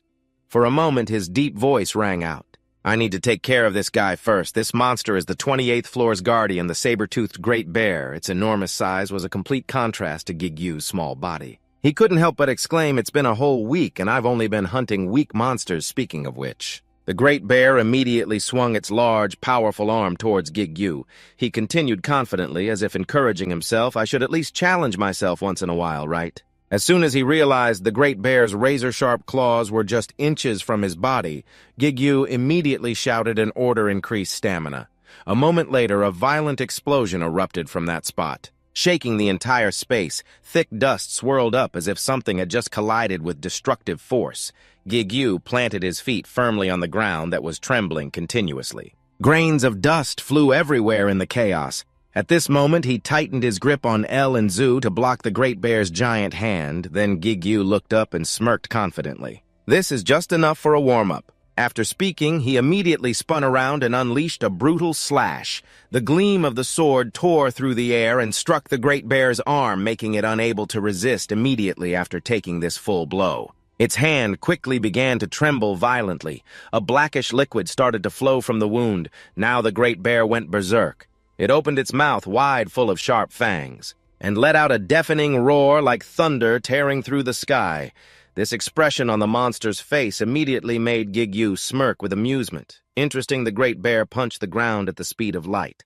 The punch carried all its weight and fury, causing the ground to explode. However, Gigyu had jumped away in time, then he darted to the side, continuously slashing with his sword multiple times. Into its giant body, red and yellow lightning crackled around the great bear's body, like swirling energy rings binding it below clouds of dust rose endlessly. At that moment, it frantically raised its claws again, preparing to grab Gigyu, however, not giving the great bear the chance. He quickly activated Branhart. A fierce blue light erupted from his chest. Jigglypuff shouted loudly as the final reflection under the ocean's surface suddenly shattered violently, swirling into powerful whirlpools that dragged along heaps of white foam spreading across the water. The great bear collapsed onto the green grass as wisps of white smoke from the fierce battle rose into the air.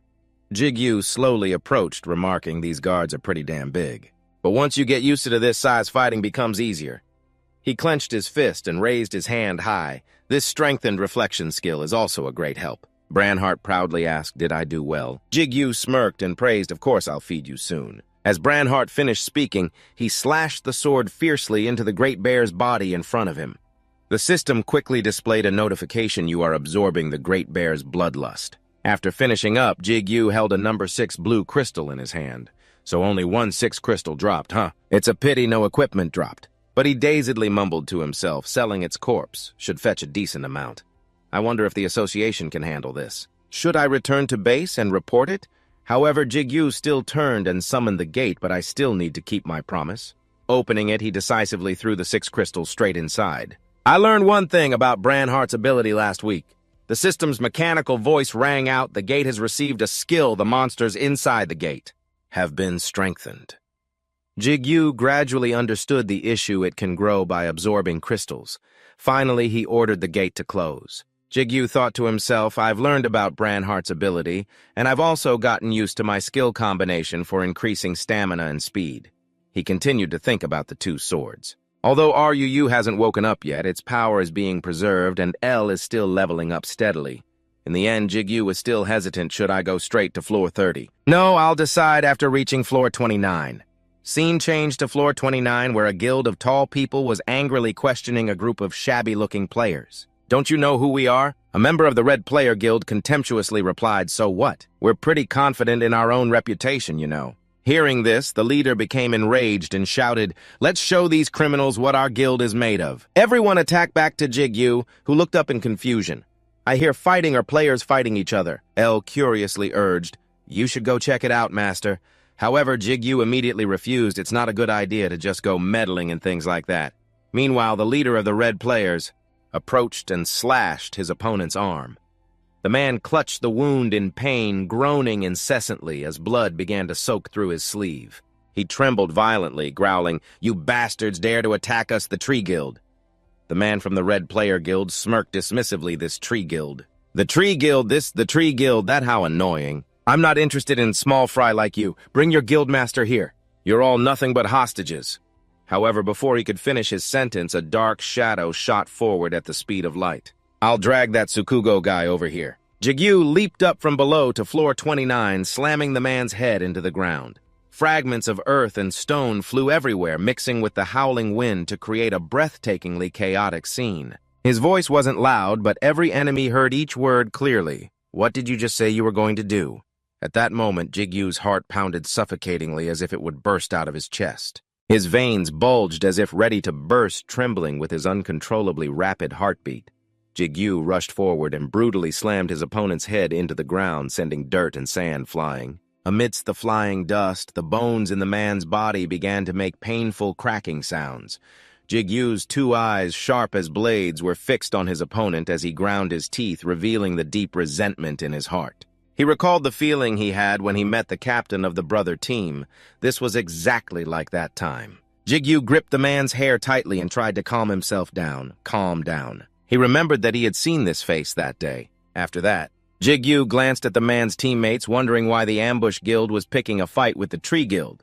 Just then, one of them hurriedly shouted, "Don't just stand there!" He urged his comrades to attack. He's all alone. Jigyu continued to tell himself, I have to stay calm. However, at this very moment, the Ambush Guild charged forward once again, shouting, "Get him!" as they swarmed in to corner him. But just then, Jigyu shot up and dashed in all directions as light from his 2 swords began to flash erratically. His entire body radiated an unusual aura. The first time I've killed people, I didn't hesitate at all when swinging my sword. Thinking this, Jigyu couldn't help but smirk with delight. I can feel the fresh cuts through the blade while my heart trembles continuously. His feet moved nimbly as he rushed forward, leaving blurs in his wake. The earth beneath his feet kicked up chaotically as if torn by a whirlwind. The members of the Ambush Guild, unable to defend in time, received the full force of Jigyu's slashes. The atmosphere turned frenzied as red blood spread, accompanied by a rising metallic stench. Elle called out, "Master," her body began to get splattered with blood, Master. However, Jigyu didn't seem to hear, focusing only on the battle. He flew up at the speed of light, wiping out all the enemies. A moment later, Jigyu's eyes suddenly widened. Elle's calls of "Master" grew louder. After the battle ended under a clear blue sky with gentle clouds, cheers rang out from below. I am a mid-rank commander of the Tree Guild Gudo. Thank you again. Gudo continued joyfully. I didn't expect you to be Kim Jigyu. I've heard the guildmaster talk a lot about you. He asked back from Tsukugo. Gudo nodded yes. He said that he hopes you'll join our guild. However, a strange thought crossed Gudo's mind. But he's very different from what I've heard. Tsukugo said he had a weak heart, so he was very worried about him. Gudo recalled the terrifying moment just now. But he could swing his sword without any hesitation, and that power it could even be compared to our guildmasters. Jigyu then changed the subject anyway. What happened between you and the ambush guild? It seems like they were targeting Tsukugo. Gudo hesitated before speaking. I'm not sure the guildmaster isn't the type to make enemies. The members of the ambush guild were tied up tightly. He continued. I guess we'll find out after we interrogate them. Red players get killed anyway, and we'll consider torture on a case-by-case basis. Gudo blurted out, even if the association allows it, it's not something we enjoy. Hearing that word, Jigyu mumbled to himself, torture, huh? A few minutes later, after leaving the group, he stood in a bush and looked around. Jigyu mumbled to himself when I joined the guard punitive force. He recalled how strangely he couldn't control his emotions back then. I thought it was trauma from being tortured. Jigyu stared at his hand doubtfully because I also have issues with pressure, but when he talked about torture, I didn't feel anything at all. Jigyu frowned, wondering is it because they're criminals? No, I never had any trauma to begin with. Then he speculated in that case. Questions formed in Jigyu's mind about why he couldn't control himself back then. He immediately dismissed the thought. No, that's not what's important. Above all, Jigyu couldn't believe what he had just done. Why did I think that killing people was fun just now? El hesitantly spoke up, Master. He replied, I'm sorry, Ellen Branhart, I made you worry for nothing. After that, Jigyu decided to turn back towards the noisy crowd. He said reassuringly, you don't need to worry about this. I have my own plans. He silently recalled a demon lord speculating that she must have done something to him. Just then, Gudo saw him approaching and hurriedly stood up. Player Kim Jigyu, you're back. He said awkwardly, oh my god, I'm sorry you had to see that. Jigyu nodded to show it was fine. I understand it was the situation. Then he quickly asked, did you find anything out? Gudo glanced at the prisoners behind him, not much except that they were following orders from their superiors. Jigyu replied softly, I see. He frowned and added, it seems they are the lowest-ranking members, because they know nothing and their skills are below average.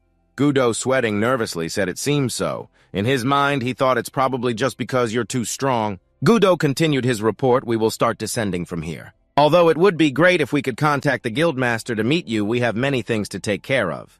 However, at this very moment, Jigyu suddenly stopped. Wait. He turned his head and looked around, bewildered. I feel something. Over there in the distance. Suddenly, the sound of many slow footsteps approached one by one, all heading in the same direction. In front of them, on their chests, was the familiar logo of the Ambush Guild. Of course, Gudo also realized this. He muttered in horror, the Ambush Guild. All those people formed a circle surrounding Jigyu's group in the center. Why are there so many of them? He silently suspected it looks like there are even more than 100 players did the whole guild come. Do they care about their comrades that much right now? He glanced at the person beside him with a displeased look. Mr. Gudo Jigyu thought to himself, this is very dangerous, but why am I— He spoke sternly, confronting him. Did you send someone to contact the association? Or the guild? Gudo turned his head and replied, I sent someone to report the incident, but I didn't ask for help. Jigyu felt his body become strange. Why am I finally— He immediately turned his back. I will create a path. Prepare a messenger and fire too. Jigyu's eyes lit up like a burning flame enhancement. He wondered, am I getting excited at the thought of a fight? His face quickly darkened, causing the members of the Ambush Guild to become endlessly confused then. Just as they were about to move in and pounce, Jigyu had disappeared, leaving only strange bolts of lightning shooting through the air. By then, Jigyu had leapt up onto a coconut tree behind them. This caused the ambushers to shout and ask each other, what the hell is that? What's happening? However, just as they were frantically looking around, he immediately jumped down below. Damn it, where did he go? Intense streams of light shot out from Jigyu's body like spears of light tearing through the surrounding space. Brilliant and powerful, he instantly used 2 swords to slash continuously. This threw the crowd into chaos. They screamed non-stop, die, he's all alone at this moment. Gudo couldn't help but gape in admiration. Right after that, he ordered his teammates to charge forward and attack. Let's go too. Support player Jigyu. His attacks filled the air with the foul stench of blood. Jigyu thought to himself, it's not much different from killing monsters. Guilt pressure, I don't feel a thing. Thinking this, he smirked a little however, before he could finish his thought, flames suddenly erupted fiercely from nowhere, scorching the entire surrounding area. Everyone stood watching the forest area burn, accompanied by suffocating black smoke billowing up. They were all stunned. No one dared to look away from the chaos before them. The fire was like a whirlwind brought to life from hell, roaring madly through the mountains and forests, sweeping away everything in its path. It burned so large that even the enthusiastic Jigyu had to plant his feet. He retreated a few feet, then, from the middle of the fire, a delighted laugh suddenly rang out from someone. He stood up straight, staring at Jigyu, and challenged Yu managed to dodge that. "This item is quite expensive, you know. I stole it from someone else." Gudo immediately recognized this person. He muttered in fear the guild master of the ambush guild, and that was none other than the fallen ranker and murderer Choi Min-seok. At that moment, he couldn't help but exclaim, "You have the same scent as us." His eyes were as empty as a soulless person's, his gaze lost amidst the sea of fire and rising dust. Min-seok stepped forward, his deep voice echoing like a snake's hiss in the ear. "Want a position? Want to join the ambush guild? To speak of the daily criminals in the tower, they are called red murderers. Basically, applying laws inside the tower is impossible, and the only thing the association can do is to control the gates, which are the entrances to the tower, and prevent their numbers from increasing." It was none other than a red murderer who was once a ranker. The wanted guild master of the smart guild Choi Min-seok. Jigyu's face grew serious as he thought to himself the fact that he willingly gave up all the luxury and status of a ranker in exchange for a life of crime shows. That he is a psychopath addicted to killing at this moment. Min-seok chuckled and shrugged. "So what do you say, interested?" He casually invited him. "I can guess you're the same kind of person as us. I guarantee joining our side will be much more fun," Jigyu recalled his previous feeling. The same kind as them, however, he immediately dismissed the thought and cursed, "Shut up, you criminal. Don't lump me in with scum like you." This statement immediately angered one of the men in the group. He gritted his teeth and was about to rush forward, this arrogant brat. "How dare you speak like that in front of," however, before he could finish his sentence, his body suddenly burst into violent flames with crackling explosions sounding like the roar of a monster. Accompanied by ash swirling in the wind, Jigyu was completely caught off guard by this event. His mouth fell open in astonishment. Min-seok's two eyes were bloodshot as he glared at the man. "How dare you interrupt when I'm talking?" At that moment, he pointed his flaming sword directly at the other person. His head was engulfed in blazing red flames. "You want to die, don't you?" Finally, unable to bear the heat for a moment, he collapsed to the ground. A trembling teammate called out, "Vice Guild Master," then Min-seok gently blew on his sword. "Sorry about that. These guys are very crude because we weren't exactly raised well." He tilted his head to the side and explained anyway. "Let's continue. As you can see, we're now short a Vice Guild Master." He decisively pointed his sharp sword at Jigyu, his voice both inviting and coercive. "I'll give you that position. Join my guild." As he finished speaking, the atmosphere between them immediately became strangely silent. Jigyu frowned and said sternly, "Let me ask you something. Why are you targeting the Tree Guild?" This attitude of his immediately displeased him. "You're asking questions instead of answering well." "I guess there's no reason not to answer, huh?" Min-seok's eyes lit up as he opened his mouth to complain. "We are going to get out of this tower. I'm sick and tired of being stuck here." Then Min-seok pointed the tip of his blade at Gudo. "So we need to have a talk with your guild master over there." Gudo questioned back in confusion. "What does getting out of the tower have to do with our guild?" he probed. "Are you planning to use us as hostages?" Hearing this, Min-seok didn't bother to say more, but just smirked slightly.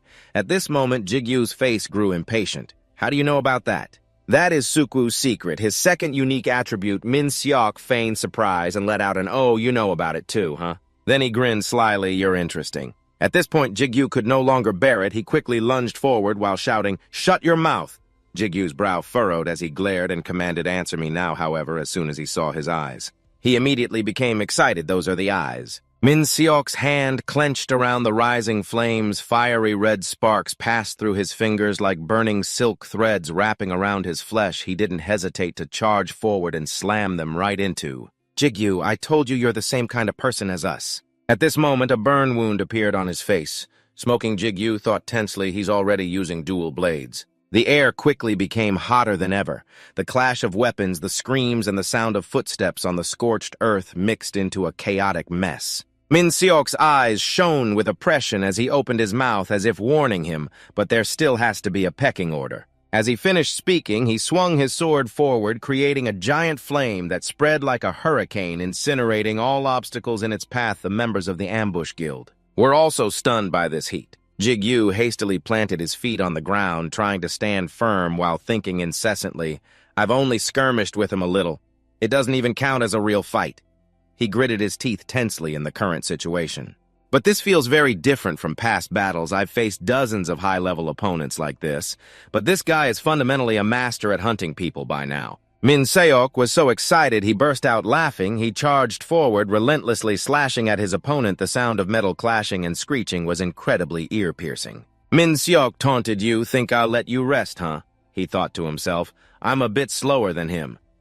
The continuous attacks rushing at him made Jigyu somewhat frantic. "I'm stronger than before because I'm using my strength, but he's just as strong as me. My enhancement is on cooldown." At that moment, El suddenly spoke up to remind him, "Master on your left." As expected, Min Seok had taken advantage of his inattention to kick him straight in the waist. Jigyu winced in pain, his whole body feeling as if it were about to shatter. His body slid across the ground with flames clinging to him and chasing after him. Jigyu stabbed his two swords hard into the ground, trying to steady himself. He wondered in confusion. He suddenly got a lot faster.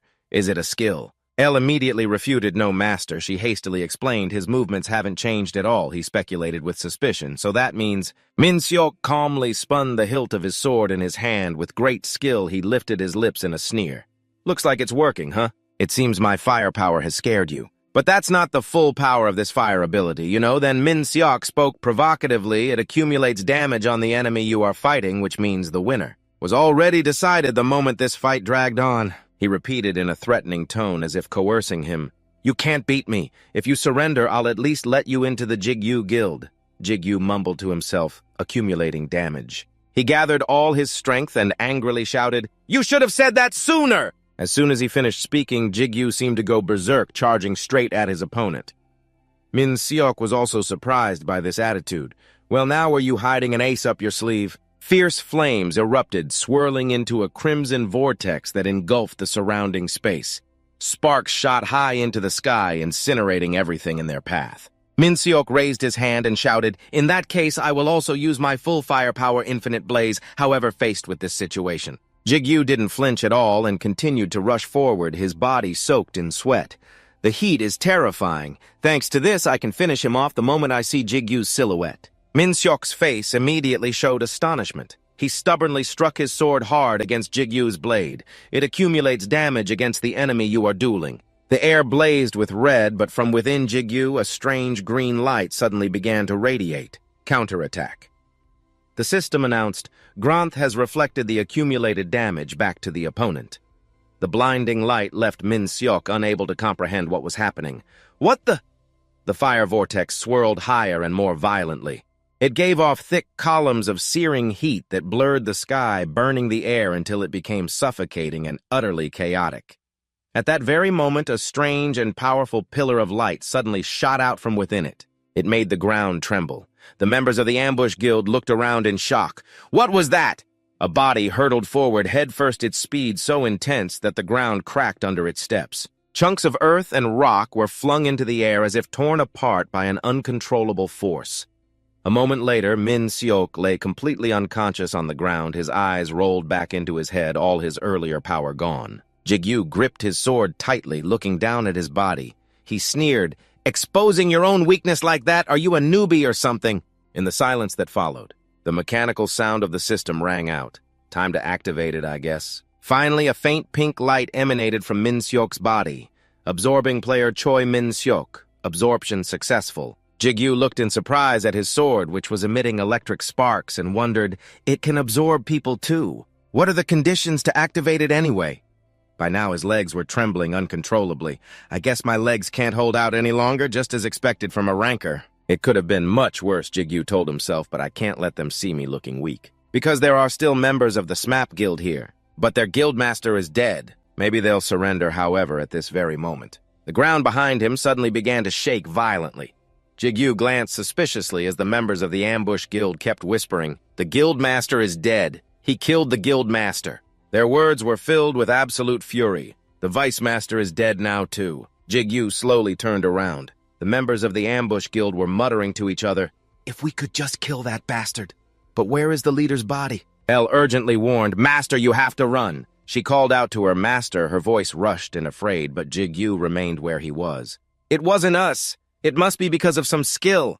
He recalled a past moment. "That skill is counterattack, but it doesn't mean I take 0 damage. If I want to reflect the damage, I have to take it first. Just like what happened in the Harrian Labyrinth. The damage I take is greater because of that counterattacking move." Thinking this, Jigyu gritted his teeth in discomfort. "My whole body is throbbing with pain. If only I could rest for about 10 minutes.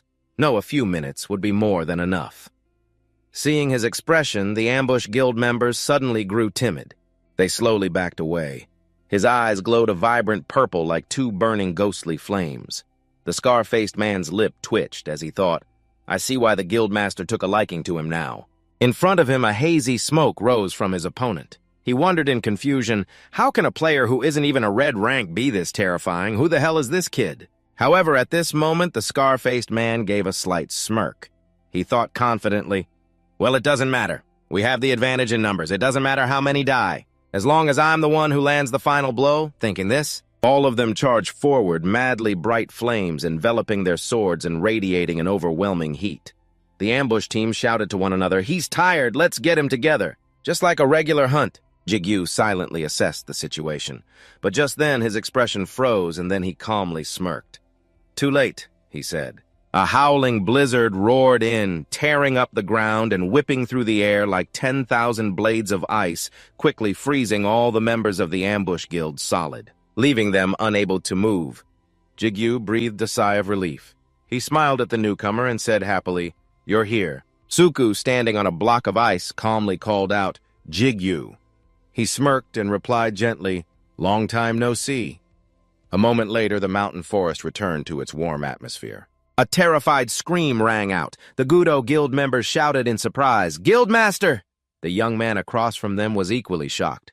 Suku turned his head to tease them. "I'd love to chat, but we need to prioritize." At this moment, he let out a shout, causing the icy wind vortex to blow stronger. Hanwoo and the others exclaimed in panic, "This wind!" The block of ice beneath Suku's feet grew taller. He mumbled, "Let's see here." Then Suku pointed at the group behind him. 1, 2, 3. A few more left, huh?" Finally, Suku swung his sword in a cold, icy arc and said, "Wait for 3 minutes." He quickly leaped into the air. "We'll talk later." As he spoke, a blast of cold air shot forward, creating a thunderous explosion. Suku gracefully moved through the crowd at the speed of light, giving them no time to react. He then slashed at them with his sword in a flurry of blows, instantly filling the air with the metallic smell of blood. The slashes from the ice sword tore through the air, chillingly cold and terrifyingly sharp. The surroundings were filled with a blinding crimson. Jigyu watched his moves and thought to himself, as expected of Suku. He stood in a corner, resting and drinking water, feeling a sense of admiration. He's still. In fact, he's even stronger than before. Jigyu fell silent for a moment, but then his gaze grew sharp and confident. "The gap between us isn't that big anymore, my friend." Jigyu then wiped the water from the corner of his mouth. Expensive potions really are the best. An ice shard slammed into the ground, creating a chilling, booming sound. The members of the ambush guild couldn't react in time to these attacks while they were still screaming. Meanwhile, Suku had slipped away behind a wall of ice.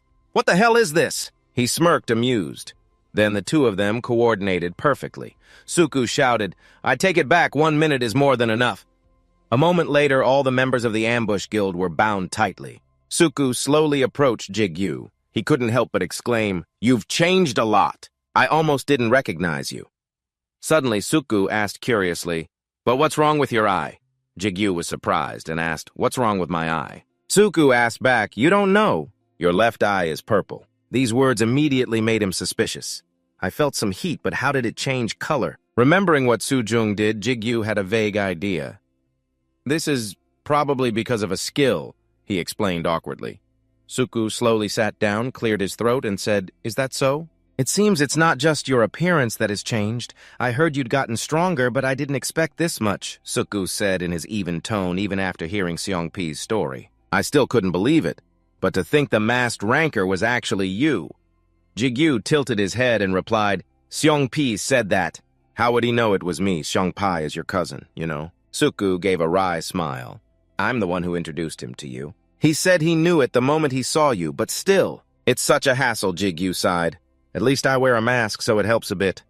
He then continued, his voice rising. I really admire you. I don't know how you can handle being so famous.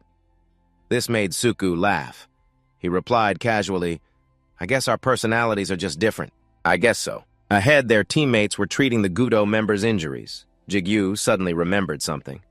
By the way, are there still reporters at the association? It should be better by now, shouldn't it? Suku shook his head. No. They moved on to a different topic a while ago. By now, Jigyu's left eye had turned purple. He asked again.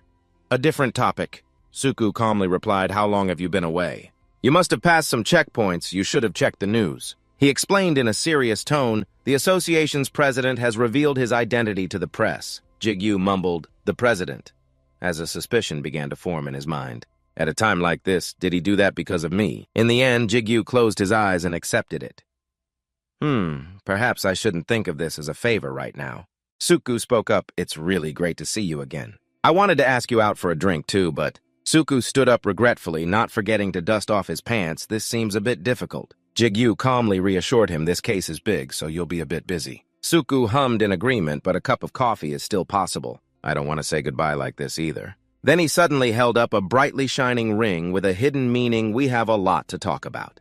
Jigyu curiously asked Sugu, You're a mercenary too, he slowly explained. There are many of us. I'm pretty sure everyone recognizes you because of that ring. After that, Suku reminded him to be careful. Just because we're both mercenaries doesn't mean we'll protect each other. He warned seriously, so whether by using skills or items, people usually hide their rings in their own way. Jigyu looked at his gloves and replied, I'm taking precautions against that too. Then he suddenly probed Sugu, I have something to ask. Jigyu tilted his head and looked straight into the other's eyes. What's your nickname, hearing this? Sugu's lips moved without a sound. Finally, he shyly turned away to avoid the question, Arak. Jigyu calmly replied, That's better than mine. He hesitated before speaking. Mine is Daichi. After he spoke, the atmosphere became so quiet that Jigyu had to clear his throat. Then he slowly stood up about the reason the ambush guild attacked your guild. How did that get leaked? The two faced each other. Jigyu continued Suku's second unique ability. He pursed his lips and stared at his counterpart. Suku didn't avoid his gaze either and looked straight into Jigyu's eyes. Finally, a spatial gate appeared, create portal. All the theories were correct. The ability to create a portal, regardless of whether it's inside or outside the tower, is a unique ability that could shake the entire world. Jigyu nervously muttered to himself, so he tried his best to hide it. At this point, he ventured a probing question, so how did the ambush guild find out? It seems even the tree guild members didn't know. Then Suku looked down at his watch for a moment before speaking. It's a long story. It looks like they're done. Let's go down and talk. This immediately made Jigyu curious. You're the guild master, don't you have to hand over the work to them first? Suku smiled teasingly. Talking to an important person has to be the priority. It's also part of the job. Besides, everyone is handling it just fine. Then Jigyu turned his back and said, Is that so? Then I'll choose the place. I know a coffee shop. He immediately nodded. Anywhere is fine. Scene changed to the director's office now. T-Sick looked at the two with a puzzled expression. This place looks a lot like a coffee shop. Jigyu calmly replied, Only here can we talk privately for free. Suku cheerfully greeted him. Hey there! T-Sick nodded. Long time no see, Suku. Then he raised his voice to question him. What do you mean, free? If you keep thinking like that, I'm going to start charging you. Just then, T-Sick suddenly noticed something. What's with your eye color? Jigyu nervously raised a hand to his face. It's just because of a skill. In his heart, he couldn't help but worry, how long will it be like this? Of course, that explanation didn't lessen his suspicion. However, T-Sick didn't press him further. He quickly changed the subject. Okay. So I heard you two just massacred the entire ambush guild. T-Sick's voice carried a hint of tension, and you coming straight here means... You have something to ask, right? Jigyu raised an eyebrow. Not really. Hearing that, he immediately became astonished. You two really just came here to avoid the noise. As he finished speaking, both young men burst out laughing, leaving T-Sick utterly helpless. So funny, huh? A moment later, he continued to ask, Did the ambush guild know about your portal creation skills, Suku? Only then did he confide that a few months ago I was forced to use it in front of a few guild members, but unfortunately one of them was captured by the ambush guild. He frowned and slowly began to speak. Because they're extremely hungry for information about the outside world, they used every trick in the book to make them talk. T-Sick raised his cup, unable to help but complain. What a pain. So what happened to those members? Shadows gradually covered Suku's face. He lowered his eyes and explained, since none of the ambush guild members we captured knew about them, the probability of them still being alive. Then Tessic took a sip of coffee without replying. Suku hurriedly asked, will a team be formed to eliminate the rest of them? Tessic replied softly, we'll make mincemeat of them as soon as they decide to talk. Hearing this, his face turned serious, his voice filled with determination. We, the Tree Guild, will also participate. I have to know if the captured members are still alive, and I have to ensure no more information gets leaked. In the blink of an eye, it was late afternoon. The sun was setting, leaving behind a vibrant orange sky. Finally, Suku said his goodbyes. I'll be going now. I still have a lot to do. Tessic gently nodded. All right, good luck. The two of them went to the gate to see him off. At this moment, Tessic muttered regretfully that kid keeps pretending he's fine. Jigyu was also silent, agreeing with him. He looks that way, but he's probably a mess inside. Tessic always knew one thing, because Suku sees his members as his family. At this point, he hesitated and turned his head to ask, are you okay? Jigyu answered casually, I used a few potions and got healed by someone else. So I'm fine. Tessic immediately shook his head and explained, no, I mean mentally. This is the first time you've killed someone, right? He let out a soft hum that Jigyu glanced to the side and began to explain. Calling it the first time is a bit complicated because I was determined to kill Rogers Hama before. Then he lowered his head, his eyes fixed on his own hands. My enemies all deserve to die, and I have no reason to feel guilty at all. I feel perfectly fine now. As he said this, Jigyu clenched his fist, his voice gradually becoming indistinct. The problem is, when I kill people, I feel thrilled. These words immediately made Tessic fall silent. He pursed his lips and turned his head away, his eyes filled with a complex expression. Finally, Tessic reached out and repeatedly patted Jigyu's head, confusing him. He smiled reassuringly. It's not really important. More or less in this line of work, there are many people who look one way but are quite dark on the inside. In the end, Tessic concluded with one thing. What's really important is whether you can control it or not. At this moment, Jigyu regretfully closed his eyes, wondering if he could control it. The next morning, the sound of leaves rustled gently in the wind on the 29th floor. On the surface of the foliage was a thin layer of frozen frost. Jigyu bowed his head and exclaimed, there's still frost. He broke it off and mumbled to himself, that's Suku for you. I wonder what level he is now. Jigyu continued to look behind him and thought to himself, come to think of it, he killed countless people here yesterday. I still can't believe it. In front of him was a layer of deeply indented earth. Actually, I'm not shocked anymore, but I'm more surprised that I wasn't like that. Jigyu vaguely raised a hand to touch his eyelid, and this eye still won't change back to its normal color. Have I completely changed? Or have I always been this way? Then Tessic's words echoed in his head again. What's really important is whether you can control it or not. Finally, Jigyu stood before a giant door radiating powerful energy, his voice filled with determination. Let's go to the 30th floor. Then Jigyu couldn't help but recall that he had gone through the test floor 3 times. And the system announced first test successfully hunted a goat. After that, we're from the 5th to the 10th floor and the 20th floor. Second test successfully hunted an ogre. Third test successfully hunted a minotaur. I was given simple missions along with the message. The difficulty has been significantly reduced.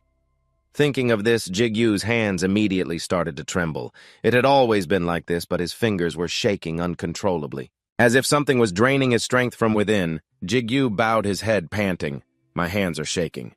At this moment, he felt a suspicion in his heart. Is my body warning me? Then a fleeting thought crossed his mind. Never ignore a player's intuition.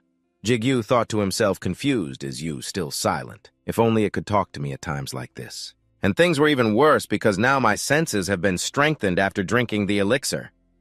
He suddenly remembered someone's back then. Jigyu took a soft breath in and then exhaled as if releasing all his tension. His gaze quickly sharpened. Why hesitate? Let's go, El spoke encouragingly. I will go with you anywhere, Master. Granth also shouted excitedly, me too. Master is the best. After they spoke, Jigyu cautiously pushed the door and stepped inside. His face was filled with tension. The last test only upgraded my skills, but who knows? This time, both the test and the reward might be different. As soon as he entered, the mechanical voice of the system rang out. You have entered the 4th test room. You have met the qualifications. You deserve to participate in a special test. Before Jigyu was a scene shrouded in a hazy dust, the sand so soft it deeply imprinted his footprints. He frowned, shielding his eyes, and speculated. It said special, so it is probably different. I guess I have to go into that castle, huh? Elle started to call out to her master, but before she could say anything, Jigyu interrupted. Yes, I know. Just as he was walking, the ground suddenly began to shake violently. A scorpion's arched tail whipped forward, followed by its sharp pincer. Its sharp pincers twitched ceaselessly. They were giant scorpions forming a circle and trapping Jigyu from all sides. At this point, he was already prepared to fight. In his hands were Elle and Rue, crackling with brilliant electrical sparks. Giant scorpions, huh? Just as I expected. As he finished speaking, Jigyu hurriedly shouted the command, "Enhance." The ground cracked open. His face showed a look of disbelief as his entire body staggered and pitched forward. I lost my balance because of the sand, he thought. Just then, a blinding flash of light suddenly erupted, tearing through space with the fierce roar of an invisible shockwave. The sharp tip of Jigyu's sword struck the scorpion's pincer head-on, causing it to crack. He pressed down on it with his foot, making both of the scorpion's pincers tremble. Right after that attack, the scorpion collapsed with a loud thud. Its weight made the ground tremble. Jigyu gritted his teeth and raised his hands high behind his head. Preparing to unleash a fatal strike, two blinding beams of light from Rue and Elle crossed over each other. They slammed the scorpion hard into the ground, creating an explosion that shook the heavens. The surrounding air was immediately filled with hazy dust. Using Enhance is not suitable here. It might be better to just walk over them to the castle. At that moment, Rue suddenly spoke up. I can feel it. Jigyu's eyes widened in astonishment at Rue's voice. He leaped out of the chaotic mess of scorpions. Jigyu, shocked, demanded, "What's going on? How long have you been awake?" Rue slowly explained, "Ever since you entered." "No, that is not important, master." In the end, he just pointed the way to the castle. A confused Jigyu exclaimed, "Why, what is deep inside the castle?" Rue continued grimly, "In there is the one with two glowing red eyes, and my body." Just then, Elle appeared and asked Rue, "You are awake?" Jigyu continued the conversation. "You are saying your original body is in that castle. What are you talking about?" Just then, Rue suddenly fell silent. Jigyu, quickly sensing the change, looked down suspiciously at a scorpion tail whipping upwards from below. He nodded. "All right, I get it. You could have just said so." Jigyu powerfully leaped out of the area. A moment later, Jigyu squatted on top of Rue, leaving him utterly confused. "Master, what is this?" Jigyu smirked playfully. "What do you think? I am using you as a platform. Now that you are back, you had better get to work." He then looked into the distance. The scorpions were still stubbornly trying to follow, but could not reach him. Look at them. Trying to take them down would just be a waste of energy. And I do not even know if there will be more inside the castle. It is a bit of a waste, but... Instantly, Jigyu stomped his foot and shot forward with a burst of light-speed energy. "I am heading straight for the castle," Rue screamed in fear. "Save me." As he dashed forward, Jigyu spoke apologetically. "Sorry, Branhart, I do not think I have time to collect the crystals." He replied calmly. "I am fine, master." Rue spoke up displeased. "What is with that tone?" Jigyu continued shouting. The gate's ego inherited the memories of the old Branhart. Rue grumbled, Yeah, so everything has an ego now, huh?" Just then, Branhart cheerfully introduced himself. "It is a pleasure to meet you, Rue. My name is Branhart. You are my senior, so I will treat you with respect." This made Rue laugh. "Senior, huh? Do whatever you like." Jigyu smirked, thinking he seems to like it. He then narrowed his eyes, observing the path ahead. As soon as he arrived, Jigyu dug his heels in to slow down. He looked up at the giant tower before him. "We are here." Rue noticed the scorpions were slowly catching up. He urged stop trying to look cool and hurry inside. A moment later, Jigyu cautiously pushed open the creaking wooden door. He then brushed the dust from his hair. The door behind him slammed shut. The scene inside made Jigyu let out a breath of awe. He moved closer, remarking, "Since this is a boss room, even the statues are massive, huh?" On the wall were two torches burning brightly. Rue urgently prompted him, "Over here. Master, my body is behind that door." Jigyu grunted and nodded. "Now that I am closer, I can feel it."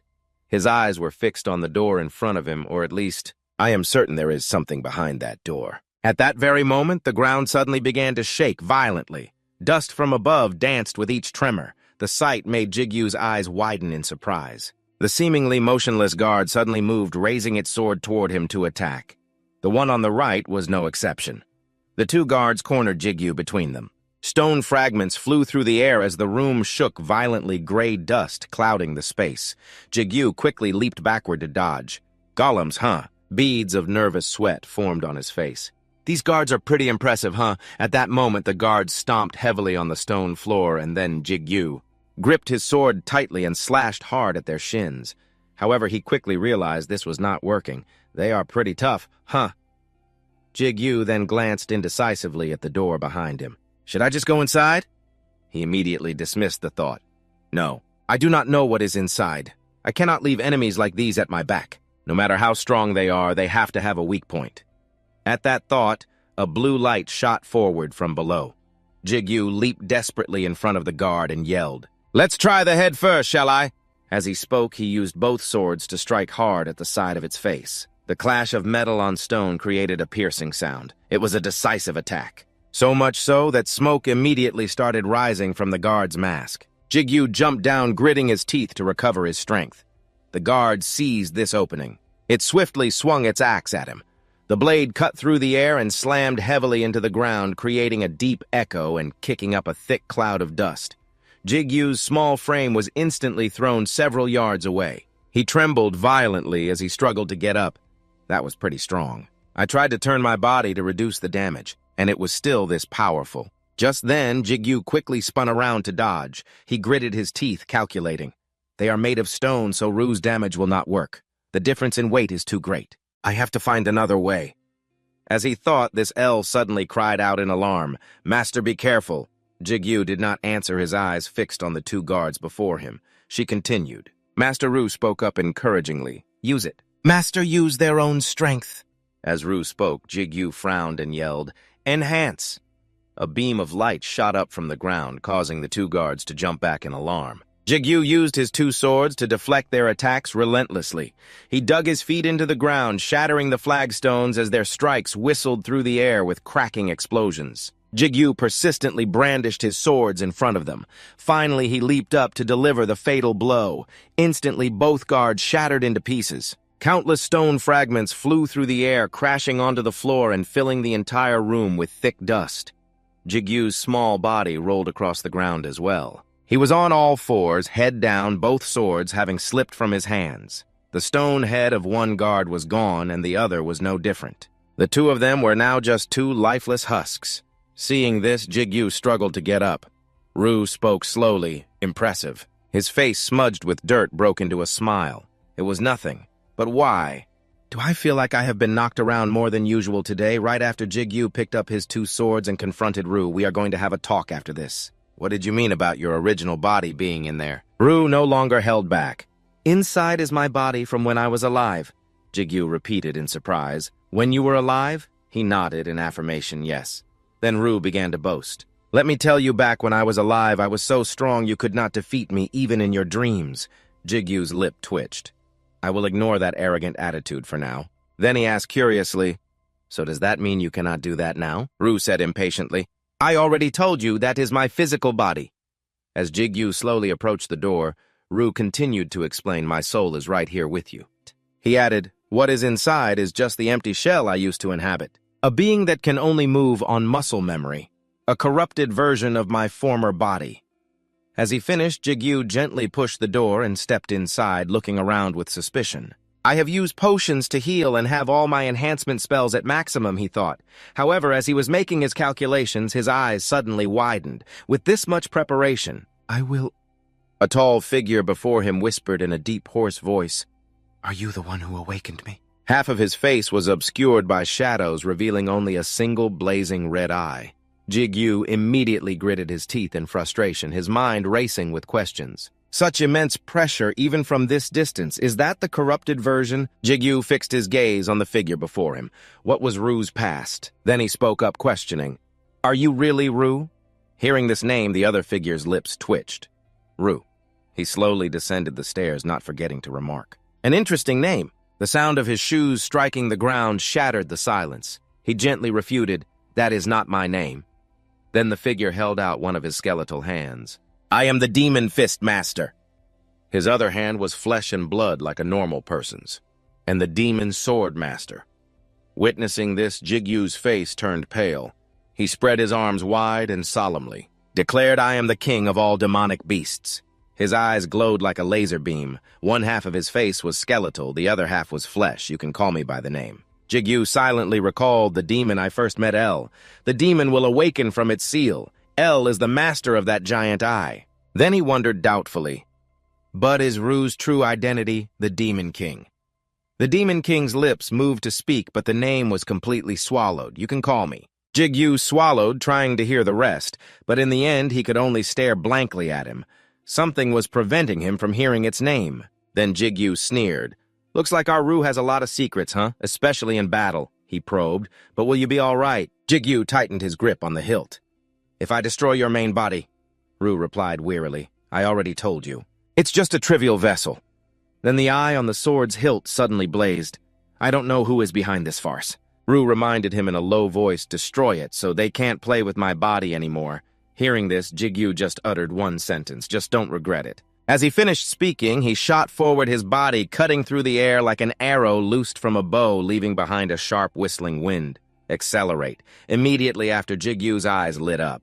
Power. Instantly, a deafening explosion erupted where the Demon King stood. However, he just stared at Jigyu with a mysterious smile at that moment. He rushed in front of the Demon King and planted his feet firmly. His sharp gaze scanned the area, trying to assess the situation. Of course, the Demon King made no move to evade. He even burst out laughing. Jigyu continued to swing his sword at him, unleashing brilliant energy that whipped through the air, but his slashes seemed unable to touch his body. The Demon King stood still as a statue, completely unfazed. Then the Demon King's eyes suddenly widened. Ru warned him, be careful. No sooner were the words spoken than a series of blazing red beams shot towards Jigyu from nowhere. He immediately leaped backward, successfully dodging the attack. Jigyu stood still, watching the thick black smoke billow in the air. He gritted his teeth, thinking nervously, it's strong. Don't get cocky. The Demon King, standing behind a phalanx of sharp sword points, couldn't help but remark, not bad. My guest. He continued to taunt, his voice sharp, but with just that, you won't even leave a scratch. At that moment, Ru hummed as if in agreement. Those words immediately reached Jigyu's ears. Hey, is that how you always talk? He gritted his teeth helplessly, telling himself, I'm annoyed, but it's not wrong. A huge problem right now is the endless walls of swords. At this rate, I won't be able to get close to it. The Demon King smirked, rubbing his chin as he probed. Is that all you've got for an attack? Finally, he suddenly snapped his fingers ominously. Then this time. A moment later, the multitude of swords stuck in the ground suddenly floated into the air. The Demon King excitedly proposed my turn. This sight immediately made Jigyu a bit hesitant. The countless sword tips, as if sharing a single will, simultaneously shot forward, tearing through the air, creating a murderous whistling sound. Instantly, a violent explosion rang out as if to shatter eardrums. Dust and smoke billowed in thick, suffocating waves, stained with the fiery orange glow of embers. A barrage of swords struck the same spot, but Jigyu was no longer there. Even the Demon King had to gasp in admiration. Oh, Lord. Quick as a flash, he had appeared behind him, raising his sword for a fatal blow, but the Demon King quickly noticed and calmly sneered. Are you really just that foolish? As he finished speaking, Jigyu swung his sword in waves, but he couldn't touch the Demon King at all. Moreover, that pile of swords had turned back towards him. Jigyu was in so much pain that he squeezed his eyes shut and screamed. In the end, he still managed to leap backward under the Demon King's gaze. Jigyu powerfully stabbed his two swords into the ground. Elwood called out in panic. Master Branthurst also spoke up. Master, are you all right? Then Ru urgently prompted, it's coming, get ready. As the words fell, dozens of sword tips once again rushed towards him. Jigyu continuously swung his sword to block their path amidst the dense smoke and the grating sound of clashing metal. He gracefully dodged, moving as lightly as the wind, weaving through the deadly attacks by a hair's breadth. Jigyu thought anxiously, this attack is much more annoying than one big, powerful blow. It's like I'm facing dozens of swordsmen at once. At that moment, he recalled the Demon King's words, I am the master of demon swords and the king of all demons. Thinking of this, Jigyu hurriedly shouted, Ru, they're demon swords, right? Ru replied, they are low level, but they are all demon swords. While frantically blocking the swords, he probed like how El absorbed Canlian. Can you try to do something with these? Ru spoke, sounding dejected. If I could, I would have done it a long time ago. Then he explained helplessly, I can't do much right now. This place provides a lot of power. The Demon King's eyes were full of provocation. Ru added grimly to that body more than to me. Hearing this, Jigyu's spirit faltered. He couldn't help but curse. Damn it, meanwhile, the swarm of swords continued to multiply, growing ever more numerous. Ru suddenly offered an idea, but because this place is special, perhaps I can lend you a little power. Jigyu felt like he had grasped a lifeline. Your power. Ru continued to urge, just give me some time. Immediately, Jigyu muttered time. As he spoke, the ground beneath his feet suddenly gave way, causing him to slide backward. Then Jigyu brought his sword behind his back. You think. He mustered all his strength and swung his arm forward, repelling the sharp swords. It's that easy. Jigyu's gaze became extremely sharp and serious. He gritted his teeth and raised an eyebrow, trying to observe the current situation. Finally, Jigyu started running in circles to distract the swarm of swords. Behind him was a dazzling blue mass of energy. The Demon King stood motionless, watching the scene before him, then let out a breath. His eyes lit up ominously. How interesting. At that moment, Jigyu's face was tense. Each sword continued to charge madly towards him. Jigyu ran quickly, dodging the blazing flames that pursued him to buy more time. He asked urgently, how much longer do you need? Ru hesitated just a little longer. Jigyu's eyes gradually filled with panic and fear. He urged hurry up. The Demon King watched as if enjoying a comedy. His every sword strike was completely contrasting with Jigyu's small, solitary figure. He was still being pushed back and couldn't stop. Finally, Jigyu shouted, causing Branthurst to glow brightly in reflection. As he finished speaking, an explosion immediately erupted, sending the swords flying in all directions. Seeing this, the Demon King let out a surprised, "Oh!" They all fell chaotically to the ground, creating a piercing metallic sound.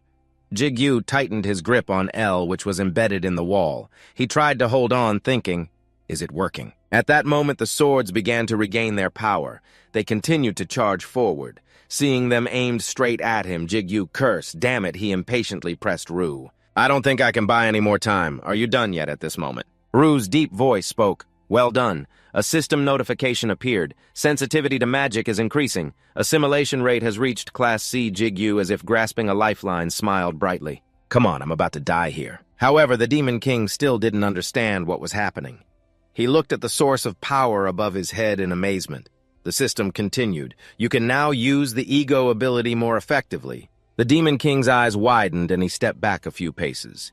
How can that human use that power? From within the smoke, a dark figure gradually emerged. You have learned death arts from Ru. His eyes shone with a deadly light.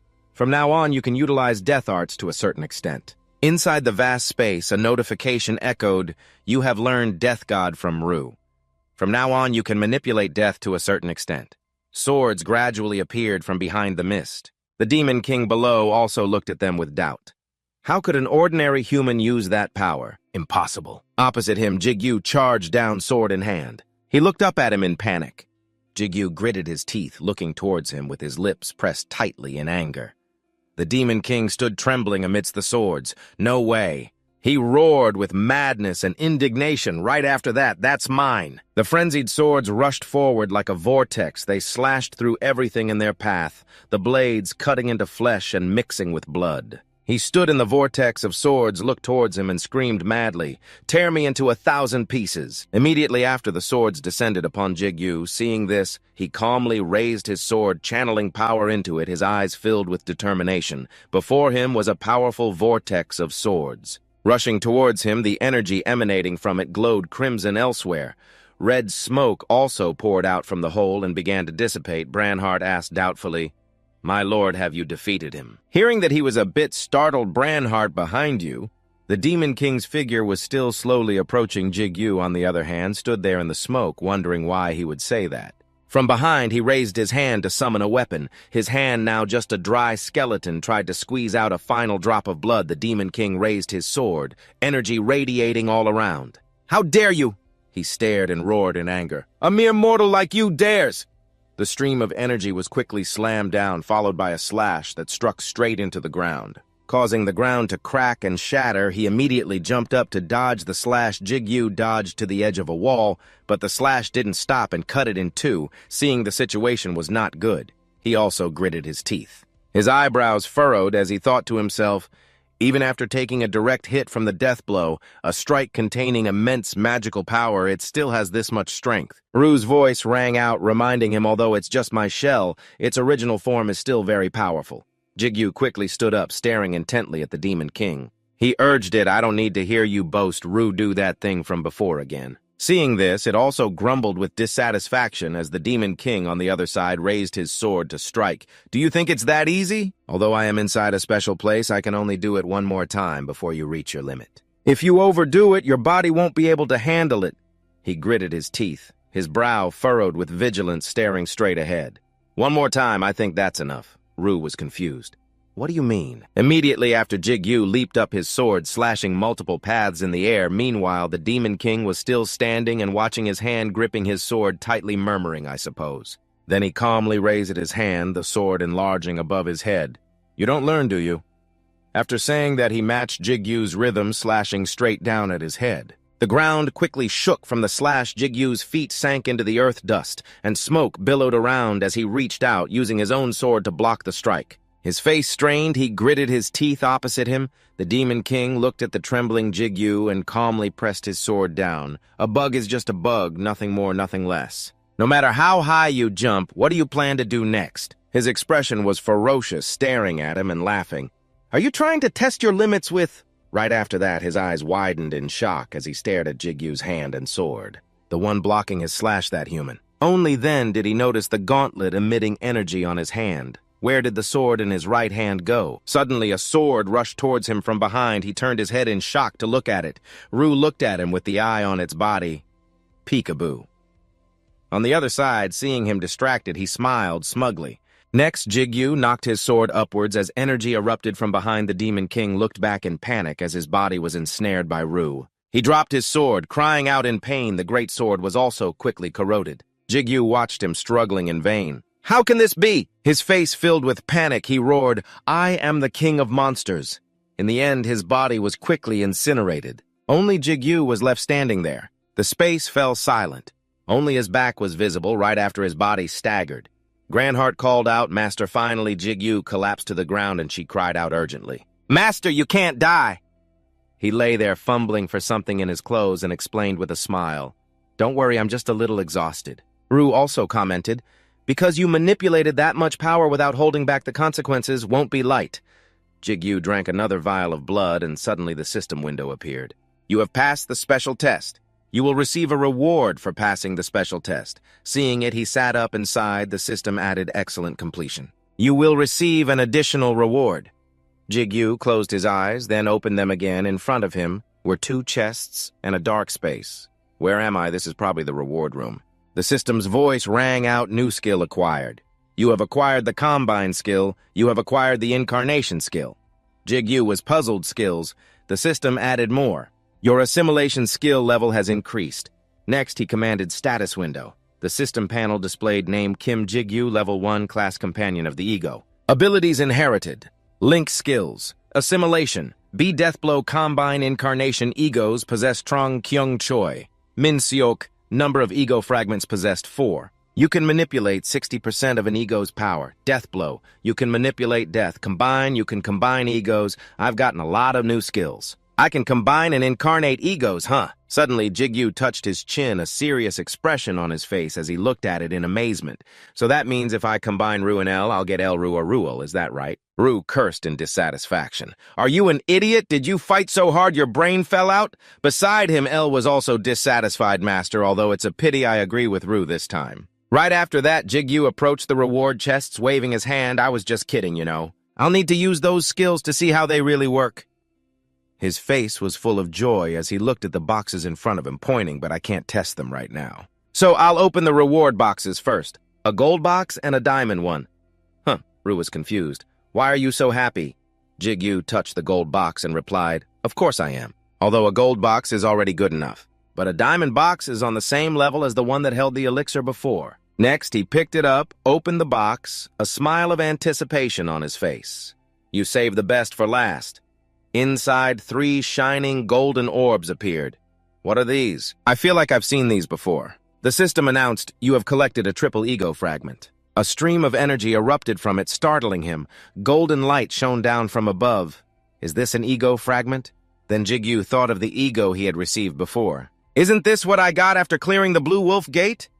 At this point, Jigyu looked at it with suspicion. Why do these exist inside the tower, too? Suddenly he sighed and put it down. Oh well. It doesn't matter, I'll figure out how to use them sooner or later. Next, Jigyu looked at the box beside it. Now for the diamond box. Granhart also spoke up. I'm so excited, Master. His face full of excitement, he opened it. I wonder what it is this time, another elixir. His eyes froze inside were a few bone fragments. What on earth is this? Bones, the ring on Jigyu's finger, sensed something and emitted energy. He looked at it, puzzled. Rue, what's wrong? It hesitated. Did they really have to go this far? Hearing that he also looked on with suspicion, Rue was crying silently. Jigyu stood there stunned and confused. Rue revealed, this is a part of my real body. After that, at a large building reaching the 30th floor. People bustled by on the street, a coffee shop under the direct control of the Association Soundproof Room Takeaway Discount Americano Cafe Latte Mint Choco Latte. The room was completely isolated from the outside. Jigyu sat with his arms crossed, looking at Rue opposite him, then smiled amicably. Now it's time I heard the whole story. Opposite him, Rue lay there silently. He was confused. Until now, why did you... Wait, that's not what I should be asking you. Jigyu looked at it with suspicion. Who are you seeing that it could no longer be hidden? Rue calmly explained, as my body said, I am the Lord of all demons. He calmly replied, the Lord of all demons, huh? Next he recalled what he knew. That very powerful guardian god was just a low-level demon, just estimating the power of the demon.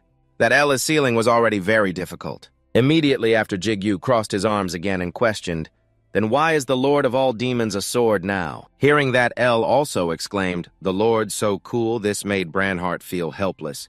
Suddenly it asked him, do you know what an entity with an ego must do to endure eternity? He looked at the glass of water, confused. A smartphone. Rue interrupted. You must forget. Jigyu repeated in disbelief.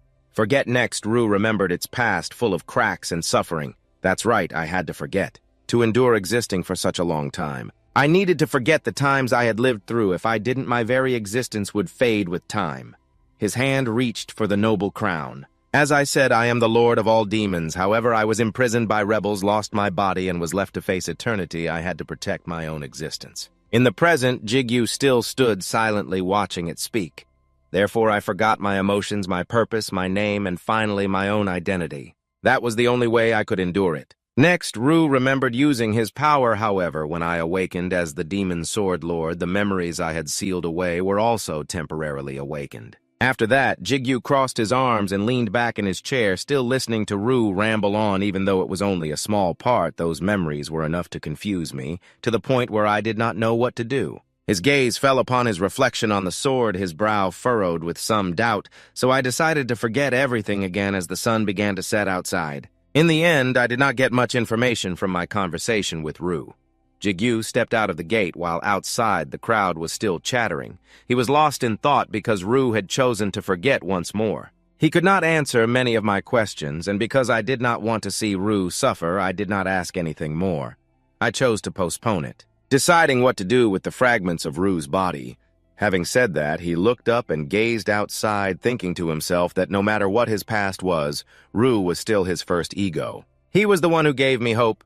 We just need to create new memories for him. Right after that, Jigyu also left under the twilight sky, muttering to himself, today I will just go home and rest, because tomorrow is going to be very busy. Elsewhere at the director's office, the sound of incessant typing on a keyboard. The door opened. Inside the room, with the clacking sound of the keyboard, only the monitor was lit up. Xiong-hun walked in from outside with a hesitant look. Director. On the other side, Tai-shik also looked up. Oh, Xiong-hun. His face was still glued to the computer, his hands typing non-stop. You worked hard today. You can go home now, Xiong-hun stammered. It is not that. He approached and whispered, I know you are very busy with the Smart Guild matter, but are you not planning on getting off work? You stayed here all night yesterday, too. Tai-shik's face was haggard with dark circles, his expression frantic as he typed, making the other man feel helpless. I want to finish this tonight. Energy was still being channeled into his hands. The keyboard was being pressed continuously without stopping. He reminded him, Are you using mana even for office work? I know you are in a hurry, but why do you have to go this far? Right after that, Tai-shik slammed the enter key once. His face full of excitement, he lifted his hands, then smiled at Seong-hun and announced, "Tomorrow I get to meet Soo-jin. Oh no. Tomorrow I have to attend Jigyu's housewarming party." After that, the group stared wide-eyed and open-mouthed in bewilderment. Jigyu smiled excitedly. "Come on in, guys." The group entered the awesome basement. Branhart spoke up. "Hello, my name is Branhart." Beside him, El also replied, "Branhart, only the master can hear our voices." Han-yoon asked doubtfully, "Is this really your house?" Jagun grinned. "With a place like this, I would not be surprised if someone was living in your basement." Jigyu gave a forced laugh. "Of course not, although my house really does have a basement." Beside him, Seong-gu looked around. "But your house is really amazing." He added, "Compared to this place, our guild headquarters is just an abandoned building." Beside him, Siop also grumbled. What, seeing them like this? He could only laugh awkwardly. Jigyu's hand touched the doorknob, urging stop arguing and hurry inside. The door opened. Inside, Soo-jin smiled at them. "Welcome."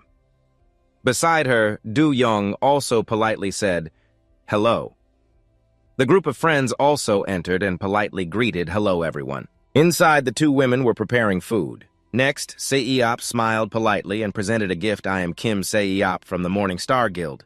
Soo-jin took it. "I have heard a lot about you from Jigyu. My son is not very reliable, but please take care of him." Hearing that, he looked up in shock. "What son?" She looked at them confused. "What is wrong?" The whole group was stunned. "Oh, nothing." Do-young looked at her doubtfully. "I was sure you were his older sister because you look so young." Hearing that, she also smiled happily. "Thank you," she added. "Please make yourselves at home while I finish preparing the food." He also replied politely, "Then we will make ourselves at home." From behind, Do-young came forward and called out. Hey, Jigyu also turned to look. "Did not Suk-gu come?" He looked at her confused.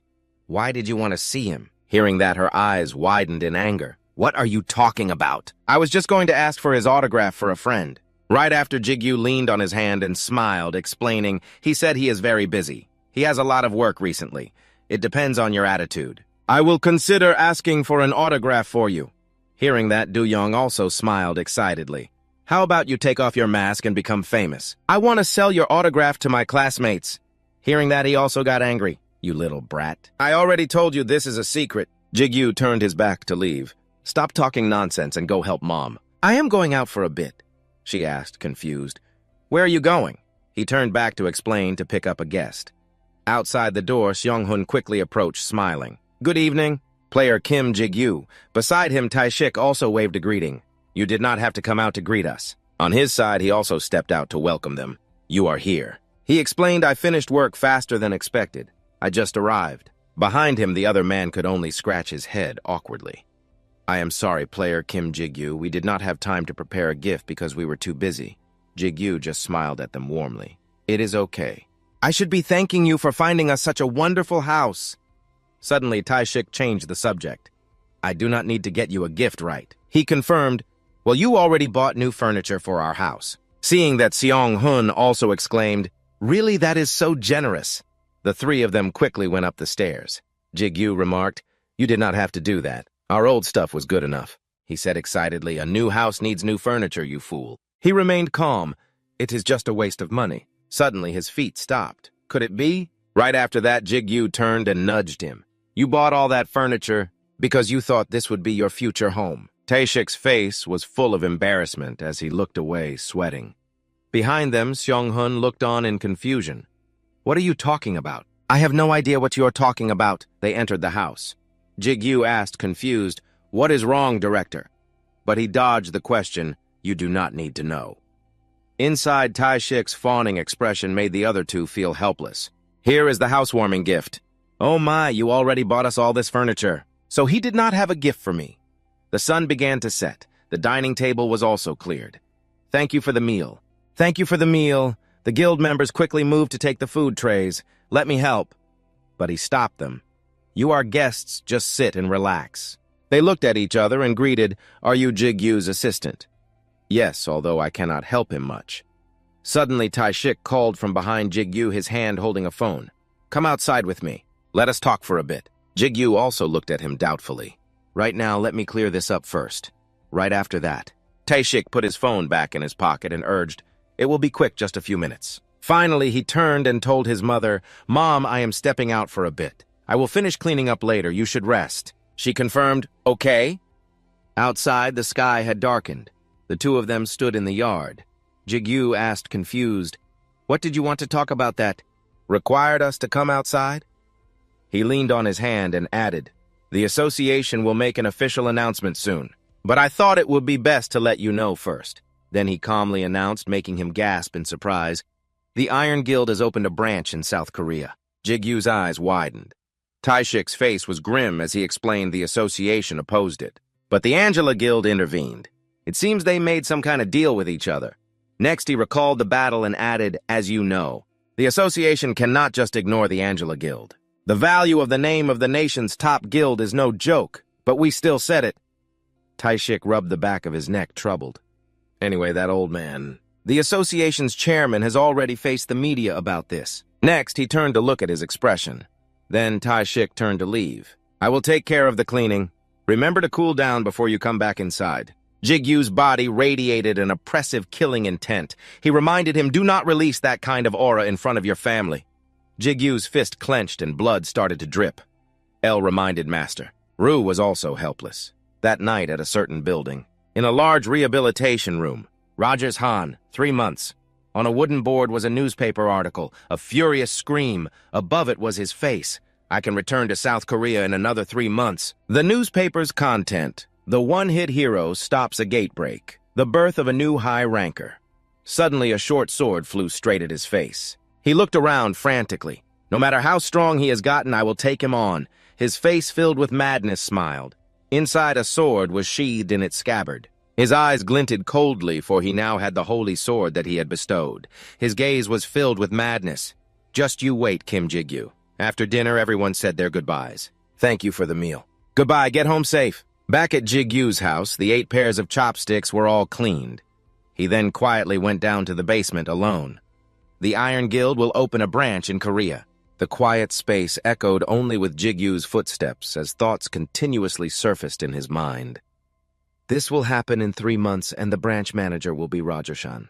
Jigyu carefully pulled the doorknob. My chance for revenge has come sooner than I thought.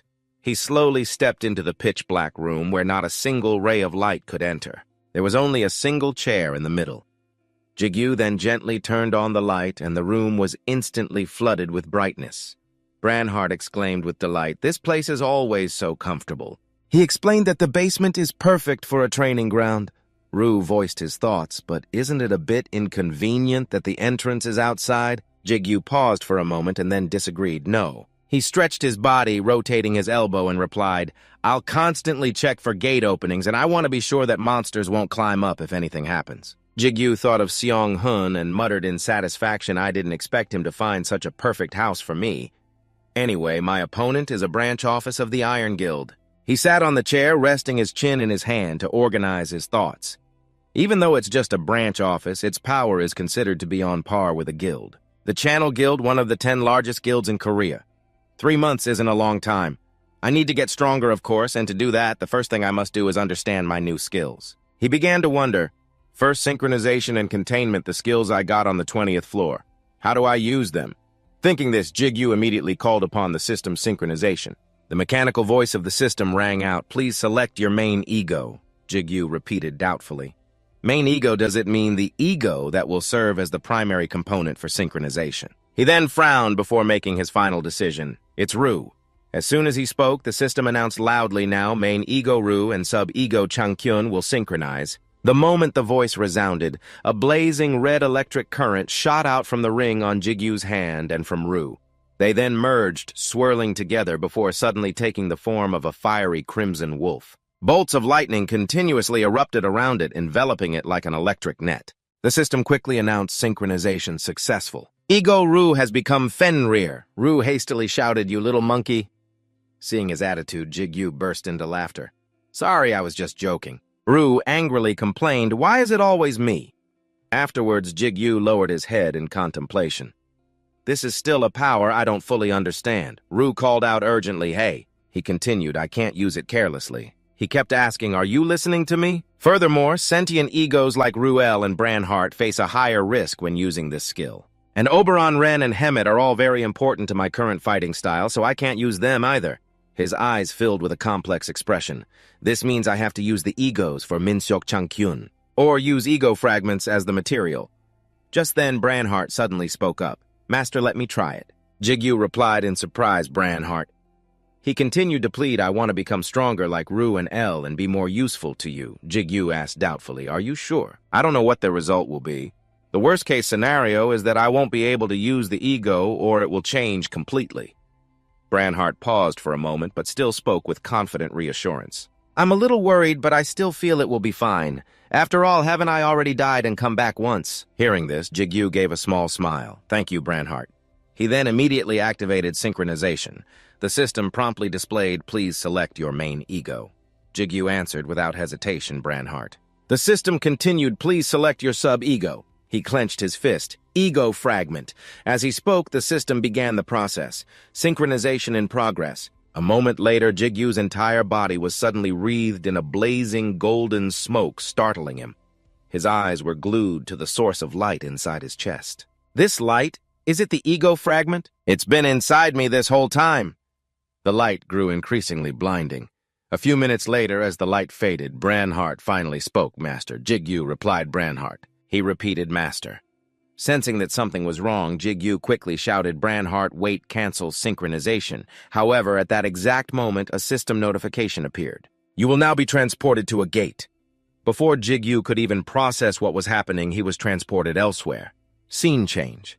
It was now night, the sky shrouded in ominous clouds. The mournful cry of a crow echoed in the distance, a bad omen. Jigyu looked around dazedly. The ground was littered with tombstones. He mumbled hesitantly. This is... El guessed it looks like the gate from last time. Ru was also curious. So are we inside that brat? Just then, the mechanical voice of the system sounded again. Branhart and the ego fragment have successfully synchronized. Branhart's gate may be influenced by the ego fragment. Jigyu tilted his head in confusion.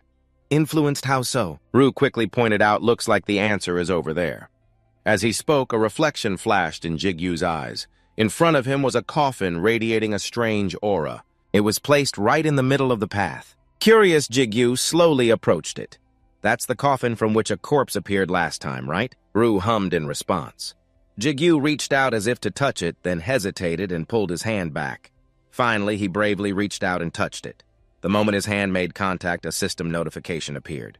This gate does not have a guardian. You can create a gatekeeper with the synchronized ego fragment. Please set up a gatekeeper. Hearing this, Jigyu froze in utter shock. He closed his eyes, thinking, monsters are appearing in my head. I have to choose one of them. He remembered the available options.